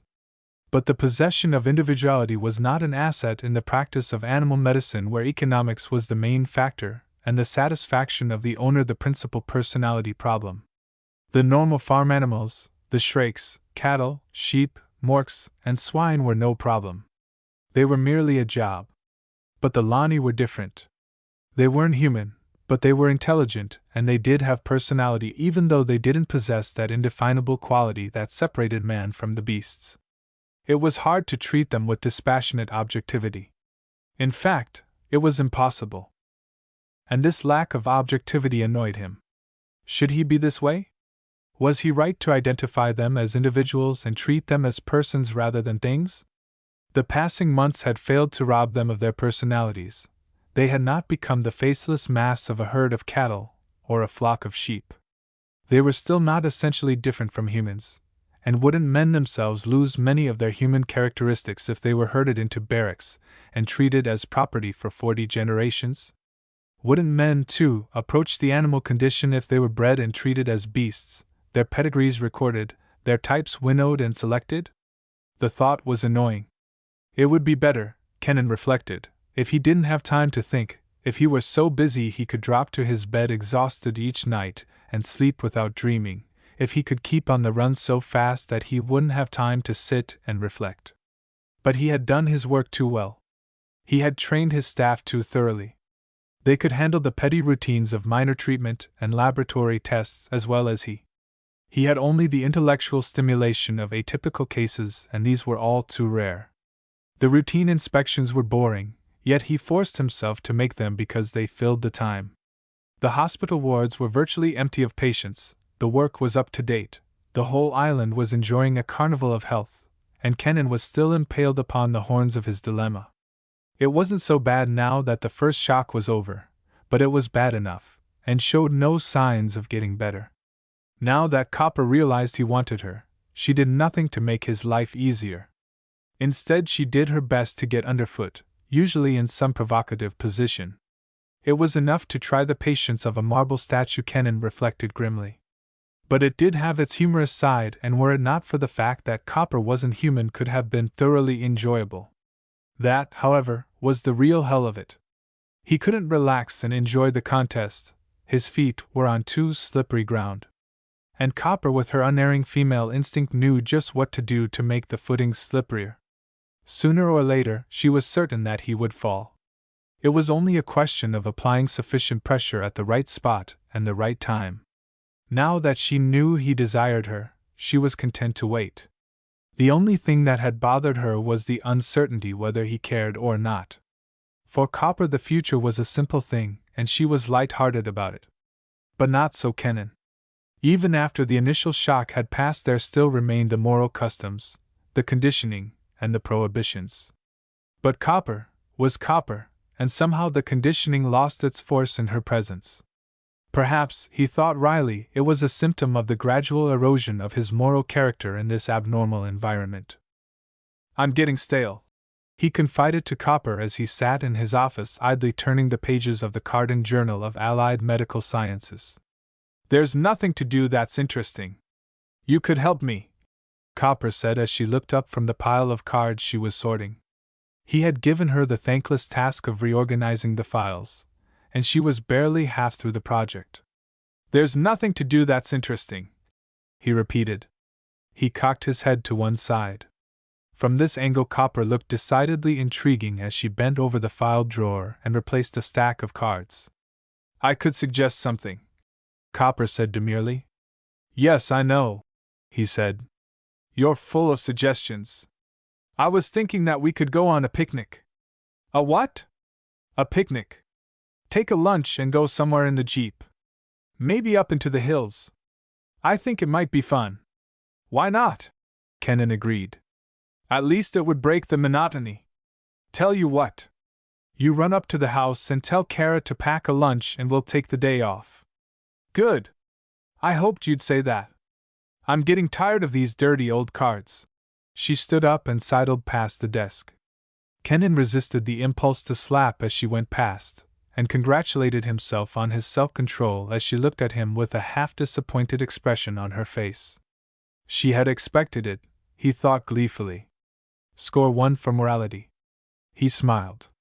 Whatever the other Lani might be, Copper was different. Quick, volatile, intelligent, she was a constant delight, a flashing kaleidoscope of unexpected facets. Perhaps the others were the same if he knew them better. But he didn't know them, and avoided learning. In that direction lay ulcers. We'll go to Olympus, he said. Copper looked dubious. I'd rather not go there. That's forbidden ground. Oh, nonsense.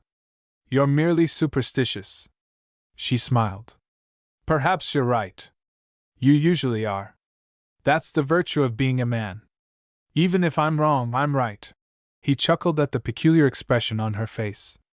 Now off with you, and get that lunch basket packed. She bowed. Yes, master. Your slave flies on winged feet to execute your commands. Kenan chuckled. Copper had been reading old Doc's romances again. He recognized the florid style. Kenan landed the jeep in a mountain meadow halfway up the slope of the peacefully slumbering volcano. It was quiet and cool, and the light breeze was blowing Olympus's smoky cap away from them to the west. Copper unpacked the lunch. She moved slowly. After all, there was plenty of time, and she wasn't very hungry. Neither was Kenan. Let's go for a walk, Copper said. The woods look cool, and maybe we can work up an appetite. Good idea. I could use some exercise. That lunch looks big enough to choke a horse, and I'd like to do it justice. They walked through the woods, skirting scant patches of underbrush, slowly moving higher on the mountain slopes. The trees, unlike those of Beta, did not end abruptly at a snow line, but pushed green fingers upward through passages between old lava flows, on whose black wrinkled surfaces nothing grew. The faint hum of insects, and the piping calls of the bird-like mammals added to the impression of remoteness. It was hard to believe that scarcely 20 kilometers from this primitive microcosm was the border of the highly organized and productive farmlands of Outworld Enterprises. Do you think we can see the hospital if we go high enough? Copper said.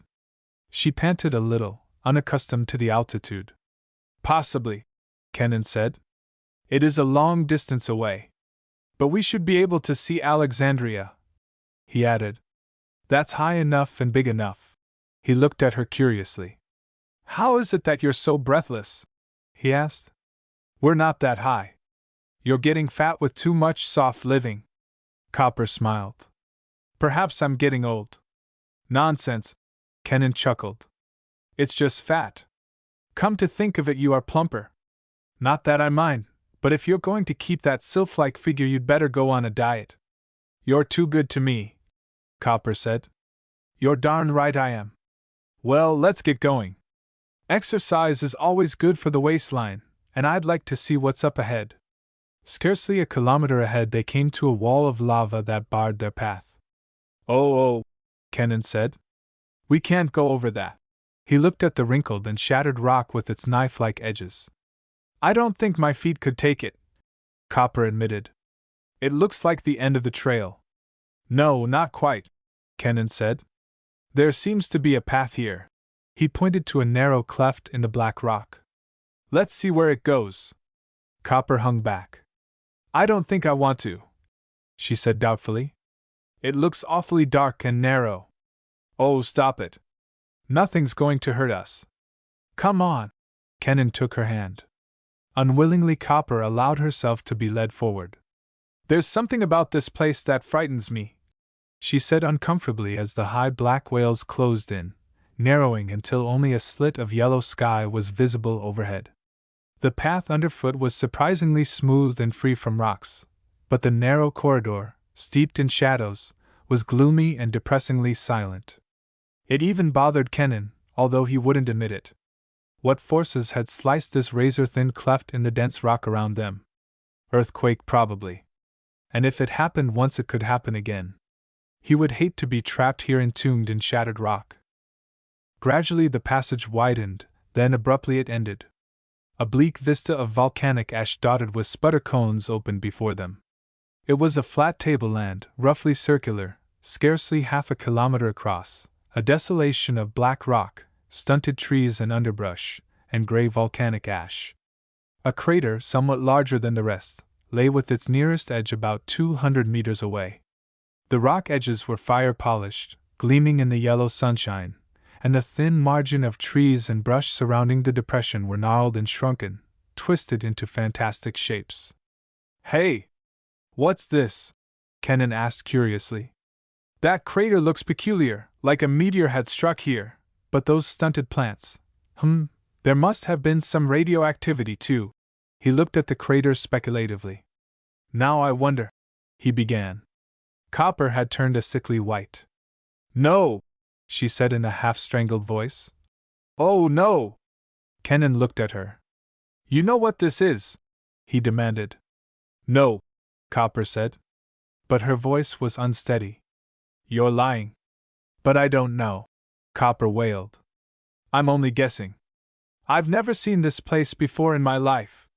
Please, let's get out of here." "Then you know about this?" Kenan demanded.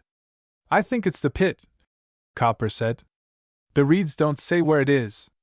But the description fits, the circle of death, the twisted land, it's all like the reeds say." "Reeds? What are reeds? And what is this business about circles of death? There's something here that's peculiar and I want to know what it is." "It's nothing. Truly. Just let's go back. Let's leave this place. It's no good. It's taboo." "Taboo? You've never used that word before." "Forbidden." "Who forbids it?" "The gods, the old ones. It is not for Lani. Nor for you." Her voice was harsh. "Come away before it is too late. Before the silent death strikes you down. I'm going to have a look at this." "You'll be killed," Copper said. "And if you die, I die too. Don't be foolish. There's nothing here that can hurt me. See those trees and plants growing right up to the crater's edge? If they can take it permanently, I can stand it for a few moments. If there's any radioactivity there, it's not very much. But the reeds say, oh, forget those reeds. I know what I'm doing. Besides, I'm a Betan and can stand more radiation than most men. A brief exposure isn't going to hurt me. You go and I go too," Copper said desperately. "You'll stay here where it's safe," Kenan said flatly. "I'm going with you," Copper repeated. "I don't want to live without you. I tell you I won't be hurt. And one quick look isn't going to bother whatever's down there. That's what Roga the Foolish said when he opened Lyssa's tower. But he'd brought men to Flora. And your little look may bring an even greater calamity." Kenan shrugged, and started walking toward the crater's edge. Copper followed. He turned to order her back, but the words died on his lips as he saw the terror and determination on her face. Neither commands nor pleas would move her. If he went, she would follow. The only way he could stop her would be with violence, and he didn't want to manhandle her. He felt an odd mixture of pride, tenderness, and admiration for her. Were their situations reversed, he doubted whether he would have the courage she was showing. He sighed. Perhaps she was right. Perhaps he did need an anti-radiation suit. "All right," he said. "You win. I'll get some protective clothing and look at it later." Her knees sagged, but he caught her before she fell, and held her erect until her strength returned. Belatedly he understood the emotional strain that had been gripping her. "If you come back later, sir, you'll take me with you." The words were a statement, not a question.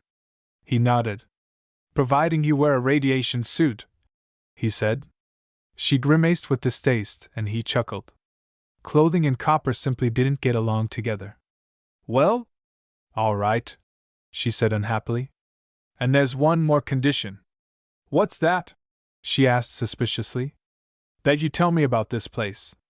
You obviously know something about it, and with all your talking, you've never mentioned it to me.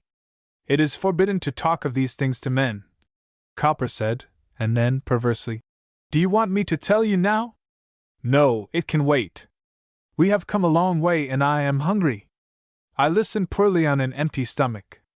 Let's go back to the jeep and you can tell me later. Copper smiled. That's good, she said. I'd feel better away from this place. Chapter 13. I was a poor learner of the reeds, Copper confessed.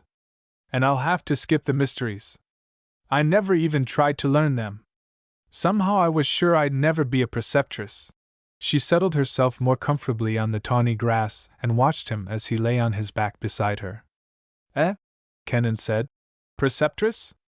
The guardians of our traditions. They know the reeds and mysteries by heart. And you have kept your religion alive that way all these years? It isn't exactly religion, Copper said. It's more like history. We learn it to remember that we were once a great race, and that we may be again. Someday there will come a male, a leader to bring us out of bondage, and our race will be free of dependence on men. There will be pairings again, and freedom to live as we please. She looked thoughtfully at Kennan. You might even be the one, even though you are human. You're different from the others. You're prejudiced. Kennan smiled. I'm no different. Well, not very different at any rate. That is not my thought, Copper said. You are very different indeed. No man has ever resisted a Lani as long as you have. Kennan shook his head. Let's not go into that now. What are these reeds? I do not remember them all, Copper apologized. I was. You've said that before. Tell me what you do know. I remember the beginning fairly well, she said. It goes back to the time before Flora when everything was nothing and the master himself was lonely. Without warning, her voice changed to a rhythmic, cadenced chant that was almost a song. Her face became rapt and introspective as she rocked slowly from side to side. The rhythm was familiar, and then he recognized it. The unintelligible music he had often heard coming from the barracks late at night when no men were around, the voiceless humming that the Lanis sang at work. First there was darkness, starless and sunless. Void without form, darker than night. Then did the Master, Lord of Creation, wave his right hand, saying, Let there be light. Verse, Kennan thought. That was logical. People remember poetry better than prose. But the form was not what he'd normally expect. It was advanced, a style that was past primitive blank verse or heroic pentameter. He listened intently as Copper went on. That's a great deal like Genesis, Kennan said with mild astonishment. Where could you have picked that up? From the beginning of our race, Copper said. It came to us with Ulf and Lissa, but what is Genesis? A part of an ancient religion, one that is still followed on some of the Central worlds. Its followers call themselves Christians. They say it came from Earth, the mother world of men. Our faith has no name. We are children of Lissa, who was a daughter of the Master. It is an odd similarity, Kennan said. But other races have had stories of the creation. And possibly there may be another explanation. Your ancestors could have picked this up from Alexander's men. They came from Earth originally, and some of them could have been Christians. No, Cooper said. This reed is long before man Alexander. It is the origin of our world, even before Ulf and Lissa. It is the first book, the Book of the Godspell. Man Alexander came in the 6th book, the Book of Roga. There's no point in arguing about it, Kennan said. Go on, tell me the rest. It's going to be a long story, Copper said. Even though I have forgotten some of it, I can chant the reeds for hours. Kennan braced his back against one of the fat tires of the jeep. I'm a good listener, he said. She chuckled. You asked for this, she said, and took up the verses where she had left off. And Kennan learned the Lani version of creation, of the first man and woman, cast out of heaven for loving each other despite the master's objection, of how they came to Flora and founded the race of the Lani. He learned how the Lani grew in numbers and power, how they split into two warring groups over the theological point of whether Ulf or Lissa was the principal deity, how Roga the Foolish opened Lissa's tower to find out whether the Ulfians or Lissans were right, and brought the Black Years to Flora. He heard the trial of Roga and the details of his torture by the priests of Ulf and the priests of Lissa, united by this greatest sacrilege. And he heard the Lani version of the landing of Alexander's ship and man's conquest of Flora. It was a story of savagery and superstition, of blood and intolerance, of bravery and cowardice, of love and beauty. Yet through it all, even through the reeds that described the conquest, there was a curious remoteness, a lack of emotion that made the verses more terrible as they flowed in passionless rhythm from Kappa's lips. "That's enough," Kenan said. "I told you wouldn't like it. It's horrible. How can you remember such things? We begin to learn them as soon as we can talk. We know the reeds almost our entire lives." Kappa was silent for a moment. "There's lots more," she said. "But it's all about our lives since the man Alexander, the old one, took possession of us. And most of the newer reeds are pretty dull. Our life hasn't changed much since the men came. The Book of Man is boring." Copper sighed. "I have dared a great deal by telling you these things. If the others knew, they would kill both of us." "Then why tell me?" he asked. "I love you," she said simply. "You wanted to know, and I can deny you nothing." A wave of tenderness swept over him. She would give her life for him, and what would he give? Nothing. Not even his prejudices. His face twisted. If she was only human, if she wasn't just an animal. If he wasn't a Betan. If. Resentment gorged his throat. It was unfair, so damned unfair. He had no business coming here. He should have stayed on Beta or at least on a human world where he would never have met Copper. He loved her, but he couldn't have her. It was Tantalus and Sisyphus rolled into one unsightly package and fastened to his soul. With a muttered curse he rose to his feet, and as he did he stopped, frozen, staring at Copper as though he had never seen her before. "How did you say that Roga was judged responsible for Alexander coming here?" he demanded. "He went into Lissa's tower, where Ulf and Lissa tried to call heaven, and with his foolish meddling set the tower alight with a glow that all could see. Less than a week later the man Alexander came. Where was this tower? Where Alexandria now stands. Man Alexander destroyed it and built his house upon its ruins. And what was that place of the pit? The shrine of Ulf, where the god egg struck Flora. It is buried in the pit, but the silent death has protected it from blasphemy, and besides man Alexander never learned about it. We feared that he would destroy it as he did Lissa's tower." A wild hope stirred in Kenan. "We're going home," he announced. "Good. And we're going to get a pair of radiation suits, and then we're coming back. We'll have a good look at that pit, and if what's in there is what I think it is." His face was a mixture of grimness and eagerness. "We'll blow this whole operation off this planet." Copper blanched. "It is death to meddle with the god egg," she said.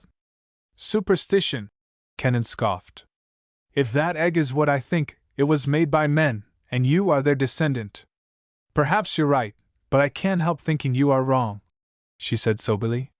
"Look at the trouble that came with Roga's meddling. Be careful that you do not bring us a worse fate." "I'll be very careful. We'll take every precaution." "We? You're coming, of course. I can't imagine you staying away." Copper nodded. "You shouldn't worry so much," Kenan teased. "You know we men live forever." "That is true. And if I'm right, you're just as human as I, and you're capable of living as long as I do." "Yes, sir," Copper said. Her voice was unconvinced, her expression non-committal. "You females," Kenan said in quick exasperation. "You drive a man crazy. Get an idea in your head and it takes triatomate to blast it out. Now let's go." 2 hours brought them back to the volcanic area, and knowing what to look for, Kenan located the pockmarked mountain valley. From the air it looked completely ordinary. Kenan was amazed at the perfection of the natural camouflage. The pit was merely another crater in the pitted ground. He dropped to a lower altitude, barely 100 feet above the sputter cones. "Look," he said. Below them was the crater of the pit, and in its center a smooth, bluish-black hemisphere protruded from the crater floor. It would have passed unnoticed by the casual eye, nearly concealed by 2 gigantic blocks of pumice. "The god egg!" Copper exclaimed. "Egg, ha! That's a spacer. I thought it would be. I'd recognize beryllium anywhere. Let's go down and look this over, but first we want a couple of pictures." He pointed a camera at the crater and snapped the shutter. "There, now let's have a closer look at our baby." "Do you expect me to get into that thing?" Copper said distastefully as she prodded the shapeless green coveralls with a bare toe. She eyed the helmet, gloves, and boots with equal distaste. "I'd suffocate." "If you want to come with me, you'll wear it," Kenan said. "Otherwise you won't come near that pit.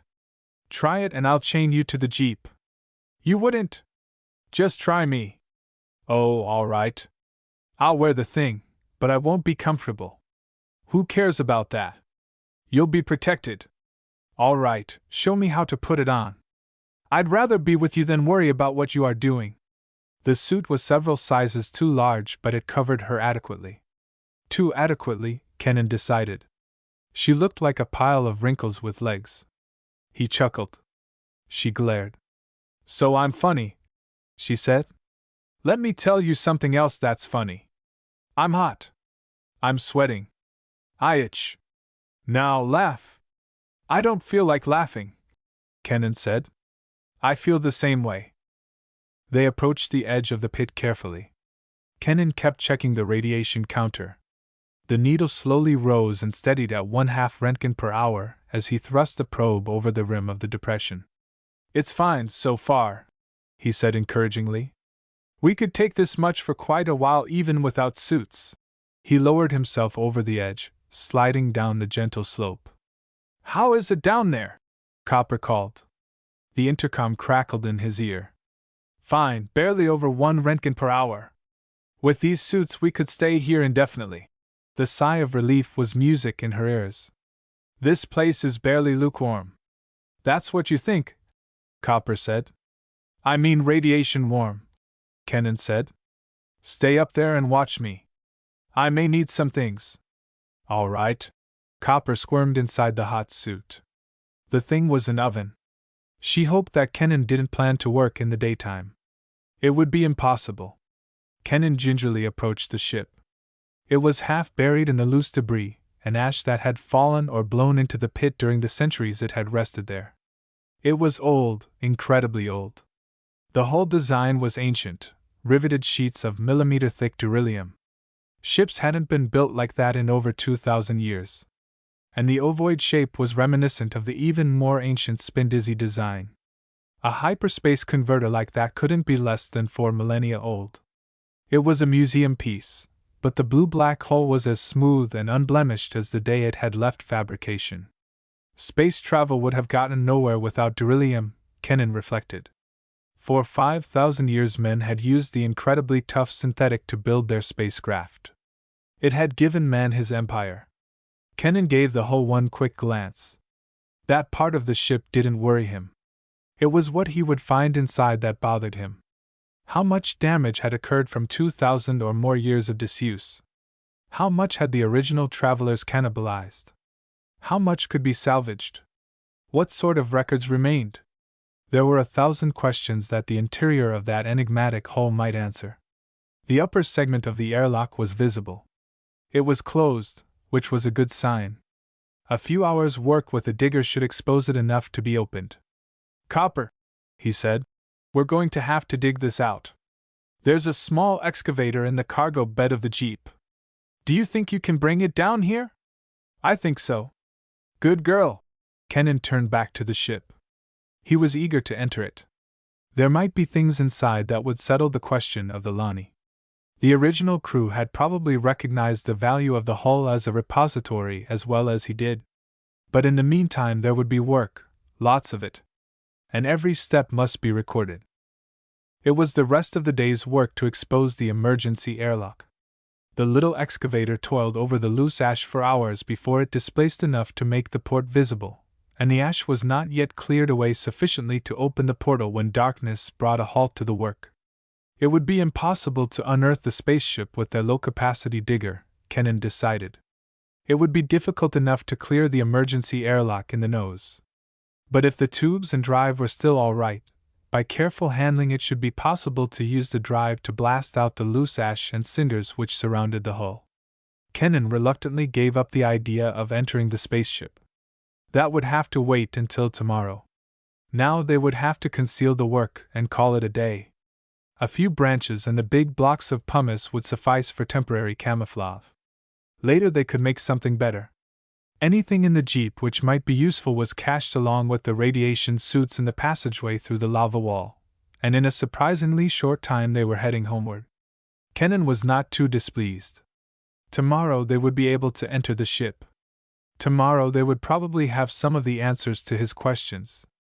He looked ahead into the gathering night. The gray mass of the abandoned Olympus station slipped below them as he lined the jeep along the path indicated by the luminous arrow atop the main building, set the controls on automatic, and locked the craft on the guide beacon in Alexandria's tower. In a little less than an hour they would be home. Chapter 14. Kennan was morally certain that the Lani were of human stock. Evolved, of course. Mutated. Genetic strangers to the rest of humanity. But human. The spaceship and the reeds proved it as far as he was concerned. But moral certainty and legal certainty were two different things. What he believed might be good enough to hold up in a Brotherhood court, but he doubted it. Ulf and Lissa might be the founders of the Lani race, but they had come to Cardin nearly 4,000 years ago, and no records existed to prove that the Lani weren't here before they came. Reeds passed by word of mouth through hundreds of generations were not evidence. Even the spaceship wasn't the absolute proof that would be needed to overturn the earlier legal decision. Other and better proof was needed, something that would stand up in any court in the Brotherhood. He hoped the spaceship would hold that proof. But Kennan's eagerness to find out what was inside the ancient spacer was tempered by hard practicality. Too much depended on what he might find inside that hull. Every step of the work must be documented beyond any refutation.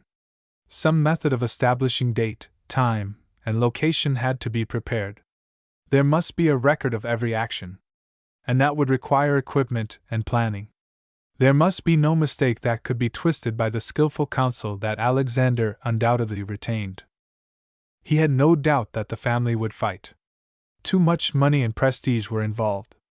To prove the Lani human would destroy Outworld enterprises on Cardin. Yet this thought did not bother him. To his surprise, he had no qualms of conscience. He was perfectly willing to violate his contract, break faith with his employers, and plot their ruin. The higher duty came first, the duty to the human race. He smiled wryly. It wasn't all higher duty. There were some personal desires that leavened the nobility. To prove Copper human was enough motivation. Actually, it was better than his sense of duty. Events, Kennan reflected, cause a great deal of change in one's attitude. Although not by nature a plotter, schemes had been flitting through his mind with machine-like regularity, to be examined and discarded, or to be set aside for future reference. He rejected the direct approach. It was too dangerous, depended too much on personalities, and had too little chance for success. He considered the possibility of letters to the Brotherhood Council, but ultimately rejected it. Not only was the proof legally insufficient to establish humanity in the Lani, but he also remembered Alexander's incredible knowledge of his activities, and there was no reason to suppose that his present didn't receive the same scrutiny as the past. And if he, who hadn't written a letter in over a year, suddenly began to write, the correspondence would undoubtedly be regarded with suspicion and would probably be examined, and direct messages would be out for the same reason. He could take a vacation, and while he was away from the island he could inform the Brotherhood. Leaving Flora wouldn't be particularly difficult, but leaving Cardin would be virtually impossible. His contract called for vacations, but it expressly provided that they would be taken on Cardin. And again, there would be no assurance that his activities would not be watched. In fact, It was probable that they would be. There was nothing that could be done immediately. But there were certain long-range measures that could be started. He could begin preparing a case that could be presented to the council. And Beta, when it knew, would help him. The situation of the Lani was so close to Beta's own that its obvious merit as a test case simply could not be ignored. If he could get the evidence to Beta, it would be easy to enlist the aid of the entire medico-technological civilization.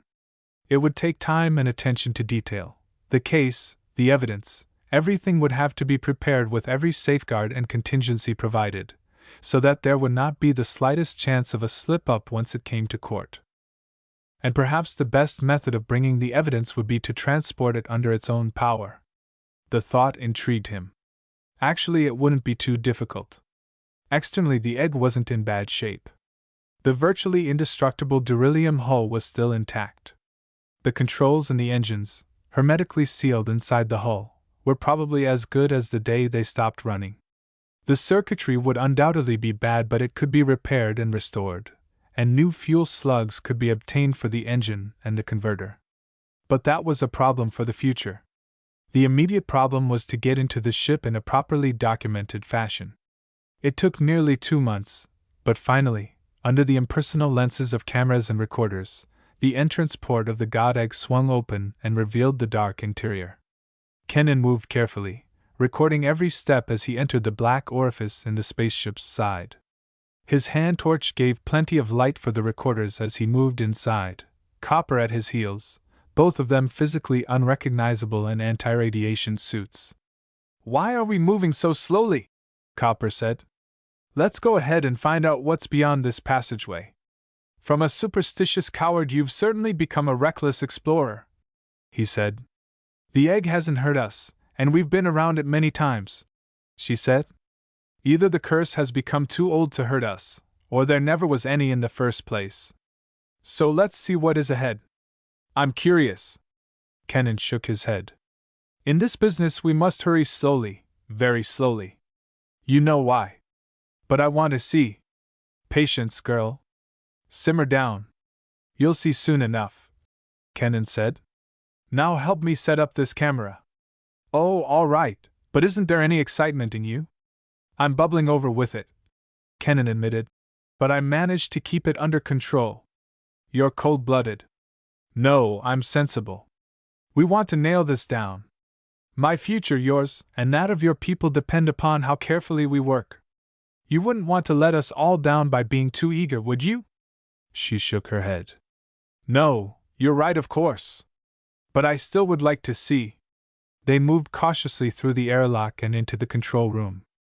"Ah," Kenan said with satisfaction. "I hoped for this, but I didn't dare expect it." "What?" "Look around. What do you see?" "Nothing but an empty room. It's shaped like half an orange, and it has a lot of funny instruments and dials on the walls, and a video screen overhead. But that's all." "Why, what's so unusual about it?" "It looks just like someone had left it. That's the point. There's nothing essential that's missing. They didn't cannibalize the instruments, and they didn't come back." "Why not?" "Maybe because that curse you mentioned a few minutes ago was real." Copper drew back. "But you said it wouldn't hurt us." "Not now. The heat's practically gone, but when whoever flew this crate came here, the whole shell could have been as hot as a Sumerian summer." "But couldn't they have come back when it cooled?" "Not with this kind of heat. The hull was probably too radioactive to approach from the outside. And radioactivity cools off slowly. It might take several lifetimes for its level to become low enough to approach if there was no decontamination equipment available. I suppose that's why the early ones thought the egg was cursed." Kenan nodded. "Now let's check." Oh! What's this?" He pointed to a metal-backed book lying on the control panel. "It looks like a book," Copper said. "I'm hoping it's the book." "The book?" "Yes, the ship's log. It's possible. And if it is, we may have all the evidence we need." "Copper, don't touch it." "Why not?" "Because its position has to be recorded first. Wait until we get the camera and recorders set up." Gingerly Kenan opened the ancient book. The sheets inside were brittle, crumbling with age, but he could make out the title UNSS Wanderer with the date of launching and a lower line which read, Ship's Log. Kennan was thankful for his medical training. The 4 years of classical English that he had despised so much were essential now. Stumbling over unfamiliar words and phrases, he moved slowly through the log, tracing the old ship's history from pleasure craft to short-haul freight tractor to obsolescence in a space dump orbiting around a world called Heaven. There was a gap of nearly 10 years indicated by a blank page before the entries resumed. "Ah, this is it," Kennan said. "What is it?" Copper said curiously. "I can't read the writing." "Of course you can't. It's in English, a language that became obsolete during the interregnum. I had to learn it, since most medical terminology is based on it." "What is an interregnum?" Copper interrupted. "I've never heard that word before. It's a period of confusion when there is no stable government. The last one came after the Second Galactic War, but never mind that, it happened long ago and isn't important now. The important thing that did happen was the Exodus." "What was that?" "A religious revival and a tremendous desire to see what was happening beyond the next star. During that century men traveled wider and farther than they ever have before or since. In that outward explosion with its mixed motivations of religion and practicality, colonists and missionaries went starward to find new worlds to tame, and new races to be rescued from the darkness of idolatry and hell. Almost any sort of vehicle capable of mounting a spin-dizzy converter was pressed into service. The old spin-dizzies were soundly engineered converters of almost childlike simplicity that could and did carry ships enormous distances if their passengers didn't care about subjective time lag and a little radioactivity. And that's what happened to this ship. According to this log, it was bought by Alfred and Melissa Vagon, a missionary couple with the idea of spreading the Christian faith to the heathen. Alfred and Melissa, Ulf and Lissa, they were a part of this ancient explosion that scattered human seed across parsecs of interstellar space. It seems that they were a unit in a missionary fleet that had gone out to the stars with flame in their hearts and gospel on their lips to bring the word to the benighted heathen on other worlds. Kennan's lips curled with mild contempt at their stupid foolhardiness, even as his pulse quickened to their bravery.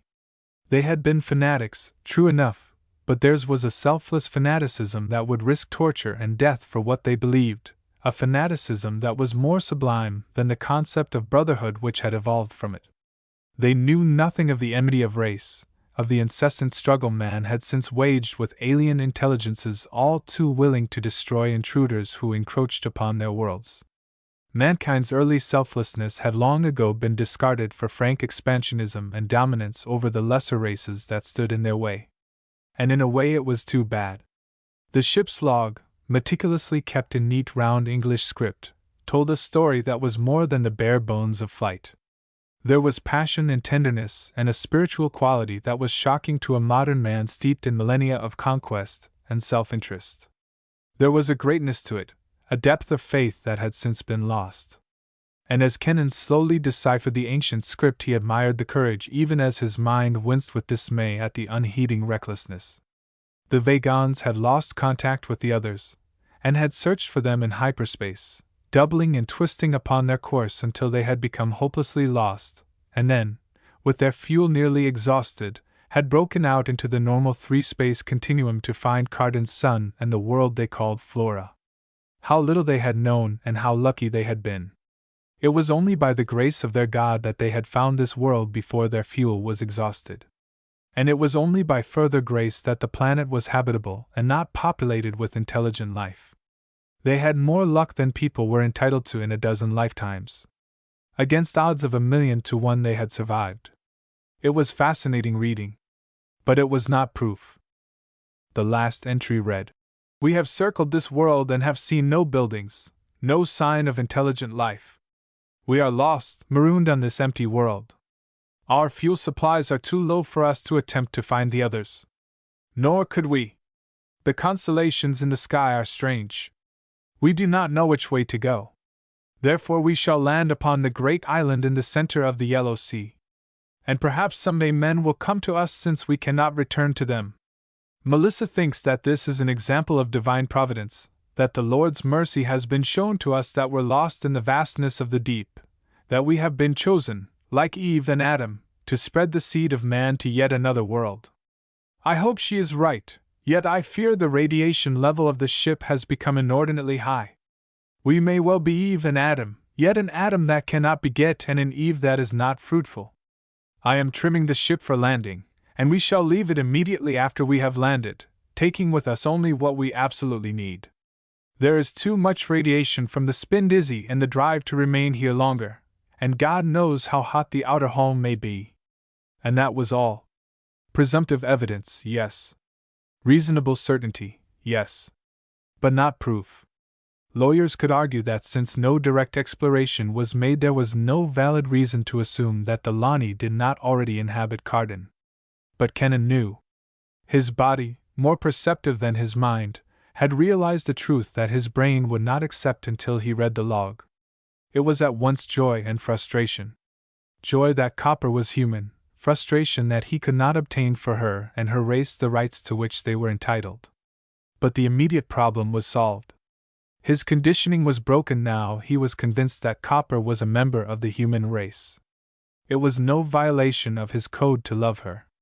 The greatest barrier was broken, and with it gone the lesser ones would yield. Relief that was almost pain washed through him and left him weak with reaction. "What is it?" Copper asked as he turned to her.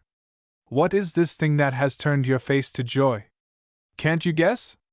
She shook her head. "I have seen nothing but you reading this ancient book, yet you turn to me with the look in your eyes that the reeds say Ulf had for Lissa. You're human." Copper shrugged. "You're mad. I'm a Lani. I was born a Lani, and I shall die one. Don't you understand? All Lani are human. You all are the descendants of two humans who came here thousands of years ago. Then there is no reason why you cannot love me." Kennan shook his head. "No," he said. "There is no reason." Copper laughed. It was a sound so merry and gay that Kennan looked at her in surprise. She looked as happy as she sounded. Simple and savage, Kennan thought. She cared nothing for the future, and probably very little about the injustice of her present. The thing that mattered was that what had kept them apart was gone. She was probably offering mental sacrifices to the old ones who had caused this change in the man she loved. She didn't really care about what had caused the change. To her it was sufficient that it had happened. For a moment Kennan wished that it could be as simple for him as it apparently was for her. The fact that Copper was human posed a greater problem than the one it solved. The one had been personal. The other was infinitely greater. He could not let it lie. The very morality which had kept him from doing what he wished when he thought she was a humanoid now forced him to do what he did not wish. Every instinct said to leave it alone. The problem was too great for one man to solve, the situation too complicated, the evidence too inconclusive, the opposition too powerful. It would be far better to take his happiness and enjoy it. It was not his problem to solve. He could turn the evidence over to the Brotherhood once his contract was over, and better and more capable people than he could settle the Lani legal status. But the inner voice that had called him bestial now called him shirker, coward, and slacker. And this, too, could not be borne. The case of the Lani would have to be pursued as vigorously as he could do it. They were entitled to human rights, whether they wanted them or not. His first idea of making the spacer operational was a good one, Kennan decided as they finished the inspection of the ship. Even if it was never used, it would make a good means of retreat. He grinned wryly.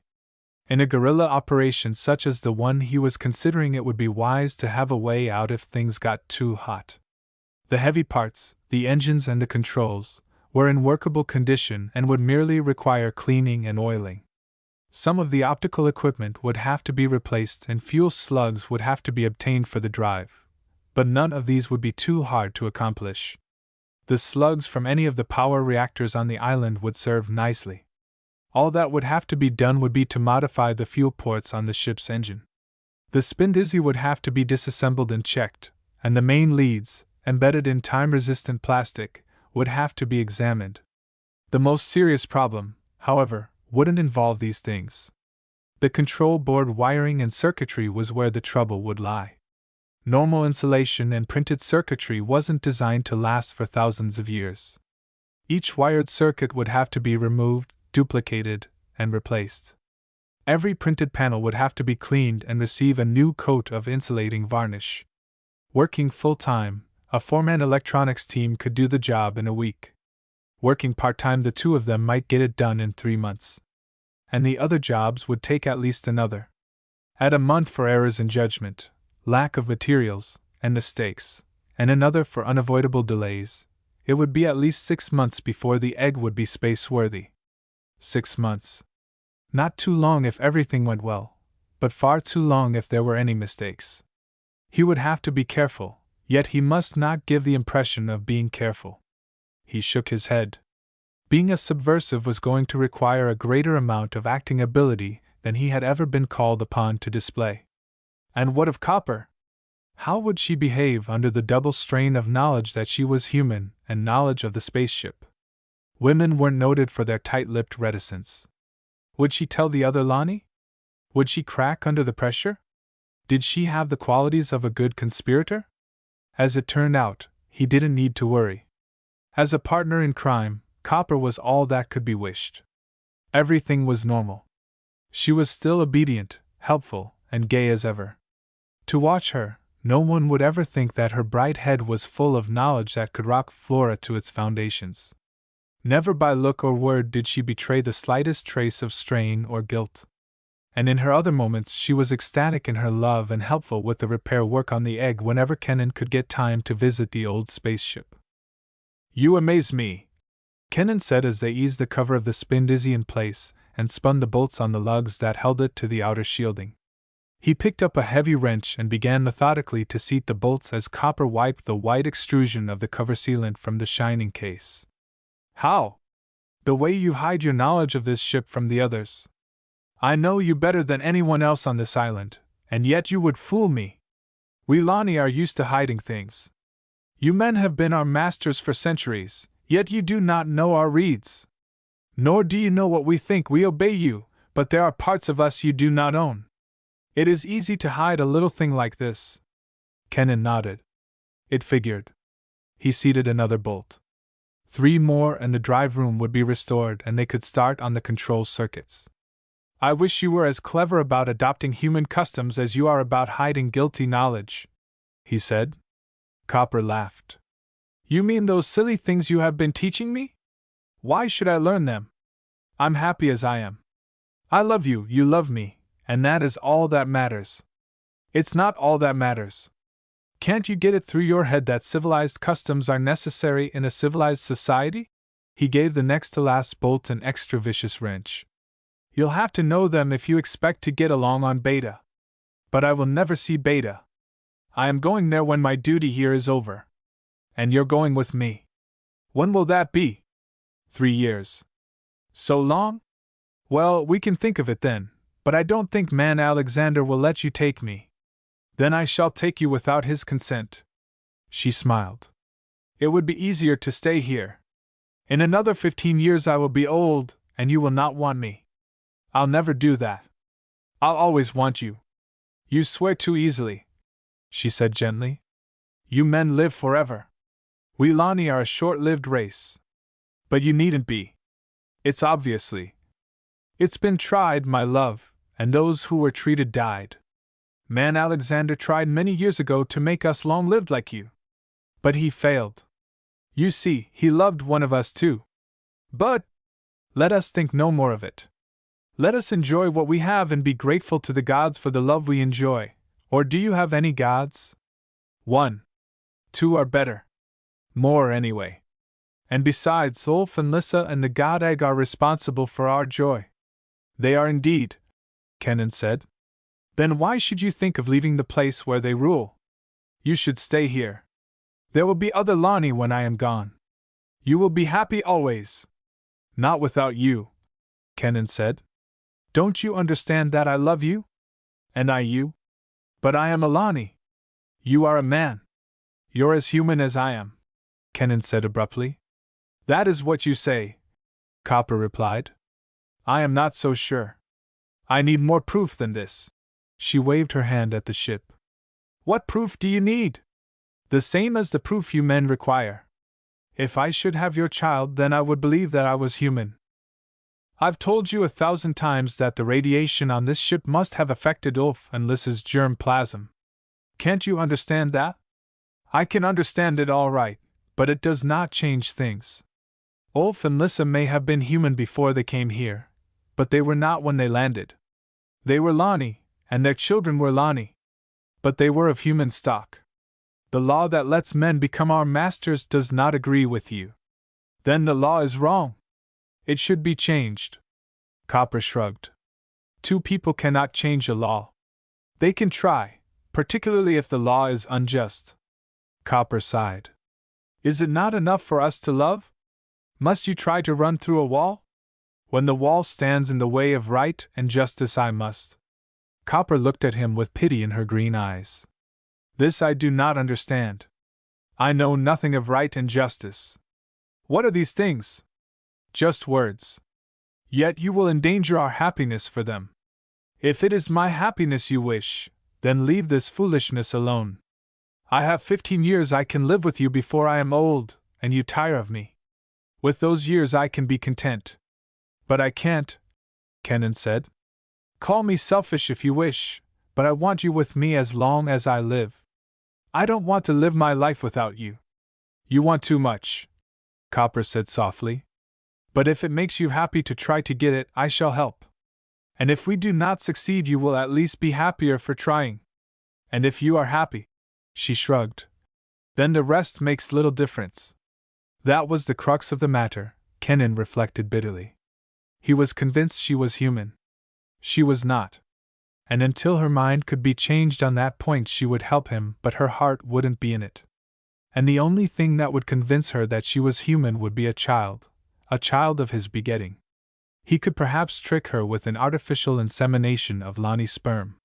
There were drugs that could suspend consciousness, hypnotics that would make her believe anything she was told while under their influence. But in the end it would do no good. All witnesses in Brotherhood court actions were examined under psychoprobe, and a hypnotic was of no value against a lie detector that could extract the deepest buried truth. And he would be examined too. The truth would out, and nothing would be gained. In fact, everything would be lost. The attempt at trickery would prejudice any court against the honest evidence they had so painfully collected. He sighed. The only thing to do was to go on as they were, and hope that the evidence would hold. With Beton legal talent at their back it might. And, of course, they could try to produce a child as nature had intended. They could try, but Kenan knew it would not succeed. It never had. Chapter 15. Copper had been acting strangely of late, Kenan thought as he rolled over in his bed and watched her standing before the full-length mirror on the bathroom door. She pivoted slowly before the glass, eyeing herself critically, raising her arms over her head, holding them at her sides, flexing her supple spine and tightening muscles that moved like silken cords beneath her golden skin. What are you trying to do, become a muscle dancer? Kenan asked idly. She whirled, a crimson blush deepening the tan of her face. You were supposed to be asleep, she said. I'm an unregenerate heel, he replied. And I don't sleep too well nowadays unless you're beside me. Well, I suppose you might as well know now as later, she said. You'll know in any event. Know what? That you're right. I am human. And what brought on this sudden change of? He stopped abruptly, his eyes widening. Yes, Copper said. I am with child. Your child. But that's impossible. She shook her head. It's a miracle perhaps, but it's not impossible. It's happened. Can't you see the difference? See what? You look just as you always do. I suppose you can't see it yet, she admitted. But I am with child. I'm 2 weeks past my time. Kenan's mind leaped to the obvious conclusion. Pseudo-pregnancy. He had seen it before among Lani at Hillside Farm. It was an odd syndrome which occasionally occurred in humans and animals. The brain, desiring children, made demands upon the body and the body responded to its desire by tricking the brain. Lani were fairly subject to it probably because they had better imaginations. He would run a few tests when they went down to the hospital, and once she realized the practical joke her body was playing, everything would be all right. No wonder she seemed excited. "We'll find out about that later," he said equably. "We'll settle this when we get back to the hospital." Copper smiled confidently and patted her stomach. "I know what you are thinking, but you're wrong. We Lani know about these things. In 40 generations I am the first to conceive as the Master intended." "I hope you haven't," Kenan said with such bitter sincerity that Copper looked at him wide-eyed. "Not now. Because if you have, either your life nor mine is safe." "Why?" "The Alexanders. Do you think they'll take it lying down? We're not ready for them yet. They'll fight, and the first thing they'll do is kill you and erase me so we would never be able to talk. You have been declared an animal, and you will not be allowed to change." "What can we do?" Copper asked. She shivered. "I do not want to die." "Nor do I want you to," Kenan said. "I could tell the others." "And just what would that accomplish?" "In a week every Lani on the island would know it. There would be revolt. For the Lani would no longer be dependent upon men to survive. Their greatest hold on us would be gone. And we would be free again on our island world." "You would not," Kenan said. "That sort of thinking is foolishness. Alexander would have men here within a week, and a week after that you would be smashed. Don't you realize that there are thousands of millions of men in the galaxy, and to every one of them you would be animals? You know nothing about what you would face. Your puny hundreds couldn't even stand against a fraction of the power Alexander could mount against you. Have you seen a Burkhold's blaster work? Have you seen remote control anti-personnel missiles? Have you push-pull projectors, atomic warheads? All of these weapons Alexander can command. Don't you realize he's an entrepreneur, one of the most powerful men in this sector?" Copper shook her head. "No," she said in a small voice. "I know nothing about these things. And do you think 40 generations of absolute obedience to men can be overcome because one Lani says she is pregnant by a man?" Copper frowned. "You put that in a different way. You talk as if it were my belief rather than the truth." "What is truth?" Kenan said heavily. "Who would believe you? There are hundreds of others with child. Sure, you're human. You know it. I know it. I've been trying to convince you for the past 2 months. You're just as human as I am. But pray that you're not pregnant. We can't get out of here in less than 4 months, and by then everybody will know about you. Someone will certainly check the records. And after that will come the psychoprobes. Everything will come to light. The egg will be destroyed. I will be erased. You will be dead. And that will be the end of it." He looked down at her with an odd expression of pity on his face. "You see?" he demanded harshly. Copper nodded. "I didn't understand," she said. "Don't be angry with me. I shouldn't have told you. I thought you'd be happy. I was never angry with you, but I am with myself. I was stupid. I didn't figure on the remote possibility that we might be genetically compatible. I should have my head examined for putting you in such danger. However, there's the possibility, the probability, that your body is playing a trick upon you." She shook her head. "You are wrong. I am not mistaken. I am with child, and the child is yours. But the fault is no more yours than mine. I wanted you before you looked on me. I still do, and I do not feel at fault. That I am yours, that my child is yours, is a thing of wonder and joy. Never could I have expected so much." Kenan looked down at her smudged face, streaked with the sudden rivulets of tears, and bitterness galled his throat. "Dear God, let her be wrong," he prayed silently. "Let it be pseudo-pregnancy this time. Let the tests be negative." But they weren't. Unequivocally, they confirmed Coppa's diagnosis. Here was the proof he needed. The final test that would prove the Lani human. And he had no way of getting it where it would do any good. It would take at least 4 months of steady labor before the ship was ready, and he didn't have that sort of time. He was needed here, and his prolonged absence would cause suspicion and investigation. Something would have to be done, but what?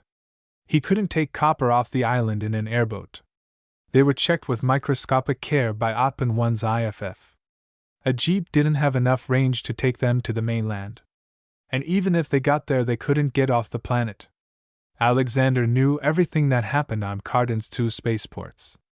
The egg was the only way, but the egg was unfinished and unspaceworthy. Frantically, Kenan considered concealing copper. He shook his head. It wouldn't work. It would be impossible to hide a baby on a place where every birth was recorded. Nor could one hide evidence of pregnancy in a Lani. Childbearing leaves telltale marks upon the body, and copper, even if she could be concealed for the duration of her pregnancy, could never survive the sharp-eyed scrutiny of her fellows or the other humans. Questions would inevitably be asked. There had to be a solution. He rubbed his forehead wearily.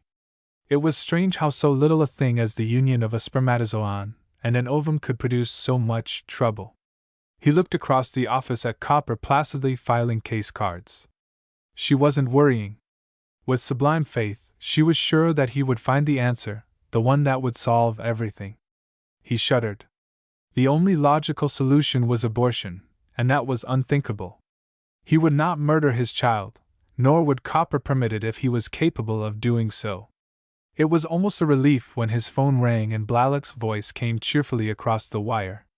"Tried to get you about an hour ago," the superintendent said, "but your girls said you were busy." "I was." "You through now?" "Yes." "Well, get up to the fortress. Alexander just flew in and he's calling a meeting. Something important has come up." "Something important?" A wave of ice rattled down Kenan's spine, and then he grinned feebly. Alexander didn't know. He couldn't know. It had to be something else. "I'll be right up," he said, marveling at the calmness in his voice. Kenan couldn't help comparing this meeting with the one a year ago. The location was different. The conference room in Alexandria was more formal than Blalak's parlor, but the same people were present: Alexander, Blalak, Jordan, and himself. Somehow Alexander seemed to have shrunk. He was no longer as impressive as he had been. But the man still radiated force, even though it didn't seem quite so overpowering. The year, Kenan thought, had done much to build his self-confidence. He felt assured rather than nervous. "Good to see you, Kenan," Alexander said. "Reports say you're doing a good job." "I can't claim the credit," Kenan said. 85% of our success is due to cooperation from the operating staff. And that's Blalak's doing. He knocked the heads of the division managers together, and they took care of their staffs. Otherwise we could have had a bad time. But you didn't, Alexander said. And you were the motive force.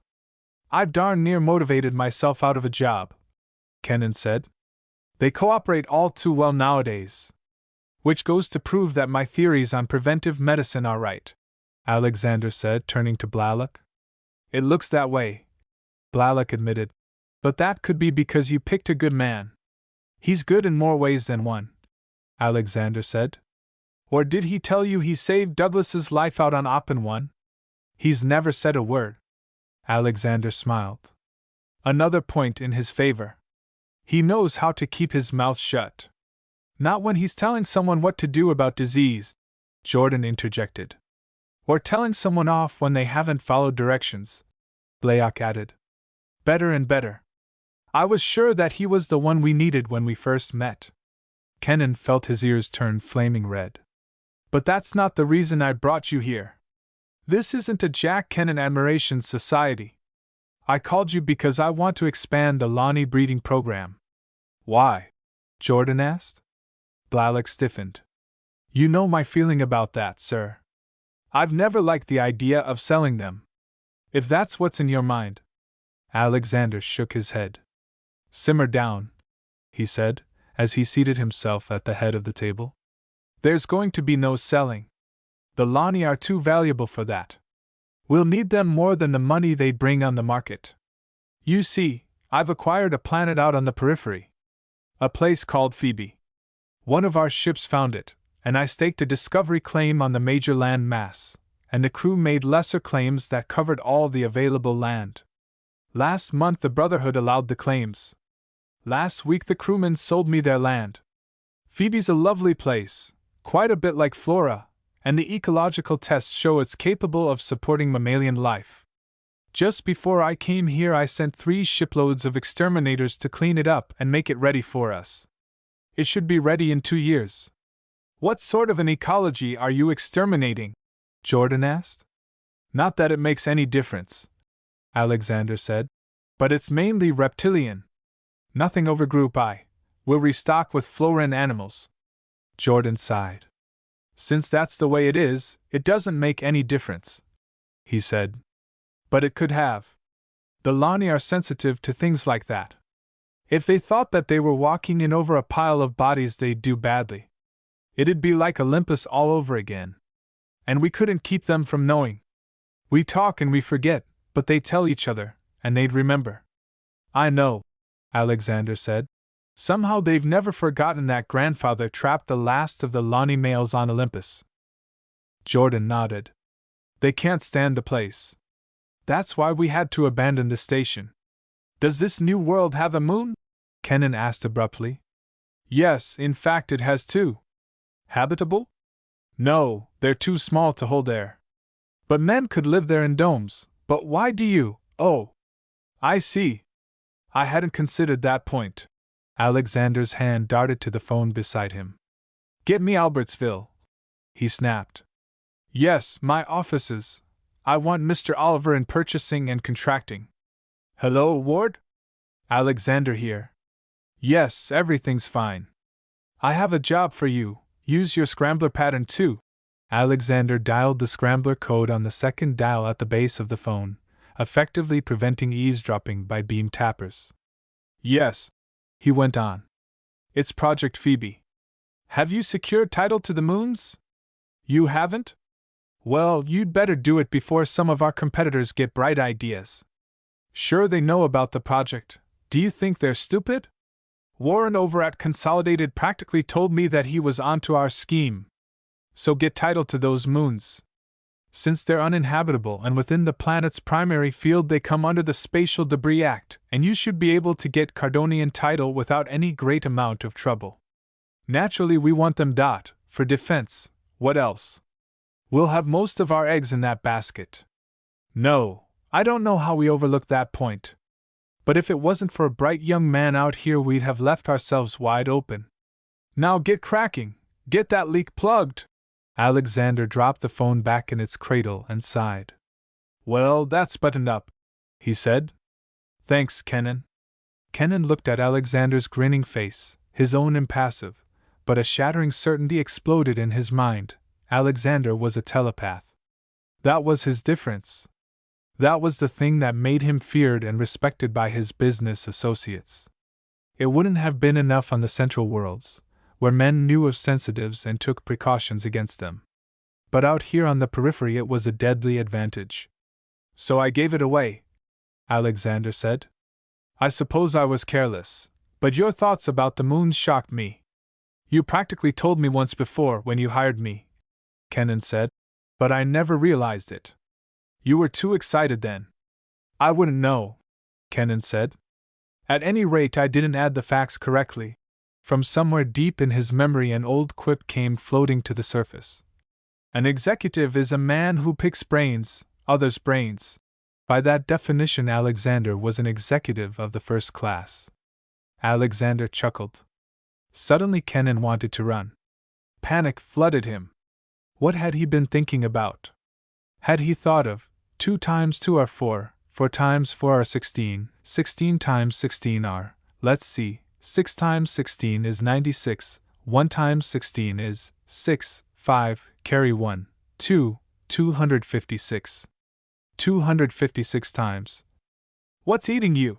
Alexander demanded. I'm angry, Kenan said. I told you the conditions I'd sign that contract, and you wrote a peeper clause into it. And then you peep in the worst way possible. There's no defense against a telep unless you know about him.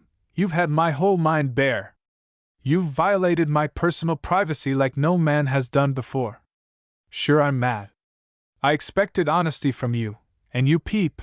The anger was stronger now, a wave of raw emotion based on a lifetime of training in mutual respect of a man's privacy, a feeling intensified by his childhood environment of a crowded planetary ecology and the cramped crew quarters on a spaceship. To Kenan, Alexander had committed the ultimate sin. "I can see I made a mistake by not telling you," Alexander said. His voice was cold. "But you have no right to insult me." "I'm not saying it, am I?" Kenan snapped. The moonflower on the bookcase behind Alexander was a thing of beauty. Alexander liked beauty. He had said so, and the great hall below them bore it out. It was a lovely room. Those 4 bronze Lani in the fountain were works of art. One of them looked remarkably like copper. Copper in bronze. The little which had probably posed for the casting. Maybe it had even been made from her body. "They're all of Susie," Alexander said. "I can see why you are angry, and I don't blame you. But remember I warned you about Lani." Copper. Kenan wrenched his thoughts back to the moonflower. It had 12 petals, limpid white on the borders shading to deep blue in the center, from which the cream-colored stamen surrounded by transparent pistils sprang to burst into a golden glory of pollen that dripped in tiny yellow flecks to the broad petals below. It was a magnificent flower. There was nothing like it on Beta. That was a marvelous thing about flowers. Wherever one went in the universe, plants used the same methods to fertilize their seed and spread their germ plasm. It was too bad that Kenan jerked his attention to Alexander's face. He detested the thought that his mind was common property. A man should have something he can call his own. There had been a clinics instructor in year 6 who was a sensitive.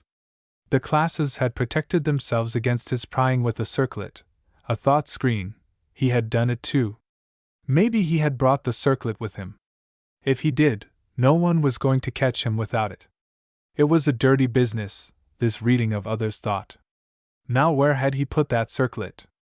Was it among his old books, or was it with his instruments? "Why don't you go back to your house and find it?" Alexander snapped. "As you are, you're nothing but a disruption. I want you in on this meeting, but not the way you're acting. I'm not going to act any other way until I get some protection from peeping," Kenan said grimly. "And if you think this is bad, wait till I start going through comparative anatomy." "What's the matter with you two?" Blalock asked. "Be quiet," Alexander snapped. "This isn't your problem. Kenan is behaving like a spoiled child." "He's a telepath," Kenan said. "And he didn't tell me." "So what? I've known that for years." "And you stand for it?" "I'm a mystic, not a Betan," Blalock said. "I don't have your insane desire for privacy." "Go find that thought screen if you still have it," Alexander said. "I don't want any more of this. You're making me ill." Kenan grinned thinly as he rose to his feet. It was a good thing he remembered Alexander was squeamish and didn't like anatomy. The door was to his left, an iris door with 8 leaves, terribly old-fashioned. About 10 steps away. "Count them, 1, 2, 3. Alexander sighed as Kenan left the room. "I certainly pushed the panic button on that young man," he said. "He has a pathological attitude toward telepathy. Wonder what he has to hide that he wants privacy so badly? Even for a Betan, this reaction was violent. Oh, I don't know. He's a pretty emotional sort. Maybe he hates to look like a fool. He's gotten himself mixed up with one of the Lani. Cute little thing by the name of Copper," Blalock said. "Oh, that's it. I thought that was what he was hiding." A picture of a girl kept popping up. Alexander chuckled. "I suppose that's the trouble. A man hardly likes to look a fool, particularly to someone who has warned him. At that, I don't blame him. They are beautiful and affectionate. And even with their superstitions and taboos, they're better than most humans. For pets," Blalock said heavily. "They're not better at anything." Jordan demurred. "They can't be. Man is the best and always will be." "The eternal racial chauvinist," Alexander murmured. He turned his attention to Blalock. "But for a while, Evold, I'd suggest you keep an eye on our young man. I still don't like his reaction. It was too violent, too defensive. I don't feel right about it. Perhaps Betans are more sensitive than most people, but it seems to me that he's trying to conceal something." There was an undertone of fear, and something else, beneath his defenses. Couldn't you get any more than that? Blalock asked. You're pretty good at this mind-reading business. His defenses were remarkably good, Alexander said dryly. Well, he'd done it now, Kennan thought. He found the thought screen circlet sandwiched between two books on comparative neuroanatomy which he hadn't bothered to unpack. He slipped it on and connected the lead wires to a portable battery pack. There was a half-forgotten tingling as the weak field heterodyned his thought waves. Kennan sighed. If Alexander wasn't suspicious of him now, the man was a fool. He'd done as well as he could with confusion and outrage, but it was hardly possible to hide behind superficialities. Even the most disciplined mind couldn't do that without some preparation. Undoubtedly his concern about copper had leaked through. He could only hope that other and more important things had not. Well, he could go back to the conference now, but he would have to be doubly careful from now on. He couldn't make daily trips to Olympus. His reaction had killed that plan. Alexander would be suspicious now, and unusual actions would crystallize suspicion to certainty.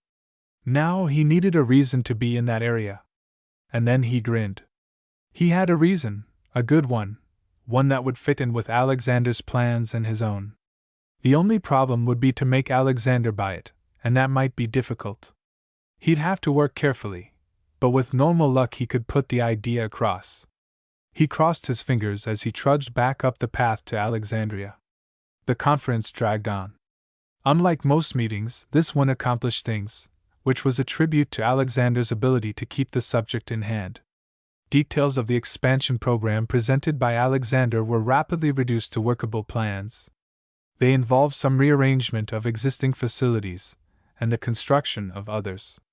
But the obvious snags were rapidly disposed of, and the whole revamped operation was outlined on paper in surprisingly few hours. A deadline date was set, construction was authorized, and in the morning the first steps in the practical implementation of the new program would be taken. Well, that's that, Alexander said with a sigh. I think this calls for a drink. There's one more thing, Kennan said. I know it isn't much, but Jordan's remark started me thinking. What remark? Jordan asked. The one you made at the beginning about Phoebe possibly being like the Olympus station. I've often wondered why that particular location has been so difficult to operate. Sure, I know the accepted explanation, but I think we should learn why it works and how to break a taboo. If we don't, we might be in for trouble. That's a good thought, Alexander said. I tried to find out once, but all I could discover was that it was taboo. The Lanis simply didn't like it. And despite the fact that I can read minds, I didn't learn any more than that. There's a certain sex linkage to telepathy, as you probably know. Kennan nodded. All I could discover was that their dislike of Olympus was a basic emotion rather than reasoned thought. They were nervous, irritable, disobedient, and uncooperative while they were there, and even they didn't know why. It was merely taboo. We even tried youngsters, but the attitude was the same. I'd like to know more about that basic emotion. We should understand it, Kennan agreed. If we transship a large number of Lani to a strange world, we should know their deepest motivations. We cannot take the chance that the transplant won't take, with all the money you're sinking into this project. You have a point there. Have you any suggestions about how to accomplish this? Alexander's voice was interested. I have. Hire a psychologist. And reopen Olympus. It'll be the same story, Jordan said. Not if you apply experimental procedure, Kennan said. Divide the place into a number of separate units in which groups of, say 10, Lani of various ages are kept. Let every group know where they are, but don't let them come in contact with one another. Observe them constantly. Put spy cells in the units. Couple them to recorders. Prepare a set of test situations and observe how each group performs. Question individuals under narcosynthesis. Observe and record any changes in physical condition, give them the works. Maybe we can collect some basic data that will indicate the answer. Not a bad idea, Alexander said. I don't like it, Jordan said.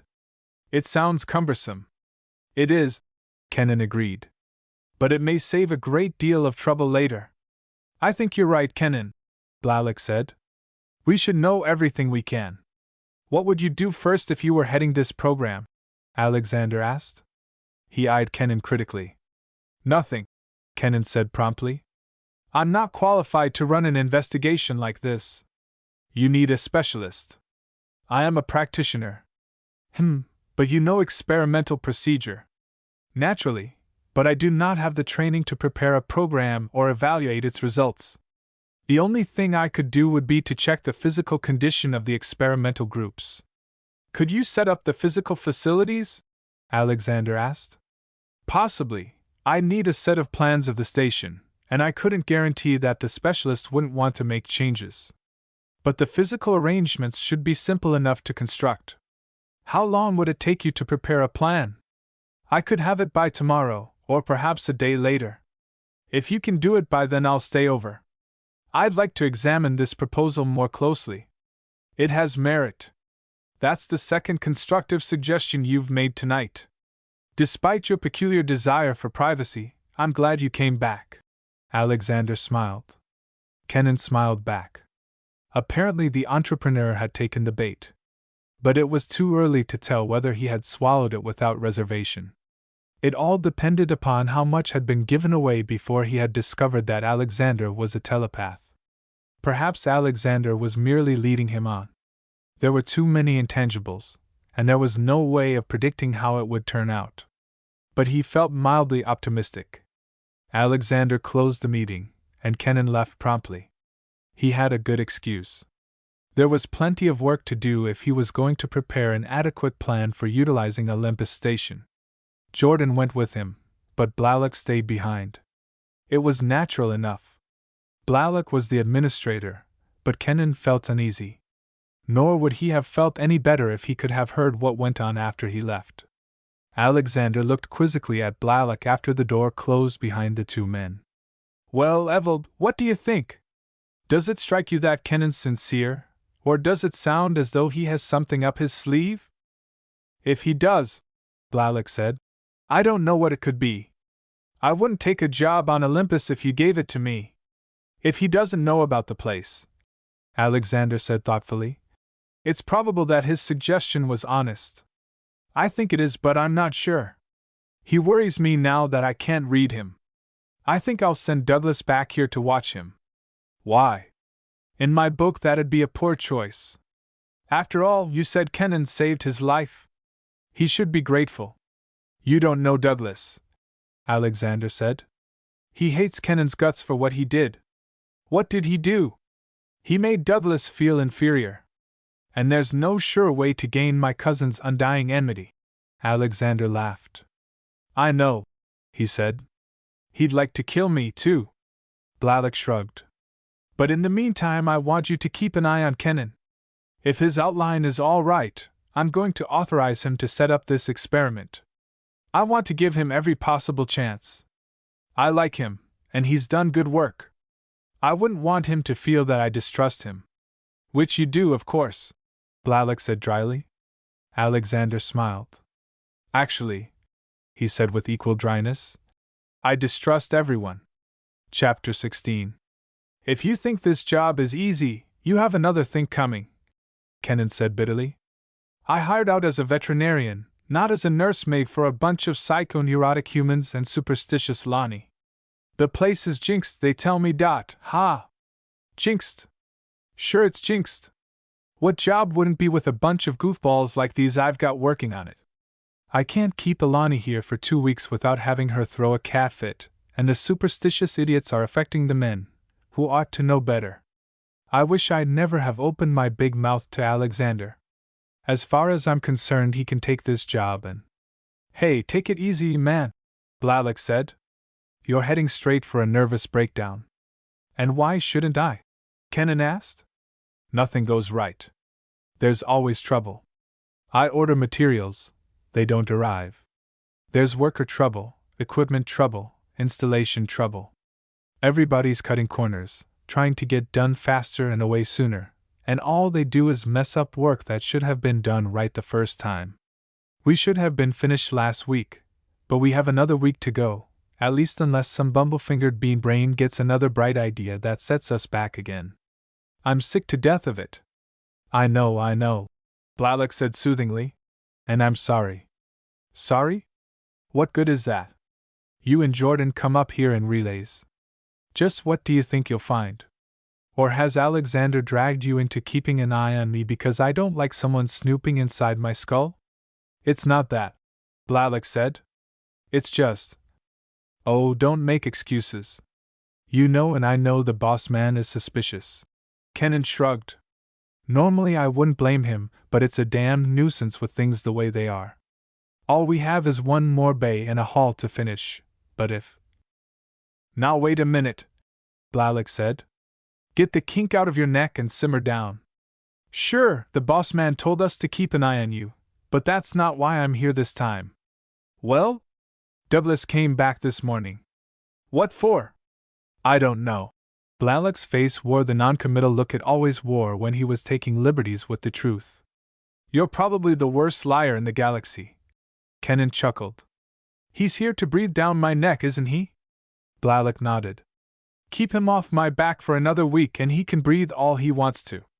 I'll be done then. I can't promise a thing. Kenan shrugged. It's too much to ask, I guess. But I can try, Blalek added. That's enough for me. Kenan grinned. Has he turned Alexandria into a shambles yet? Not yet, but everyone's uneasy. I can't blame them. That young fellow's undiluted poison. By the way, how does he look? About the same. The medics must have done a good job, Kenan said. The boss man shipped him to Beta for treatment, Blalek said. He didn't trust the docs out here. That figures. At any rate, Douglas couldn't have gone to a better place. What happened to him? He stuck his nose where he shouldn't, Kenan said pointedly. Blalek stiffened. I'm sorry, Evald. Even if you knew, I couldn't talk about it. What I know about Douglas is classified. Well, Douglas is doing plenty of talking. Claims his stay in the hospital was all your fault. Kenan shrugged. That's his opinion. And as long as he stays out of my way, he's welcome to it. Blalek looked at Kenan's haggard face with mild concern. Doc, he said, you'd better take it easy. You're going to pieces. I'll be through here in another week. I'll have this all wrapped up. Providing you're not wrapped up first. Eh? In a shroud. You look like a walking corpse. Kenan chuckled wearily. Sometimes I feel like one. But I'd like to get this job finished. Well, I'll do what I can, Blalek said. I'll try to keep him down at Alexandria for a few days. It'll be enough, Kenan said. More than enough, he added mentally. The coils of fuel wire were ready to load, and the power slugs for the ship's reactor were already stored in the power plant building here at Olympus. 3 more days and the old spacer would be as ready to fly as she would ever be. And after that, it was in the lap of fate. He ushered Blalek to his jeep and watched until he disappeared. I'm getting to be a first-class liar, he remarked wryly to himself as he turned back to the temporary quarters he was occupying at the station. And the bad thing about it is that I'm actually enjoying it. A few weeks ago an admission like that would have been inconceivable. It was odd, he thought, how one thing led to another and produced an end that could not be foreseen. Now he could lie and dissemble with the best. He had no compunction about falsifying a requisition, or stealing what he could not obtain with apparent honesty. His character had sunk to an all-time low, he reflected with grim humor as he walked into the shadow of the main building. Neither Blalek's nor Jordan's frequent visits bothered him. Both men were creatures of habit, and both were married. They stayed home at night, and it was nighttime that he worked on the spacer. The project afforded him a perfect cover, and it was only minutes by jeep away from the crater. Even so, the double duty was an appalling task. And it would have been impossible if it wasn't for Copper. Her quick fingers, keen eyesight, and uncanny memory made the work seem simple, and neither the tediousness of repairing miles of circuitry nor the depressing environment of Olympus Station seemed to bother her. While he worked with the men on the project, she restored and reassembled circuits in his quarters, and at night they replaced them in the old ship. and the god egg was rapidly becoming operational. Kenan wondered what it was about Copper that made her so different from the rest. Olympus didn't bother her at all. In fact, she seemed to thrive on the depressing atmosphere that filled the station. Perhaps it was because she had violated the taboo about the god egg so often that ordinary superstition had no effect upon her. He shrugged. He had troubles enough without worrying about Coppa's motivations, and not the least of these was taking the god egg into space. Kenan looked forward to blast off with distinct misgivings. There was too much about the ancient spacer that was strange, and too much that was terrifying. Basically, the ship was an ion jet job with atomic primaries and a spin-dizzy converter that might possibly take her up as high as middle yellow CTH, far enough to give her a good turn of speed, but not enough to compensate for time lag. Her screens were monstrosities, double polyphase lattices that looked about as space-tight as so many sieves. There were no acceleration dampers, no temporal compensators, no autopilot, no force-based computer, and the primaries operated on nuclear rather than binding energy. The control chairs weren't equipped with force fields, but instead had incredibly primitive safety webs that held one in place by sheer tensile strength. Taking a ship like that into space was an open invitation to suicide. A man needed a combination of foolhardy bravery and incredible fatalism to blast off in a can like this. He had the stimulus, but the knowledge of what he would face troubled him more than he cared to admit. More and more, as he understood the ship, he was amazed at the courage of the ancients, who had blithely leaped into hyperspace in these flying coffins with no more motivation than to see what was beyond the nearest star. And in ships more primitive than this, men had swept through the star system's nearest Earth in the outward expansion of the first millennium. He sighed. The breed of man must have been tough in the old days, and he'd soon be finding out if any of that ancient toughness remained. He opened the door to his quarters. Copper was sitting in his favorite chair, a pile of completed assemblies neatly stacked beside her, and a disorderly file of crumpled cloth at her feet. Her face was sullen as she looked up at him. "I've had about all of this I'm going to take," she said mutinously as she stirred the heap of cloth with a bare foot. "Not even you are going to make me wear those things!" Kenan sighed. It was the same old story. For months he had been trying patiently to indoctrinate Copper with a minimum of civilized habits, but she was quite literally a savage. In her entire lifetime she had never worn clothing, and to encase her body in hose, kilts, blouse, and sandals was a form of torture. She scratched, wiggled, and twisted at the garments until she looked as bad as she felt, and would usually finish a session by tearing off the offending clothes and sulking. She was doing it now. "You must act like a civilized human being," Kenan said mildly. "You're simply going to have to learn to wear these clothes properly." "Why? I'm more comfortable as I am." "That's not the point. You are going to be living in human society, and you must act human. The only planet where you could get away with nudity is Santos, and we're not going there." "Why not?" "I've explained it time and again. We'll have to go to Beta. That's the only place I know where you'll have a fair hearing. And on Beta people wear clothes. They have to.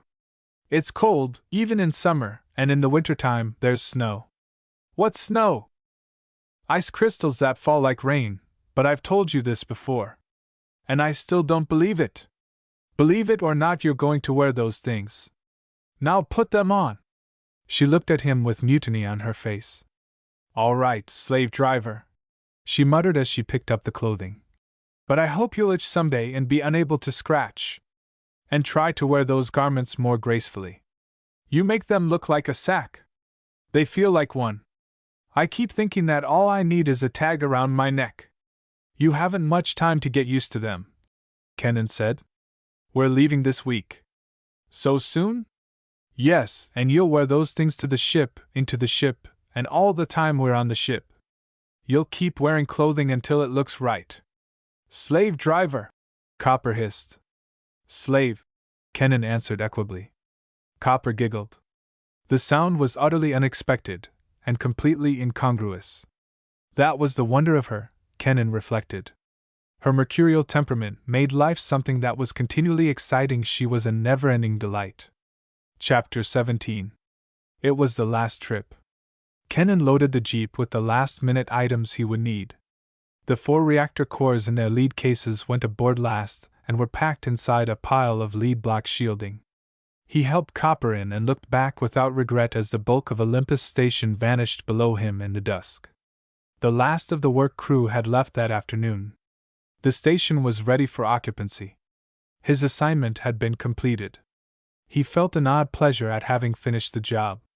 Alexander might not be happy about his subsequent actions, but he could have no complaint about what he did while he was here.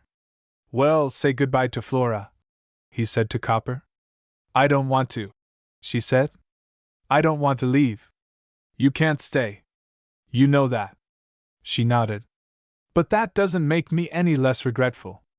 "Regretful?" "All right, scared. We're going to try to make the god egg fly again. Not only is it sacrilege, but as you've often said, it's dangerous. I have no desire to die. You have 2 courses." "I know, you've pointed them out often enough," Copper said. "And since you decided to go, I'd go with you even though I knew the egg would blow up." "You're quite a girl," Kennan said admiringly. "Did I ever tell you that I love you?" "Not nearly often enough," Copper said. "You could do it every day and I'd never get tired of hearing it." The Jeep settled over the lava wall. "We'll leave it in the passageway when we're through," Kennan said. "Maybe it will survive blast off." "Why worry about it?" Copper asked. "I hate destroying anything needlessly," Kennan said. "And since we have plenty of time, we might as well be neat about our departure." He was wrong, of course, but he didn't know that. Douglas Alexander checked the radar scope and whistled in surprise at the picture it revealed. "So that's where he's going," he said softly to himself. "Cousin Alex was right as usual." He grimaced unpleasantly. "He's up to something, that's for sure." His face twisted into an expression that was half sneer, half triumph. "This is going to be fun." He moved the control, and his airboat, hovering silently at 5,000 meters, dropped toward the ground in free fall as Douglas loosened the Burkholz in the holster at his waist. "But what is he doing?" he muttered. The question hung unanswered in the still air of the cabin as the airboat dropped downward. Douglas hadn't been impressed with Blalek's attempt at a delaying action. Normally he might have been, but his fear of his cousin was greater than his respect for Blalek. The superintendent had only succeeded in accomplishing something he had not intended when he had tried to dissuade Douglas from visiting Kennan. He had made Douglas cautious. The airboat and long-range surveillance had been the result.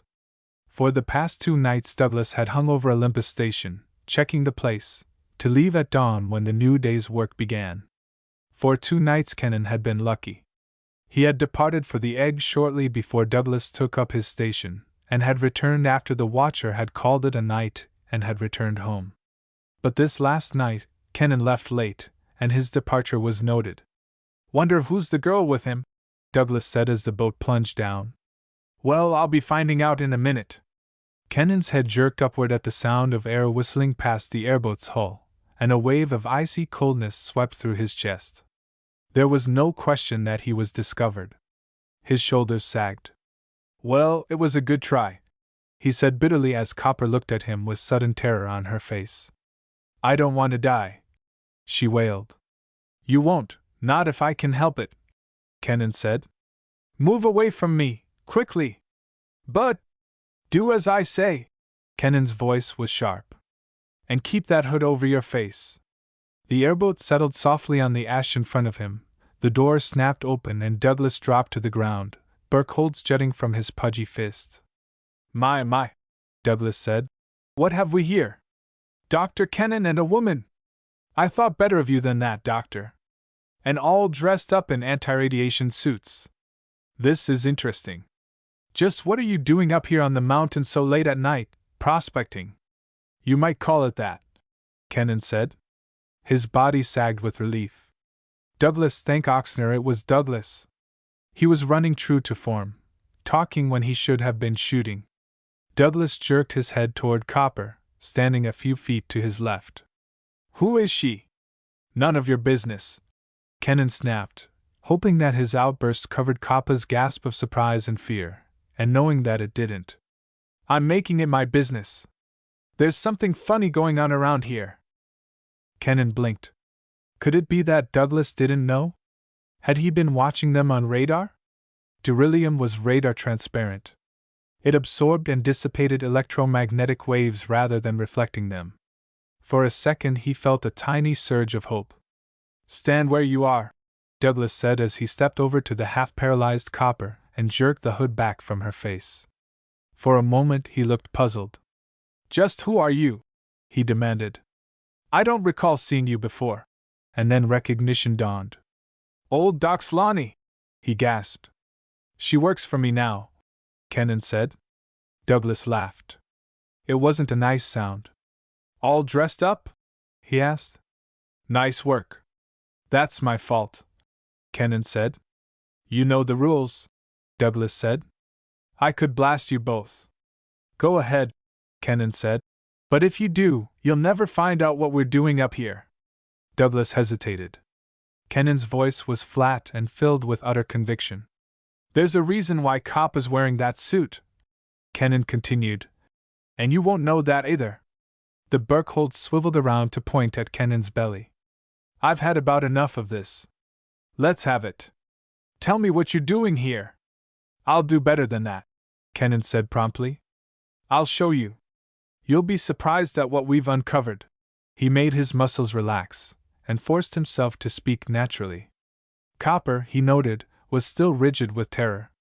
The Alexanders, any of them, were everything he had said they were. They were the masters here. And despite Copper's boast, she was as susceptible to their influence as any other Lani. All right, Douglas said. Show me this thing I'd never be able to find without your help. He half turned to Copper. Stay where you are, Lani, he said. Don't move until I come back. Yes, man, Douglas, Copper replied. Her voice was flat, colorless, and submissive. Kennan shuddered. He had never heard precisely that tone from her before. One word from Douglas and she had become a zombie, a mindless muscle preparation that existed only to obey. Anger filled him. Anger that one he loved could be ordered by someone who wasn't worth a third of her. Anger that she obeyed. Anger at his own impotence and frustration. It wasn't a clean anger. It was a dark, red-splashed thing that struggled and writhed inside him. A fierce, unreasoning rage that seethed and bubbled yet could not break free. For an instant, with blinding clarity, Kennan understood the feelings of the caged male Lani on Oppen 1. And he sympathized. Follow me, he said and started around the ship.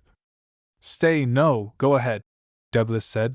But remember, I'm right behind you. Kennan walked straight up to the pit and pointed down at the dark bulk of the egg, concealed in the shadows of the bottom. That's it, he said. What? I don't see anything, Douglas said suspiciously. Here, I'll shine a light. Kennan reached for his belt. No, you don't. I know that trick. You're not going to blind me. Take that torch loose carefully. That's it. Now hand it to me. Douglas' hand closed over the smooth plastic. Cautiously he turned on the beam and directed it downward. A spacer! He gasped. How did that get here? He leaned forward to look into the pit as a dark shadow materialized behind him. Kennan choked back the involuntary cry of warning that rose in his throat. Copper! His muscles tensed as her arm came up and down, a shadow almost invisible in the starlight. The leaning figure of Douglas collapsed like a puppet whose strings had been suddenly released. The torch dropped from his hand and went bouncing and winking down the wall of the pit, followed by Douglas, a limp bundle of arms and legs that rotated grotesquely as he disappeared down the slope. Starlight gleamed on the Burkholz lying on the lip of the crater, where it had fallen from his hand. I told you that not even man Alexander could order me since I gave my love to you, Copper said smugly as she peered over the edge of the pit, a chunk of lava gripped in one small capable hand. Maybe this proves it. Douglas isn't Alexander, Kennan said slowly as he picked up the blaster. But I believe you. Didn't I act convincingly? She said brightly. Very, he said. You fooled me completely. The important thing was that I fooled Douglas. You did that all right. Now let's get him out of that pit. Why? The jet blast will fry him when we take off. What difference would that make? I told you, Kennan said, that I never destroy things unnecessarily, not even things like Douglas. But he would have destroyed you. That's no excuse for murder. Now go back to the jeep and fetch a rope. I'll go down and get him out. Do we have to bother with him? Copper asked, and then shrugged. It was an eloquent gesture expressing disgust, resignation, and unwilling compliance in one lift of smoothly muscled shoulders. There's no question about it, Kennan said. You're becoming more human every day. He chuckled as he slid over the edge of the pit following the path Douglas had taken a moment before. He found him sitting on a pile of ashes, shaking his head. What happened? Douglas asked querulously. There was fear in his voice. Copper hit you on the head with a rock, Kennan said as he bent over and retrieved the torch, still burning near Douglas' feet. The Lani? Douglas' voice was incredulous. Not a Lani, Kennan corrected. She's as human as you or I. That's a lie, Douglas said. Maybe this spacer's a lie too. Her ancestors came in it, a pair of humans named Alfred and Melissa Vagon. They were Christian missionaries from a planet called Heaven out in Ophiuchus sector. Went out to convert aliens and landed here when their fuel ran out. Kennan paused. That was about 4 millennia ago. Their descendants, naturally, reverted to barbarism in a few generations, but there's enough evidence in the ship to prove that the Lani were their children. But the tales, the differences, the failure of the test, Douglas said. Mutation, Kennan replied.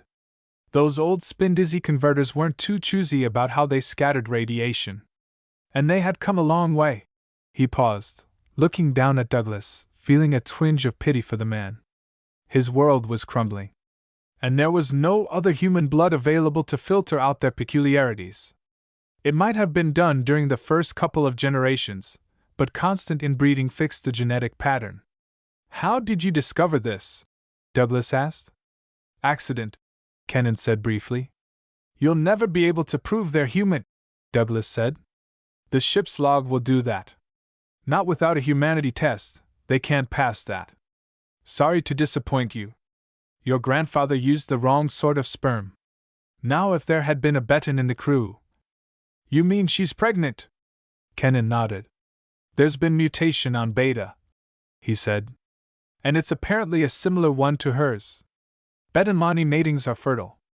Douglas's shoulders sagged, and then straightened. I don't believe it, he said. You're just a damned sneaking spy. Somehow or other you got a spacer in here after you wormed your way into Cousin Alex's confidence, and now you're going to space out with the nucleus of a new farm. Just wait. When Alex learns of this, the galaxy'll be too small to hold you. Don't babble like a fool, Kennan said with disgust. How could I land a spacer here without being spotted? You sound like a 2-credit novel. And even if I did, would it be akin like this? Kennan played the torch over the blue-black beryllium protruding from the ashes. Douglas' eyes widened as he took in the details of construction. What an antique! He blurted. Where did you get this can? I found it here. Tell me another one. You won't believe, Kennan said flatly. Because you don't dare believe. You have a mental block. You've killed, maimed, tortured, treated them like animals, and now your mind shrinks from admitting they're human. You know what will happen if the old court decision is reversed. It will wreck your little empire, dry up your money, break you, and you can't stand the thought of that. You don't dare let us leave, yet you can't stop us because I have your blaster and I'd just as soon shoot you as look at your rotten face. Now get on your feet and start climbing if you want to stay alive. We're getting out of here, and you'll fry inside this pit. Where are you taking me? Back to your airboat. I'm going to tie you up and set you off on autopilot. You'll be able to get loose quickly enough, but it'll be too late to stop us. We'll be gone, and you can think of how you'll manage to face the human race. I hope you blow yourself and that antique clear outer space. We might. But you'll never know for sure. But mark this, if I live I'll be back with the Brotherhood. You can count on it. They struggled up the side of the pit and halted, panting on the rim. How much radiation was down there? Douglas asked worriedly. Not enough to hurt you. That's good. Douglas accepted the statement at face value, a fact which failed to surprise Kennan. You know, he said, I've been around Lani all my life. And I know that they're not human. No self-respecting human would take a tenth of what they put up with. Their ancestors didn't, Kennan said. They fought to the end. But your grandfather was a smart man even though he was a degrader. He wasn't, Douglas exploded. No, Alexander is a degrader. He realized, Kennan went on, that he'd never succeed in enslaving the Lani unless he separated the sexes. And since women are more subjective in their outlook, and more pliable, he picked them for his slaves. The males he retired to stud. Probably the fact that there were more women than men helped him make up his mind. In every society, Kennan went on inexorably, there are potential freemen and potential slaves. The latter invariably outnumber the former. They're cowards, the timid, the unsacrificing, the ones that want peace at any price, the ones who will trade freedom for security. Those were the ones who hid rather than risk their lives fighting the aggressor. Those were the ones who survived. Old Alexander had a ready-made slave cadre when he finished off the last of the warriors. For 4 centuries the survivors have been bred and selected to perpetuate slave traits. And the system works. The men don't want freedom, they want liberty to kill each other. The women don't want freedom, they want males. And they'd serve them precisely as the Sarkian women serve their menfolk. You've killed any chance they had to become a civilization. It's going to take generations perhaps before they're reoriented. There's plenty you Alexanders should answer for. If there's any fault, it's yours. Douglas snarled. We were doing all right until you came here. We'd still be doing all right if I had shot you both. His shoulders sagged. I should have killed you when I had the chance, he said bitterly. But you didn't, Kennan said, and to show my gratitude I'm letting you get away with a whole skin. I don't expect you to be grateful, but at least you'll not be on my conscience. I don't enjoy killing, not even things like you. Douglas sneered. You're soft, a soft sentimental fool. Admitted, Kennan said, but that's my nature. Yet you'd destroy the family, wreck Outworld enterprises, and throw a whole world into chaos over a few thousand animals. I don't understand you. They're human, Kennan said flatly. Admitting they might once have been, they're not now. And whose fault is that? Not ours, Douglas said promptly. If there is any fault, it's that of the court who decided they were humanoid. You didn't help any. Why should we? Does one treat a shrike like a brother, or a varl, or a dog? We treat them like the animals they are. And we've done no worse with the Lani. Our consciences are clear. Kennan laughed humorlessly. Yet this clear conscience makes you want to kill me, so you can keep on treating them as animals, even though you know they're human. I know nothing of the sort. But you're right about the killing, I'd kill you cheerfully if I had the chance. It's our necks if you get away with this. Of course, you probably won't, but why take the chance? I like my neck more than I like yours. You're honest at any rate, Kennan admitted. And in a way I don't blame you. To you it's probably better to be a rich slaver living off the legacy of a degrader than a penniless humanitarian. But you've lost your chance. Douglas screamed with rage. He whirled on Kennan, his face a distorted mask of hate. Hold it, Kennan barked. I don't want to kill you, but I'll burn a hole clear through your rotten carcass if you make another move. I have no love for your kind. Douglas spat contemptuously. You haven't got the guts, he snarled. But he didn't move. Just stand still, very still, Kennan said softly. The iron in his voice was not hidden by the quiet tone. Douglas shivered. I'll get you yet, he said, but there was no force in the threat. Here's the rope you wanted, Copper said as she emerged abruptly from the darkness. I had a hard time finding it. You haven't been too long, Kennan said. Now tie Douglas' hands behind him while I keep him covered. It's a pleasure, Copper murmured. Chapter 18. I'm frightened, Copper said, twisting uncomfortably in the shock chair beside Kennan's. After you have been so brave? Kenan asked. That's nonsense. It's just nervous reaction. Now weapon like I showed you. It's time for blast off. We don't dare wait much longer. All right, but I have a feeling that this isn't right. Something is going to go wrong. I hope you don't have precognition. Kenan smiled. I've checked everything. The ship is as good as she'll ever be. There's nothing more that we can do. There's one consolation, Copper said wanly. We'll die together. There's a better chance that we'll live together. I hope so. Ready? Kenan asked. She nodded. He flipped the switches that would send the fuel rods into the reactor. Below them a soft, barely audible whine ascended the sonic scale to a point of irritating inaudibility. Kenan smiled. The spin dizzy was functioning properly. He flipped a second bank of switches and a dull roar came from the buried stem. Ashes and pumice heated to incandescence were blown through the air. Molten drops of radioactive lava skittered across the beryllium hull as Kenan advanced the power. The whole stem of the ship was immersed in a seething lake of boiling rock as the egg lifted slowly with ponderous dignity into the night sky. Hang on, Kenan said. I'm going to hyper. His hand moved a red lever, and the egg shimmered and vanished with a peculiar wrenching motion into an impossible direction that the mind could not grasp. And the interceptor missile from Oppen 1 nosed through the space the egg had occupied. We made it, Kenan said, looking across the writhing semi-fluid control board, shifting oddly in the harsh yellow monochromatic light that pervaded the cabin. The screens were leaking like sieves, but they were holding well enough to keep CTH Yellow from being anything more than an annoyance. He glanced over at Copper, a fantastically elongated Copper who looked like a madman's dream of chaos. And Copper screamed. The sound echoed and re-echoed, dying away with a lingering discordant reverberation that made his skin tingle. Copper! It's all right! It's all right! Stop it! Copper screamed again, and her elongated figure suddenly foreshortened and collapsed into a small writhing ball from which two small pink hands emerged clutching at a gelid mass of air that flowed sluggishly around them. And Kenan knew what he had forgotten. Hyperspace with leaky screens was nothing to inflict upon an unprepared mind.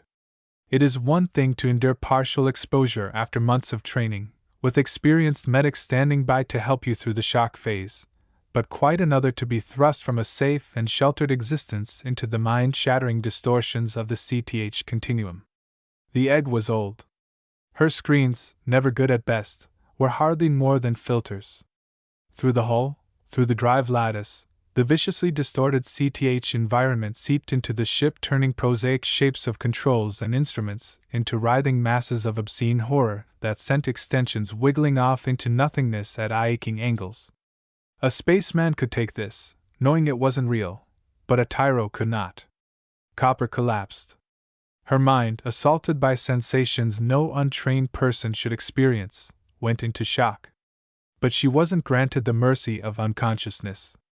Terrified by a pseudo-reality that surpassed her wildest nightmares, she stared wide-eyed at the control room and the thing that had been Kenan. She screamed until her throat was raw, until the monster beside her touched her with Kenan's hands. Then, mercifully, she felt a stinging in her arm and all sensation ceased. Kenan stared glumly at the controls. Fleming alone knew how many objective years were passing outside as they hurtled through forespace. Subjectively it would only be hours aboard the egg, but a decade, or maybe a century, might pass outside this mad universe where either time nor speed had meaning. The old ships didn't have temporal compensators, nor could they travel through upper bands of CTH where subjective and objective time were more nearly equal. They were trapped in a semi-stasis of time as the ship fled on through the distorted monochromatic regions that bypassed normal space. The egg slipped smoothly out of the hyperjump, back into the normal universe. Beta floated above them, the blue shield of her atmosphere shining softly in the light of Beta's sun. Couldn't hit it that good again in 100 tries, Kenan gloated. Halfway across the galaxy, and right on the nose. He looked at the shock chair beside him. Copper was curled into a tight ball inside the confining safety web, knees drawn up, back bent, head down, arms wrapped protectingly around her legs. the fetal position of catatonic shock. He shook her shoulder, no response. Her pulse was thready and irregular. Her breathing was shallow. Her lips were blue. Her condition was obvious: space shock, extreme grade. She'd need medical attention if she was going to live. And she'd need it fast. Just why, you educated nitwit? He snarled at himself. Didn't you have sense enough to give her that injection of Sonmol before we hypered? You haven't the sense of a decerebrate Capellan grackle. He turned on the radio. Emergency, he said. Any station. Space shock case aboard. Extreme urgency. Identify yourself, give your license. Over. What port are you? Hunterstown, will you please identify? Over. Your coordinates. Kennan snapped. Over. 280.45, 67.29 plus. Repeat, request your identification. Pilot Kennan, Jack, Beta 47M26429. I have no ID for the ship, and you'll see why when I land. Over. Hunterstown port to Kennan. You are not, repeat not, cleared to land. Go into orbit and report your position. Over. Sorry, Hunterstown. You wouldn't have checked in if you didn't have room, and a hospital. This is an emergency. I'm setting down. Out. But, the words got no farther. Kennan was already spinning the ship. All right, we have you on the scope. But this is a Class 1 violation. You may come in on landing beam 1. Sorry. I have no GCA. What sort of ship are you flying? The voice was curious. I'm matching intrinsics over your port. Talk me in when I break through the overcast. Talk you in? That's right. My instruments are obsolete. Great Halstead. What else? I have an ion drive. +2 radioactive. Oh no, and you still want to come in? I have to. My passenger's in shock. She's going to have a baby. All right, I'll try to get you down in one piece. Have an ambulance ready, Kennan said. Kennan lowered the egg through the overcast. Ground control picked him up smoothly and took him down as though it had been rehearsed. The egg touched down in the radioactive area of the port. Decontamination jets hissed, sluicing the ship to remove surface contamination. Oxner! What sort of a ship is that? Ground control's startled voice came over the annunciator. It's an old one, Kennan said. That's a gross understatement. Stand by for boarders. Ambulance coming up. Kennan opened the airlock and 2 radiation-suited men entered. At least you had sense enough to wear protective clothing in this hotbox, one said as they carefully unwebbed Copper and carried her out of the lock. You wait here. The port captain wants to see you. Where are you taking her? What center? Kennan asked. What should you care? You've nearly killed her.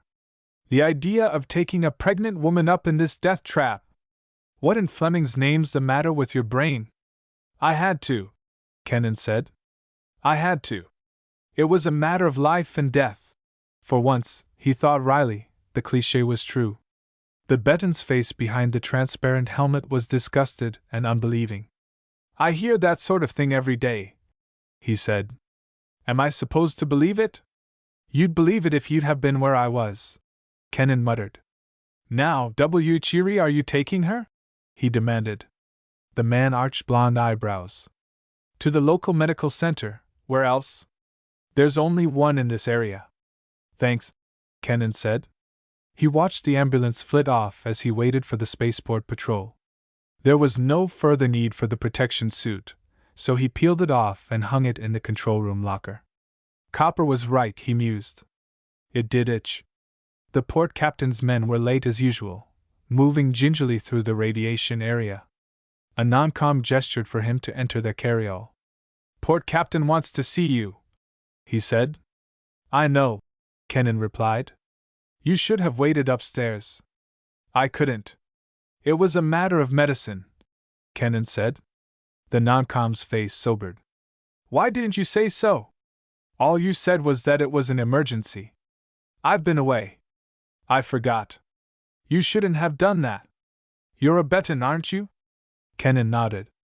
They drove to the port office, where Kennan expected, and got, a bad time from the port officials. He filled out numerous forms, signed affidavits, explained his unauthorized landing, showed his spaceman's ticket, defended his act of piloting without an up-to-date license, signed more forms, entered a claim for salvage rights to the egg, and finally, when the legal division, the traffic control division, the spaceport safety office, customs, immigration, and traveler's aid had finished with him, he was ushered into the presence of the port captain. The red-faced chunky officer eyed him with a cold stare. You'll be lucky, young man, if you get out of this with a year in correction. Your story doesn't hang together. It didn't, Kennan thought. But there was no sense telling all of it to a port captain. Under no circumstances could the man be any help to him. He had neither the power nor the prestige to request a Brotherhood Board of Inquiry. In rank, he was hardly more than a glorified traffic control officer. It would do no good to tell him an improbable tale of slavery on a distant planet. The only thing to do was wait out the storm and hope it would pass. If worst came to worst, he'd use his rank, but he'd made enough stir already. He doubted if the captain had authority to order him into detention, but he was certain to get a lecture. These minor officials loved to tell someone off. He gritted his teeth. He'd endure it for Kappa's sake, and to get out of here quietly. Alexander would undoubtedly have agents posted by now, and his only chance for temporary freedom of action was to get out of here with as little fuss as possible. He sat quietly, his flushed face and tight jaw muscles betraying his impatience as the captain paced up and down and talked on and on. The man sounded like he could go for hours.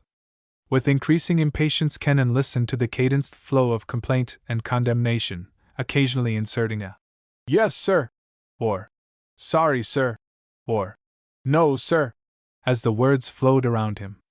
However, there had to be a breaking point somewhere, and the monotony was beginning to wear his temper thin. Another 5 minutes, he reflected, was about all he could take. The door chime rang softly. "Come in," the port captain said, breaking off in mid-tirade. The change in his manner was so abrupt that Kennan couldn't help smiling. A young blond man in an intern's gray uniform entered the room. "Yes, doctor," the port captain said. "What can I do for you? Do you have a Jack Kennan here? Dr. Jack Kennan? Did you say doctor?" the port captain said in a half-strangled voice. "You never let me tell you," Kennan said mildly, "that my landing here was a matter of medicine. Technically, you have contributed to a delay in treatment." The port captain's face paled. "Why didn't you say something?" he said. "Against your gale of wind I would be but a faint breeze," Kennan said coldly. He turned to the intern. "I'm Dr. Kennan." They bowed formally to each other. "I'm Smalley, sir, from the medical center. Dr. Brainerd sends his compliments, and requests that you join him for consultation." "The port captain," Kennan began. "Don't worry about it, doctor. I'll relinquish responsibility to Dr. Brainerd," the captain said. "I have placed a formal written request with your office," Smalley said stiffly. "You are relieved of further charge. Dr. Kennan is urgently needed. It is a matter of medicine." The captain looked relieved. On Beta, it was poor policy to interfere with the doings of doctors and engineers, or even doctors of philosophy. "Very well. He's yours, and I'm glad to be rid of him." The port captain bowed to Kennan and Smalley and stalked out of the office. "Pompous little man," Kennan observed. "But he certainly can talk." "Oh, you know these administrative people," the intern said depreciatingly. "One mustn't mind them. They're necessary nuisances." He eyed Kennan curiously. "How is it that you didn't stand on your professional rights?" "I have my reasons, but they have nothing to do with medicine." "Oh, I see. Ethical." The intern's voice was faintly sarcastic. "Manners, doctor, manners." Kennan's voice was gentle, but the intern flushed a dull red. "Sorry, sir. Don't mention it. It's normal for a graduate to confuse liberty with license." Kennan smiled. "Don't worry. I shan't report you." "That's good of you, sir." Smalley's face registered relief. Demerits were difficult to erase, particularly ones of courtesy. Kennan wondered if the young man would report himself. He doubted it. The intern didn't look the type. Probably he was dated for some obscure job, like a general practitioner. He shrugged. It took all kinds to make a profession. Even the Smalleys had their place.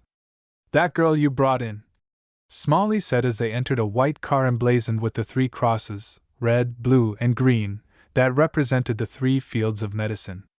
"She's an interesting case. I've never seen space shock before. And the patient herself, one would hardly believe she was a Betan." "She isn't," Kennan said. "So?" Blonde eyebrows rose in inverted U's of surprise. "But that's hardly possible. Our tests indicate dash." "Don't you think that this is a matter for Dr. Brainerd?" Kennan said icily. "Protocol. Of course. Stupid of me, but the case is so interesting. Half the center staff have seen her already. I wasn't proposing to discuss the case. It wouldn't be proper. Even though you are only a veterinarian." "Only?" Kennan's voice was hard. "I shouldn't have to remind you of this, Mr. Smalley, but I have been for the past 2 years on a world of bad manners. I expected better here at home." Smalley flushed to the roots of his straw-colored hair. "Sorry, doctor," he muttered. "I don't know what's the matter with me." "I can tell you," Kennan said. "You've just graduated." "How did you know?"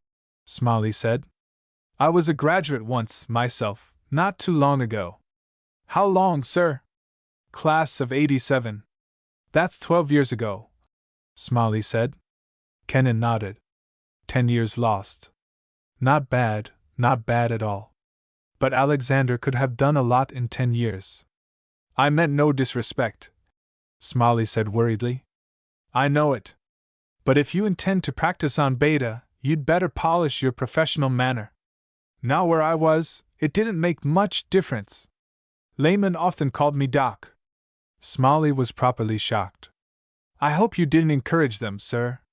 "It was impossible to discourage them," Kennan said.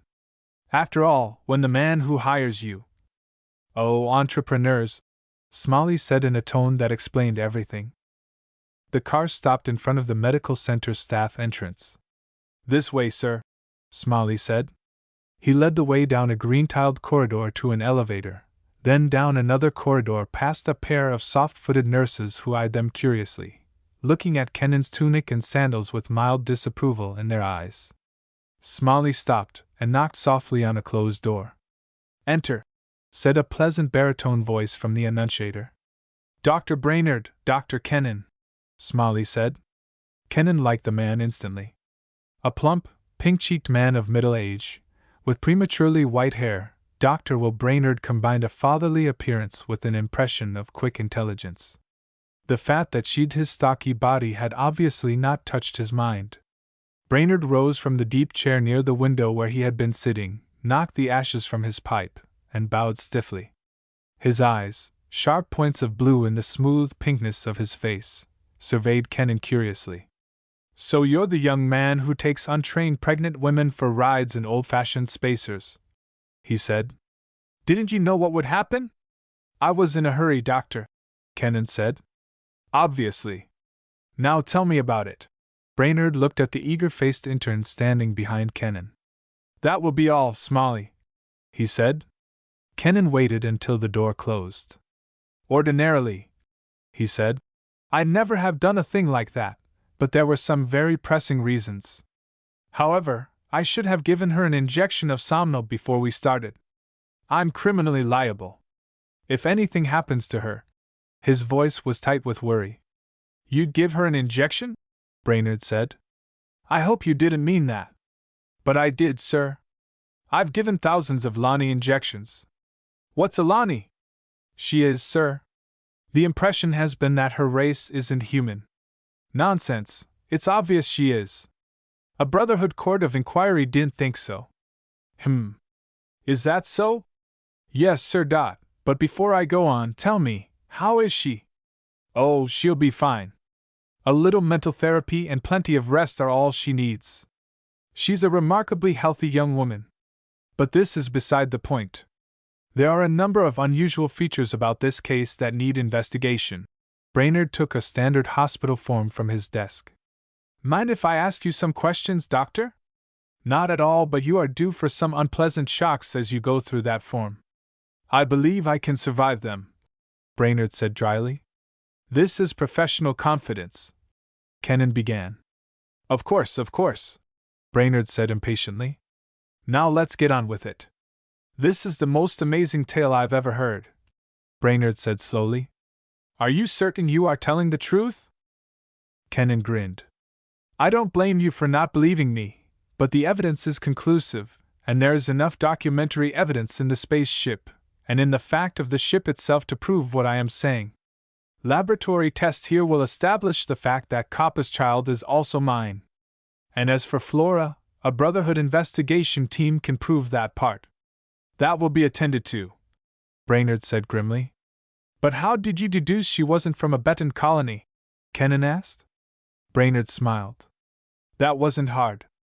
Her suntan and the condition of her feet proved she was a practicing nudist. No Betan girl ever practices nudism to my knowledge. Besides, the ID tattoo under her left arm and the V on her hip are no marks of our culture. Then there was another thing. The serological analysis revealed no gerontal antibodies. She had never received an injection of longevity compound in her life. This might occur, but it's highly improbable. The evidence indicates that she's extra Betan. Kennan nodded. But this business of her being 15 years old, that's impossible.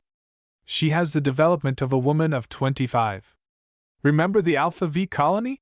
Kennan said. Of course, oh, I see. It could be something like that. Certainly, strong yellow G-type sun, an isolated colony serviced at 20-year intervals. There was a marked physical precocity. And if this had been continued for several millennia? Kennan asked.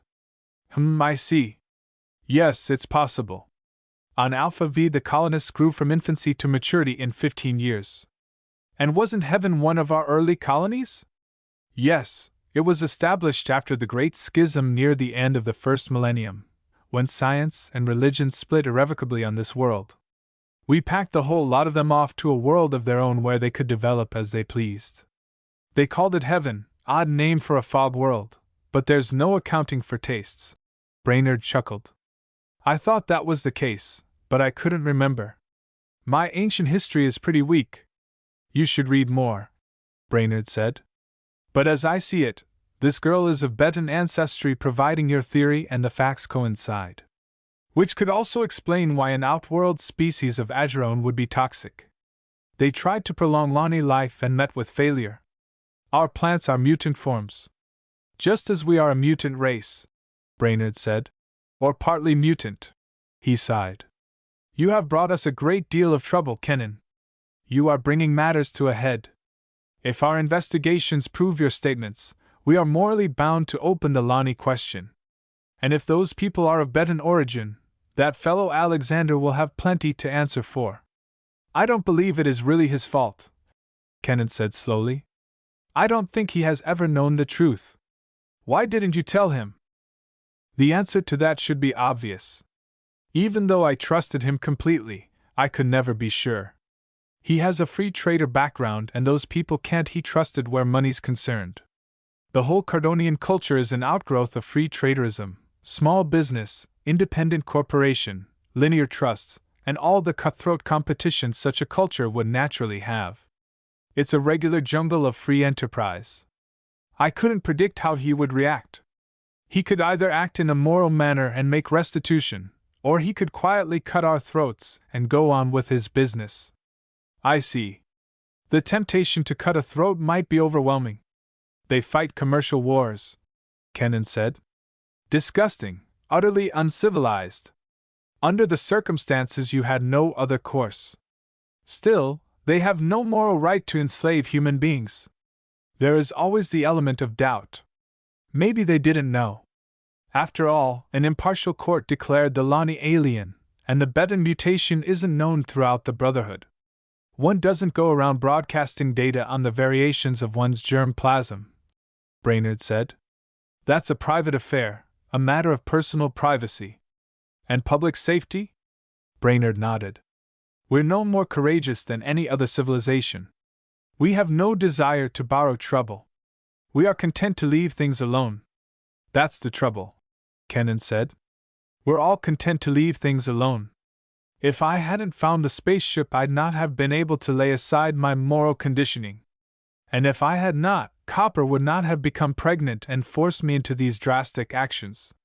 It's even possible that I would have done nothing, he grimaced. And when I left Alexander's employment, mnemonic erasure would have removed all memory of the Lani's human origin. He shrugged. I still am not certain that it wouldn't have been the wiser course. Naturally, once I knew, I couldn't do anything else than what I did. Naturally, Brainerd said. Humanity reaches the heights when it faces questions of moral responsibility. To mankind, Kennan added heavily, we have a convenient blind spot regarding our moral responsibility to other intelligent races. A harsh fact, but true, and who is to judge whether it is right or wrong? We achieve dominance of Earth by our moral responsibility to family, tribe, and nation, and we nearly exterminated ourselves when we forgot that this responsibility went beyond nations and embraced all mankind. We learned that after the Exodus. As for the other races, perhaps someday we will learn moral responsibility for all intelligence, but we are not ready for that yet. That's too big a mental hurdle, Brainerd sighed. We are what we are, and we change slowly. But we change. True enough, Kennan said. But it's hard to be philosophical about it. You're young. Live a couple of centuries and you will understand patience. Kennan smiled. You know, Brainerd said thoughtfully, you still have plenty of things to do. I know. I'll have to make a transcript of this discussion, have it witnessed, and make a sealed record. I have to arrange for the reposition of the evidence inside the egg, and a complete recording of the egg itself.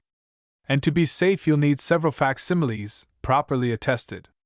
The arms of these outworld entrepreneurs are long, and unfortunately not all Bettons are models of honesty. I'd better get started then. Let me help you, Brainerd said. I have a little influence in this area, and your cause interests me. He picked up the phone on his desk. Kennan sighed. He had found an ally. Chapter 19. What are you going to do with that girl? Brainerd asked. Formalize our mating as soon as she is able to get out of bed, Kennan replied. She is an ignorant, untrained savage, Brainerd protested. You should hear the stories the nurses tell about her. Kennan chuckled. You don't have to tell me about those. I've lived with Lani for 2 years. But she's not stupid. What are your plans? After we establish her humanity legally, Kennan said, I'm going to send her to school. For 20 years? If necessary. But I don't think it will take that long. She has some schooling. But no training, and what of the Lani in the meantime? I have plans for that. I'm going back to Cardin and give Alexander a chance to make restitution. I think he is an honorable man. Slavery may be as revolting to him as it is to any civilized human. He deserves a chance to rectify his grandfather's error. That is reasonable, and in the best traditions of the Brotherhood. Furthermore, it's practical, Kennan said. Alexander is the only one fully qualified to handle the problems of enfranchisement. He's known the Lani all his life, and he is an executive type.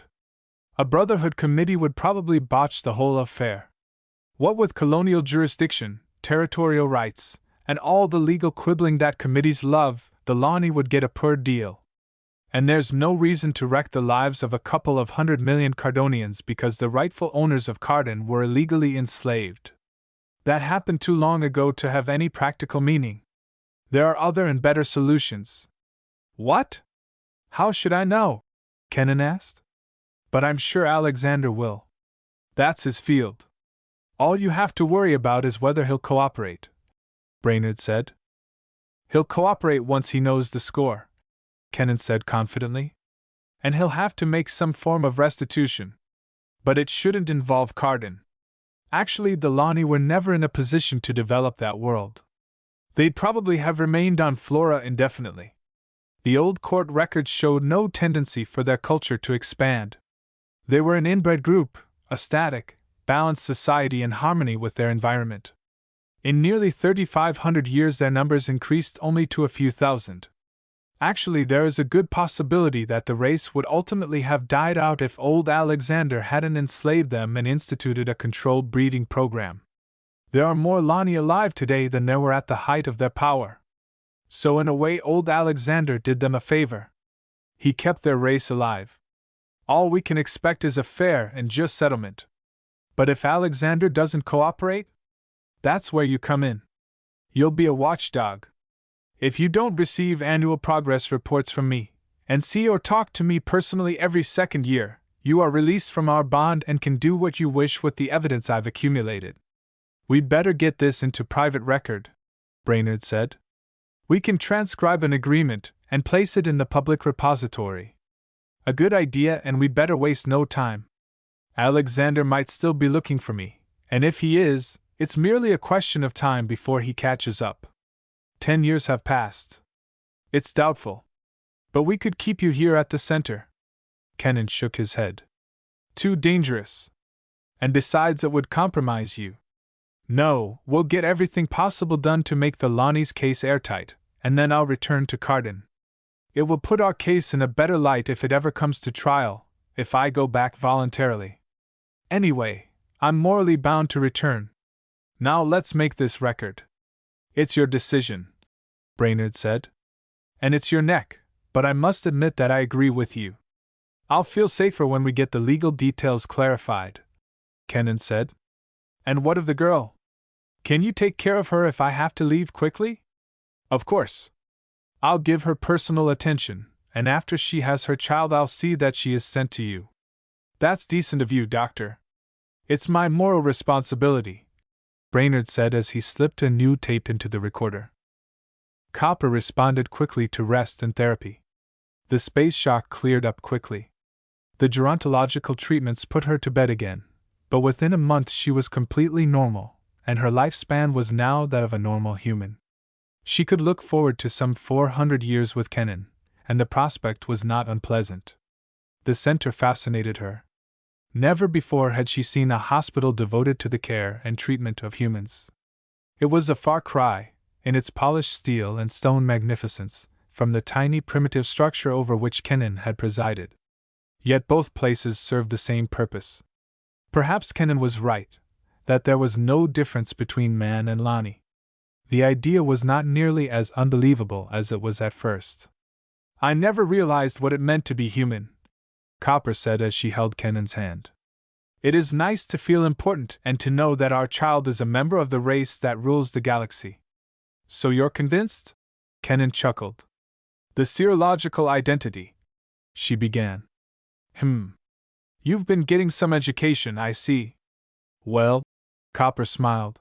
I didn't think you wanted a stupid woman. I can read, and since you are around so seldom nowadays, there is little else to do. I've been reading history, medicine, and novels, she finished proudly.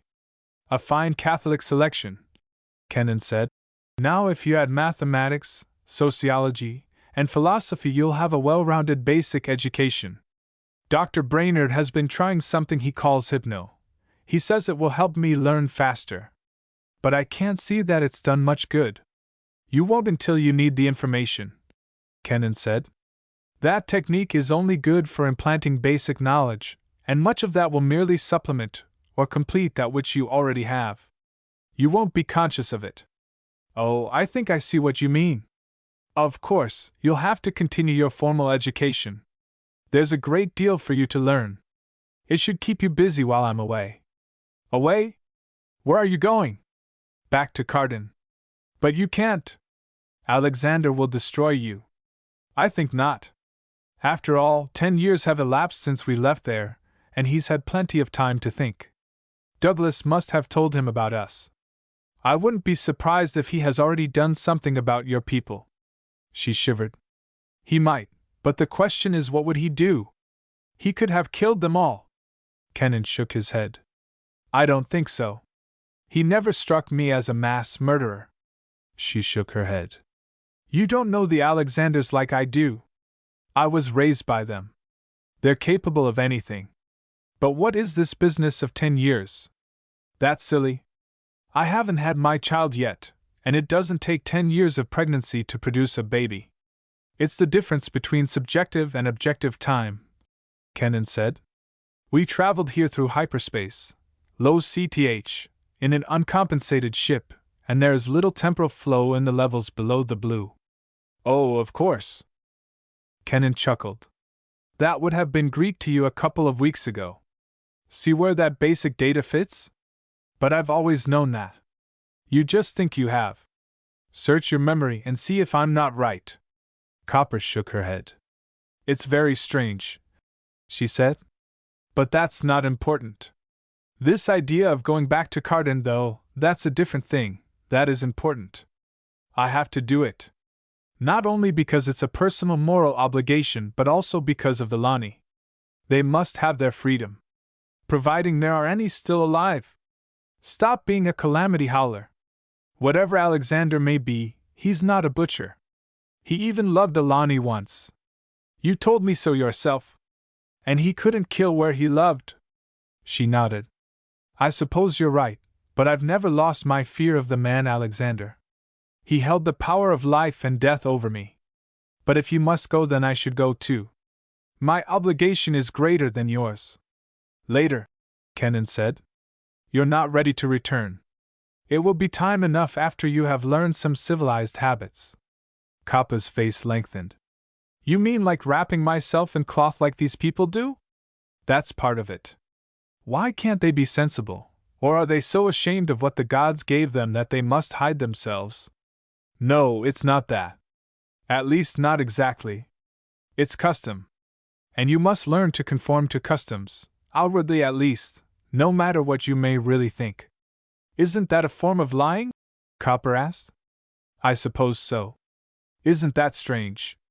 Your society exalts truth, honor, morality, and intelligence, yet you lie about your attitude. It's called diplomacy, Kenan said. It's part of respect for others' attitudes and beliefs, a necessary part of human relationships. Then you'd be a nudist on Santos? Of course, even though I think it isn't proper, I couldn't inflict my ideas and attitudes on the customs of an independent world. Oh, you think I'm doing that? Yes, and it is a mark of barbarism. Sometimes you're not very nice, Copper said. Kenan smiled wryly. I suppose I'm not, he agreed. I'll try to be civilized, Copper said. But if you go to Carden, I'm going with you. Perhaps, Kenan said. We'll see how things turn out. You don't want me to go with you? To be honest, no, Kenan said. You're safe here, and until your status is cleared by a Brotherhood court, I wouldn't care to place you in Alexander's hands. And clearing your status is going to take time. You mean that I am still his property? Yes. But there is a legal doubt that will prevent him from exercising his claim as long as you stay on Beta. In the area where he has power, that doubt might not hold. So until your status is definitely proven to be human, you should not leave. And what happens if this court denies my claim? Then we appeal to the council. However, with the evidence we have, your claim cannot reasonably be denied. The only question is one of time. It may take years. Still, I don't think there is anything to worry about. I don't think Alexander will give us any trouble, but there's no sense in taking chances. You still think I'm a Lani? She said accusingly. I do not. Then you think that I'd obey Alexander, after what I did to Douglas. I can only repeat that Douglas isn't the boss man. I wish I knew what you really thought. That isn't hard. I think you should stay here until I get this business straightened out. That's all? She asked suspiciously. After all, I know I'm not very pretty now. And there's lots of Lani on Flora. Oh, for Oxner's sake! Do you think that I'm? He paused, speechless. Just what do you think I am? You're a man. And that's the trouble. Kenan chuckled. So that's it. You don't trust me. I love you, Copper said. Sometimes I wonder why men ever finalize their status with women, Kenan murmured. It does no good. It doesn't convince the woman. She's still fearful, jealous, and suspicious, always belittling her ability to hold what she has, always alert for competition, clinging, holding, absorbing, when she should be working as part of a team. That's not true. Then prove it. How? By staying here while you go to the end of the galaxy and play noble?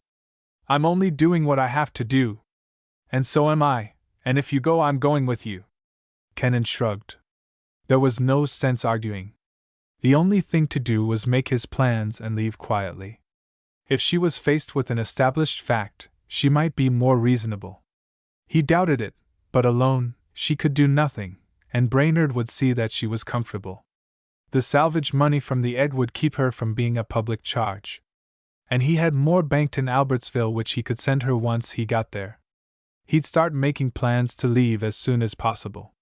Copper looked up at him as he stood above her bed. Slowly she reached out and placed one slim hand in his. I know what you are thinking, she said, and her face twisted in a grimace of pain, and the hand in his clutched with convulsive strength at his fingers. What's the matter? He said. Nothing, it's perfectly normal, she said. I'm just going to give you a son. Now if you'd call for the doctor, perhaps we can get this over. That pain was only 20 minutes from the last. I think it's about time. Kenan, who had attended several hundred Lani births and had developed a certain callousness about them, was suddenly frightened and helpless as he pushed the call button. He could feel the cold sweat form on his forehead. He had started this. It was his fault if anything went wrong. He wished that it was someone else rather than Copper who was going through this trial. He was nervous, unsure, and guilty. In a word, he felt like a man whose mate was giving birth to their first child. It's a boy, Dr. Brainerd said. He smiled down at Kenan's haggard face. How is Copper? Kenan asked. Fine, she's healthy as a horse. Kenan winced at the cliché. It was so ancient that it had lost all meaning. Most Betans didn't know what a horse was, let alone whether it was healthy or not. From what Kenan could remember of veterinary history, the horse wasn't too healthy an animal. It was rather delicate, in fact. How is the child? Kenan asked. It took a little courage to ask this question. The baby could be anything from normal to a monstrosity. Perfectly normal, Brainerd said. A true Betan type even down to the vestigial tail. We amputated that, of course. Thank Oxner, Kenan breathed. I was afraid. Of course you were, Brainerd said. Do you want to see them now? When I left, Copper was asking for you. Kenan sighed. Leaving, he realized, wasn't going to be as easy as he had thought. We'll have to keep them here for a couple of months, Brainerd said. We must take exhaustive tests if we expect the court to reverse its prior decision. I expected that, Kenan said. He shrugged. It's probably best, he said. Now show me where Copper is. She's back in the same room. You don't need a guide. Kenan didn't. In fact, he behaved quite admirably. Chapter 20. Longliners, Kenan reflected, didn't make Beta a port of call, and the shortliner connections with other worlds were infrequent. Beta had done a good job separating from the rest of the Brotherhood. Too good. The space line schedules showed only one departure in the next month, a shortliner for Earth, and from Earth the road to Cardan was long and tortuous, involving a series of short jumps from world to world and a final medium-range hop from Halsey to Cardan. If everything went right, and he made every connection, he would be in Cardan 4 months after he left Beta. Kenan sighed as he left Traveler's Aid. Morality was a heavy load to carry. He walked slowly down the road from the spaceport toward the cooperative where he had been staying. He had left Huntersville and Copper a week ago, after he had seen his child. His child. The thought of being a father was oddly dismaying. It distorted his sense of values. But one thing was certain. He was returning to Cardan, and Copper was not coming with him. She had a duty to their son, and he had a duty to his contract with Alexander, to the Lani on Flora, and to Copper, and none of these could be satisfied by further running. He had to return and settle the account. A tall man in a conservative yellow and black suit was waiting patiently in front of his room. My name is Richter, he said. Art Richter. Are you Dr. Jack Kennan? I could deny it, but I won't, Kennan said. Thank you, doctor. It was just a formality anyway. You see, I know you by sight. He sighed. One has to observe the formalities in this business. He drew a long white envelope from his tunic and handed it to Kennan. Most of my subjects try to deny their identity, he said. It's a refreshing change to find an honest man. He bowed formally. I really thought this would be harder, considering the charges against you. He bowed again and walked away. Now, what was that? Kennan muttered as he opened the envelope. The man Richter was undoubtedly a process server, but who had hired him? He unfolded the sheet and scanned the charges: coercion, larceny, livestock theft, and breach of contract. He shrugged. This was Alexander's work.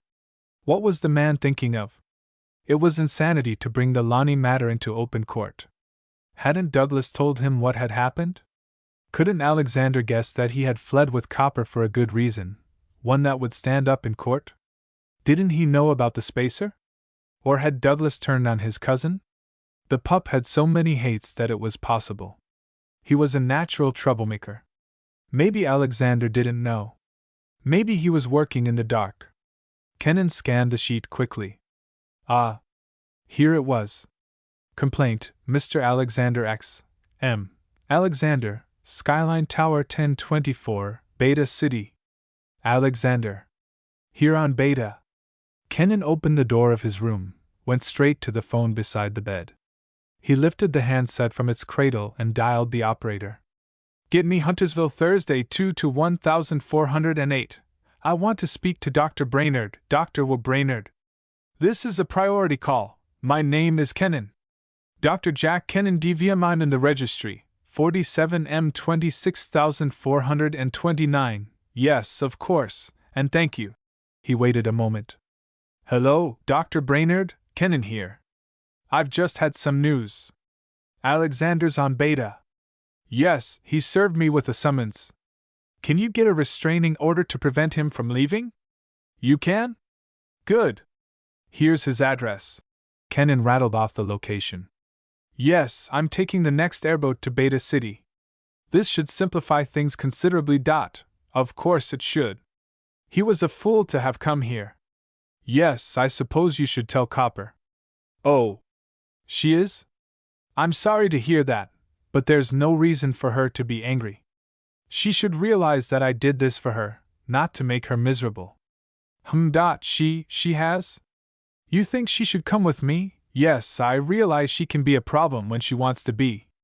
All right then, tell her to pack a toothbrush and a few spare diapers. And see if you can get me a couple of tickets on the next flight to Beta City. I'll be over in a couple of hours and pick her up. He cradled the phone and dialed the operator again. I want the phone number of Skyline Tower 1024, Beta City, Mr. Alexander. Yes. I'll wait. This number is HUV 2 to 1278, and my name is Kennan, Dr. Jack Kennan 47M26429. I called you before. No, I'm a transient. I can refer you to Dr. James Brainerd, Huntersville Medical Center. Yes, I'll accept charges. Now will you give me that number? Cost 7 to 8,941, thank you. Kennan hung up, dialed the number, and waited. Hello? He said. Mr. Alexander? This is Dr. Kennan. Yes, I suppose you do, but I've been trying to get back to Carden for the past month. You are? Well, that's your privilege, but I'd advise you to go easy until I see you. Naturally, I'm coming as soon as I can get there. We'll be seeing you tomorrow morning at the latest. I'm bringing copper, of course. I just wanted you to know. Kennan wiped his forehead. Alexander sounded angry and dangerous. 10 years hadn't served to cool him off. What had happened on Carden after he had left? Kennan shook his head. There was something here he didn't understand. The entrepreneur should have been covering his tracks, not threatening jail and disaccreditation. It was obvious that a personal visit was more necessary than he had thought. Alexander was waiting. His eyebrows rose at the sight of Copper in formal Benton dress, and lifted a trifle more at the sight of the baby. What is this, Kenan? He asked. Trouble, Kenan said. He took off his hat. I came here to settle things before you took this case to court. You obviously do not understand what has happened. I suppose Douglas has double-crossed you. It would be characteristic of him. But before we go any further, I think we should clear the air and let each other know where we stand. I don't want to make trouble if it's not necessary. You'll notice I'm not wearing a thought screen, so you'll be able to check everything I say, and know I'm telling the truth. It had better be good, Alexander said grimly. I've been looking for you for 10 years. I intend to throw the book at you. I don't know whether my reason is good or not. Technically, I'm guilty of breach of contract and larceny of corporation property, but there are extenuating circumstances. Alexander chuckled mirthlessly. There are a few other charges. And quite probably I can think of more if you beat these. I'm going to make an example of you, Kenan. I'm going to drag you down and stamp on you. You're going to be a horrible example to all smart operators who think they can break contracts. It's taken 1,000,000 credits and 10 years' time to hunt you down, but it's going to be worth it. Kappa's child is a boy, Kenan said mildly. My son. Alexander froze. You can prove that? He asked in a half-strangled voice. Kenan nodded. You see the extenuating circumstance? He asked. Suppression of human slavery. Alexander sat down. It was as though some unseen hand had pulled his legs from under him. You believe it? He said. No, you've proved it. Why didn't you tell me? What sort of a man do you think I am? I didn't know. I couldn't take the chance until Copper was protected. You see, sir, I love her. That isn't hard to do with Lani, Alexander said. He sank back in his chair, his face clouded, his expression troubled. It was obvious that the realization shocked him. Kenan felt an odd sympathy for the entrepreneur. It wasn't a nice feeling, he suspected, to have the beliefs of a lifetime ripped apart and sent to the disposal chute. So the Lani are a human variant, Alexander said dully. The proof is here, Kenan said, and the supporting evidence is conclusive. Which makes me, what? A murderer? A slaver? A tyrant? Alexander clutched his head with lean-fingered hands. What am I? An innocent victim of circumstances, Kenan said. You didn't know. None of us knew. And we still wouldn't know if the Lani weren't of Betan extraction. He grimaced painfully. I've done some soul-searching myself, and it hasn't been a pleasant task. But it's nothing like mine, Alexander said in a low voice. I suspected they were human when I was younger, but I denied my suspicions and accepted false facts instead of investigating. You would have found nothing. Unfortunately, that's not true. We discovered quite a bit from the experimental station you left us when you disappeared 10 years ago. But we stopped when we found the age that was being indoctrinated with Lani taboos. We could have gone farther, but I didn't think it was necessary. Didn't Douglas tell you? Kenan asked curiously. I told him when I turned him loose. Douglas didn't tell anything except that you had somehow gotten a spaceship. I assumed it was one of those that were involved in that commercial raid a few decades ago, but I see it wasn't. No, I knew nothing about this development. And Douglas, I guess, wanted to keep it hidden. He gave your coordinates and ordered Mullins to launch a missile. But he apparently forgot to turn on his IFF. At any rate, the missile lost you, but found Douglas. Douglas was still talking to Alexandria when it struck. He might have informed you, Kenan said. If he had more time. I doubt it. He ordered the missile first. He was trying to destroy you before you could destroy Outworld Enterprises. His motives were selfish as usual. Alexander looked at Kenan with a haggard eye. I owe you an apology, he said. I've considered you responsible for Douglas's death for 10 years. I've searched for you on 100 worlds. My agents in every branch office have had standing orders to report any unusual arrivals. I have hunted you personally. I wanted to break you.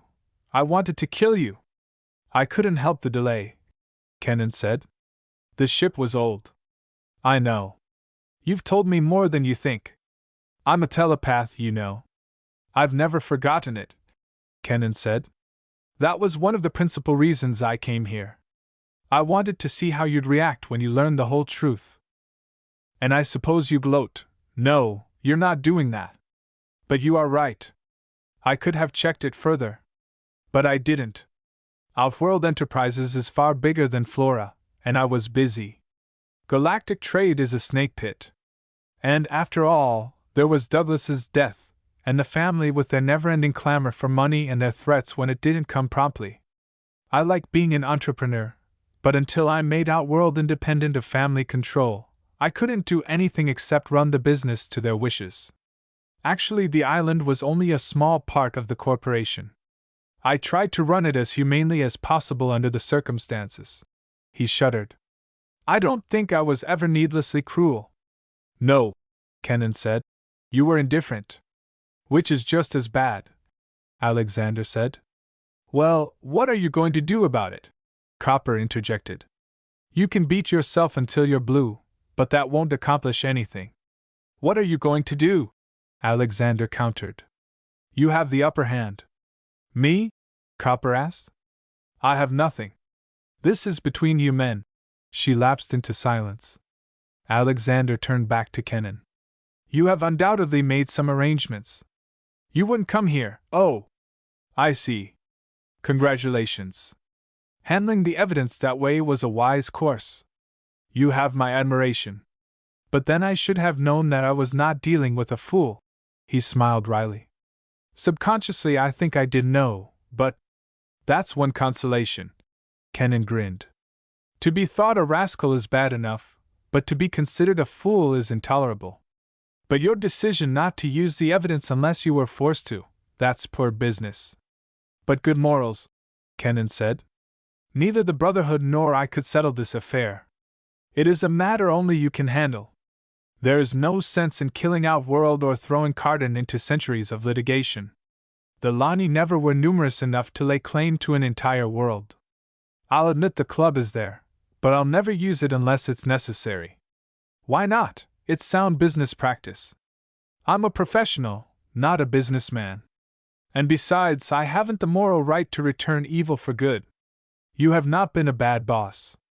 Thanks, Alexander said glumly. I've always considered myself civilized. I wouldn't go so far as to say that, Kenan said. Honorable, yes, civilized, no, but none of us are really civilized. So? We haven't changed much, despite our development. Perhaps we've varied a little physically, and we've learned to use new tools, but our minds are still the minds of barbarians, blood brothers against the enemy, and everything not of us is enemy. Savages, hiding under a thin veneer of superficial culture. Savages with spaceships and the atom. Kenan looked down at Copper. Apparently her thoughts were miles away in an introspective world that was all her own. She had said her piece and having done that was content to let the two men develop it. Kenan looked at her with odd respect. Alexander eyed her with a mildly startled expression on his lean face. And both men smiled, but the smiles were not amused. Judging from Copper, Alexander said, I don't think we'll have to worry about how the Lani will turn out. He looked at Kenan with mild sympathy. You are going to have quite a time with her, he said. I suppose so. I'll probably never know whether I'm guided or whether I'm doing the guiding. I've changed a lot of my opinions about Copper since the day I met her. Copper looked up and smiled at them. It was an odd smile, hinting at secrets either of them would ever know. Alexander chuckled. It serves you right. He crossed his legs and looked up at Kenan standing before him. By some uncanny legerdemain he had gotten control of himself and the situation at the same time. Being telepathic was an unfair advantage, Kenan thought. You were equally unfair with your accusation, Alexander said. Sure, humanity makes mistakes, and like this one they're sometimes brutal mistakes. But we are capable of atonement. Morally we have come a long way from the brutality of the interregnum. I shouldn't have to use examples, but look at that. He waved at the view wall at the panorama of gleaming fairy towers and greenery that made Beta City one of the most beautiful in the Brotherhood. Don't tell me that 5,000 years of peace and development haven't produced civilization. That's a concrete example out there. It isn't, Kennan said flatly. Sure, it's pretty, clean, and beautifully designed for art and utility, but it isn't civilization. You're confusing technology with culture. You look at this and say, what a great civilization man has built, when you really mean, what a great technology mankind has developed. There's all the difference in the world. Technology is of the mind and hands. Civilization is of the spirit, and spiritually we are still in the dark ages. We conquer, kill, loot, and enslave. We establish standards to keep humanity a closed corporation, a special club in which men can live but aliens can't. We've made the standards for admission so rigid that we even enslave our own kind and call them animals. That's not civilization, that's savagery. For nearly 500 years your family has run a slave pen. Your fortune is based upon it. And you have perpetuated this traffic in flesh on the specious reasoning that a court judgment of half a millennium ago is as good today as when it was handed down. Never once did anyone have the moral courage to re-examine that old decision. Never once did any human question the rightness of that decision. None of us are immune. We all based our conduct upon an antiquated law and searched no further. Everyone was happy with the status quo, or at least not so unhappy that they wanted to change it. Even I would have been content had it not been for copper. Yet I do not feel that it was bad that I hired you, Alexander said. Even though you have shown me that I am a slaver, and made me see faults I never knew I had. His face was drawn, harsh lines reached from nose to lips, from eyes to chin. Suddenly he looked old. I can accept censure if censure is just. And this is just. No, I'm not sorry I hired you even though the thought of what I have helped do to the Lani makes me sick to my stomach. Well, Kennan said. What are you going to do about it? I don't know, Alexander said. At the first smell of trouble, the family will turn tail and run. You can break the company, and I won't stand in your way. It's only just. You're the one who's carrying the ball. Now run with it. That damned blind spot, Kennan said. You realize, of course, that you're not legally liable. It was a mistake. All you have to do is admit the error and start from there. Naturally, no reasonable intelligence would expect that you change the older Lani. They're too old for either Ageron or change. It would be both cruel and inhuman to turn them loose. It's with the youngsters that you can work, those who are physically and physiologically young enough to derive benefit from Ageron and education. As I remember, you bought a planet called Phoebe. Now why don't you phase out? Of course. But that means that you can't press charges. Why should I? I'm not one of these starry-eyed reformers who expect to change things overnight. It's the future of the Lani race that's important, and Brainerd agrees with me. A phase-out is the proper solution. Change the education, let males be born, teach the young to think instead of to obey. Give them Phoebe for a home, they never owned Olive Garden anyway. And within a century or two we will have a new group of the human race, and then we can tell the Brotherhood. Kennan looked inquiringly at Copper. She smiled and nodded. It would cause less trouble that way, she said. It would be more sure, and there are never too many old ones. Kennan shuddered, thinking of the euthanasia chambers on Oppen 1. There will be more from now on, he said. Off-world can afford it. It'll bend us a little but we won't break, and besides, the Lani will need our help for some time to come. Alexander looked at Kennan. Can we make an agreement that all parties will respect? He asked. I think so, providing there are no sleeper clauses in it, Kennan said. There won't be, Alexander said. And there weren't. It was a private ceremony. The family, sulky and unwilling, faced with a choice of drastically reduced income or outright confiscation and preferring a portion of a loaf to none. Alexander, grim but oddly peaceful of expression. Brainerd, pink-cheeked and emotionless. Kennan and Copper, happily conscious that it was at last finished. It was an oddly assorted group of conspirators who planned to restore a segment of humanity to the human race.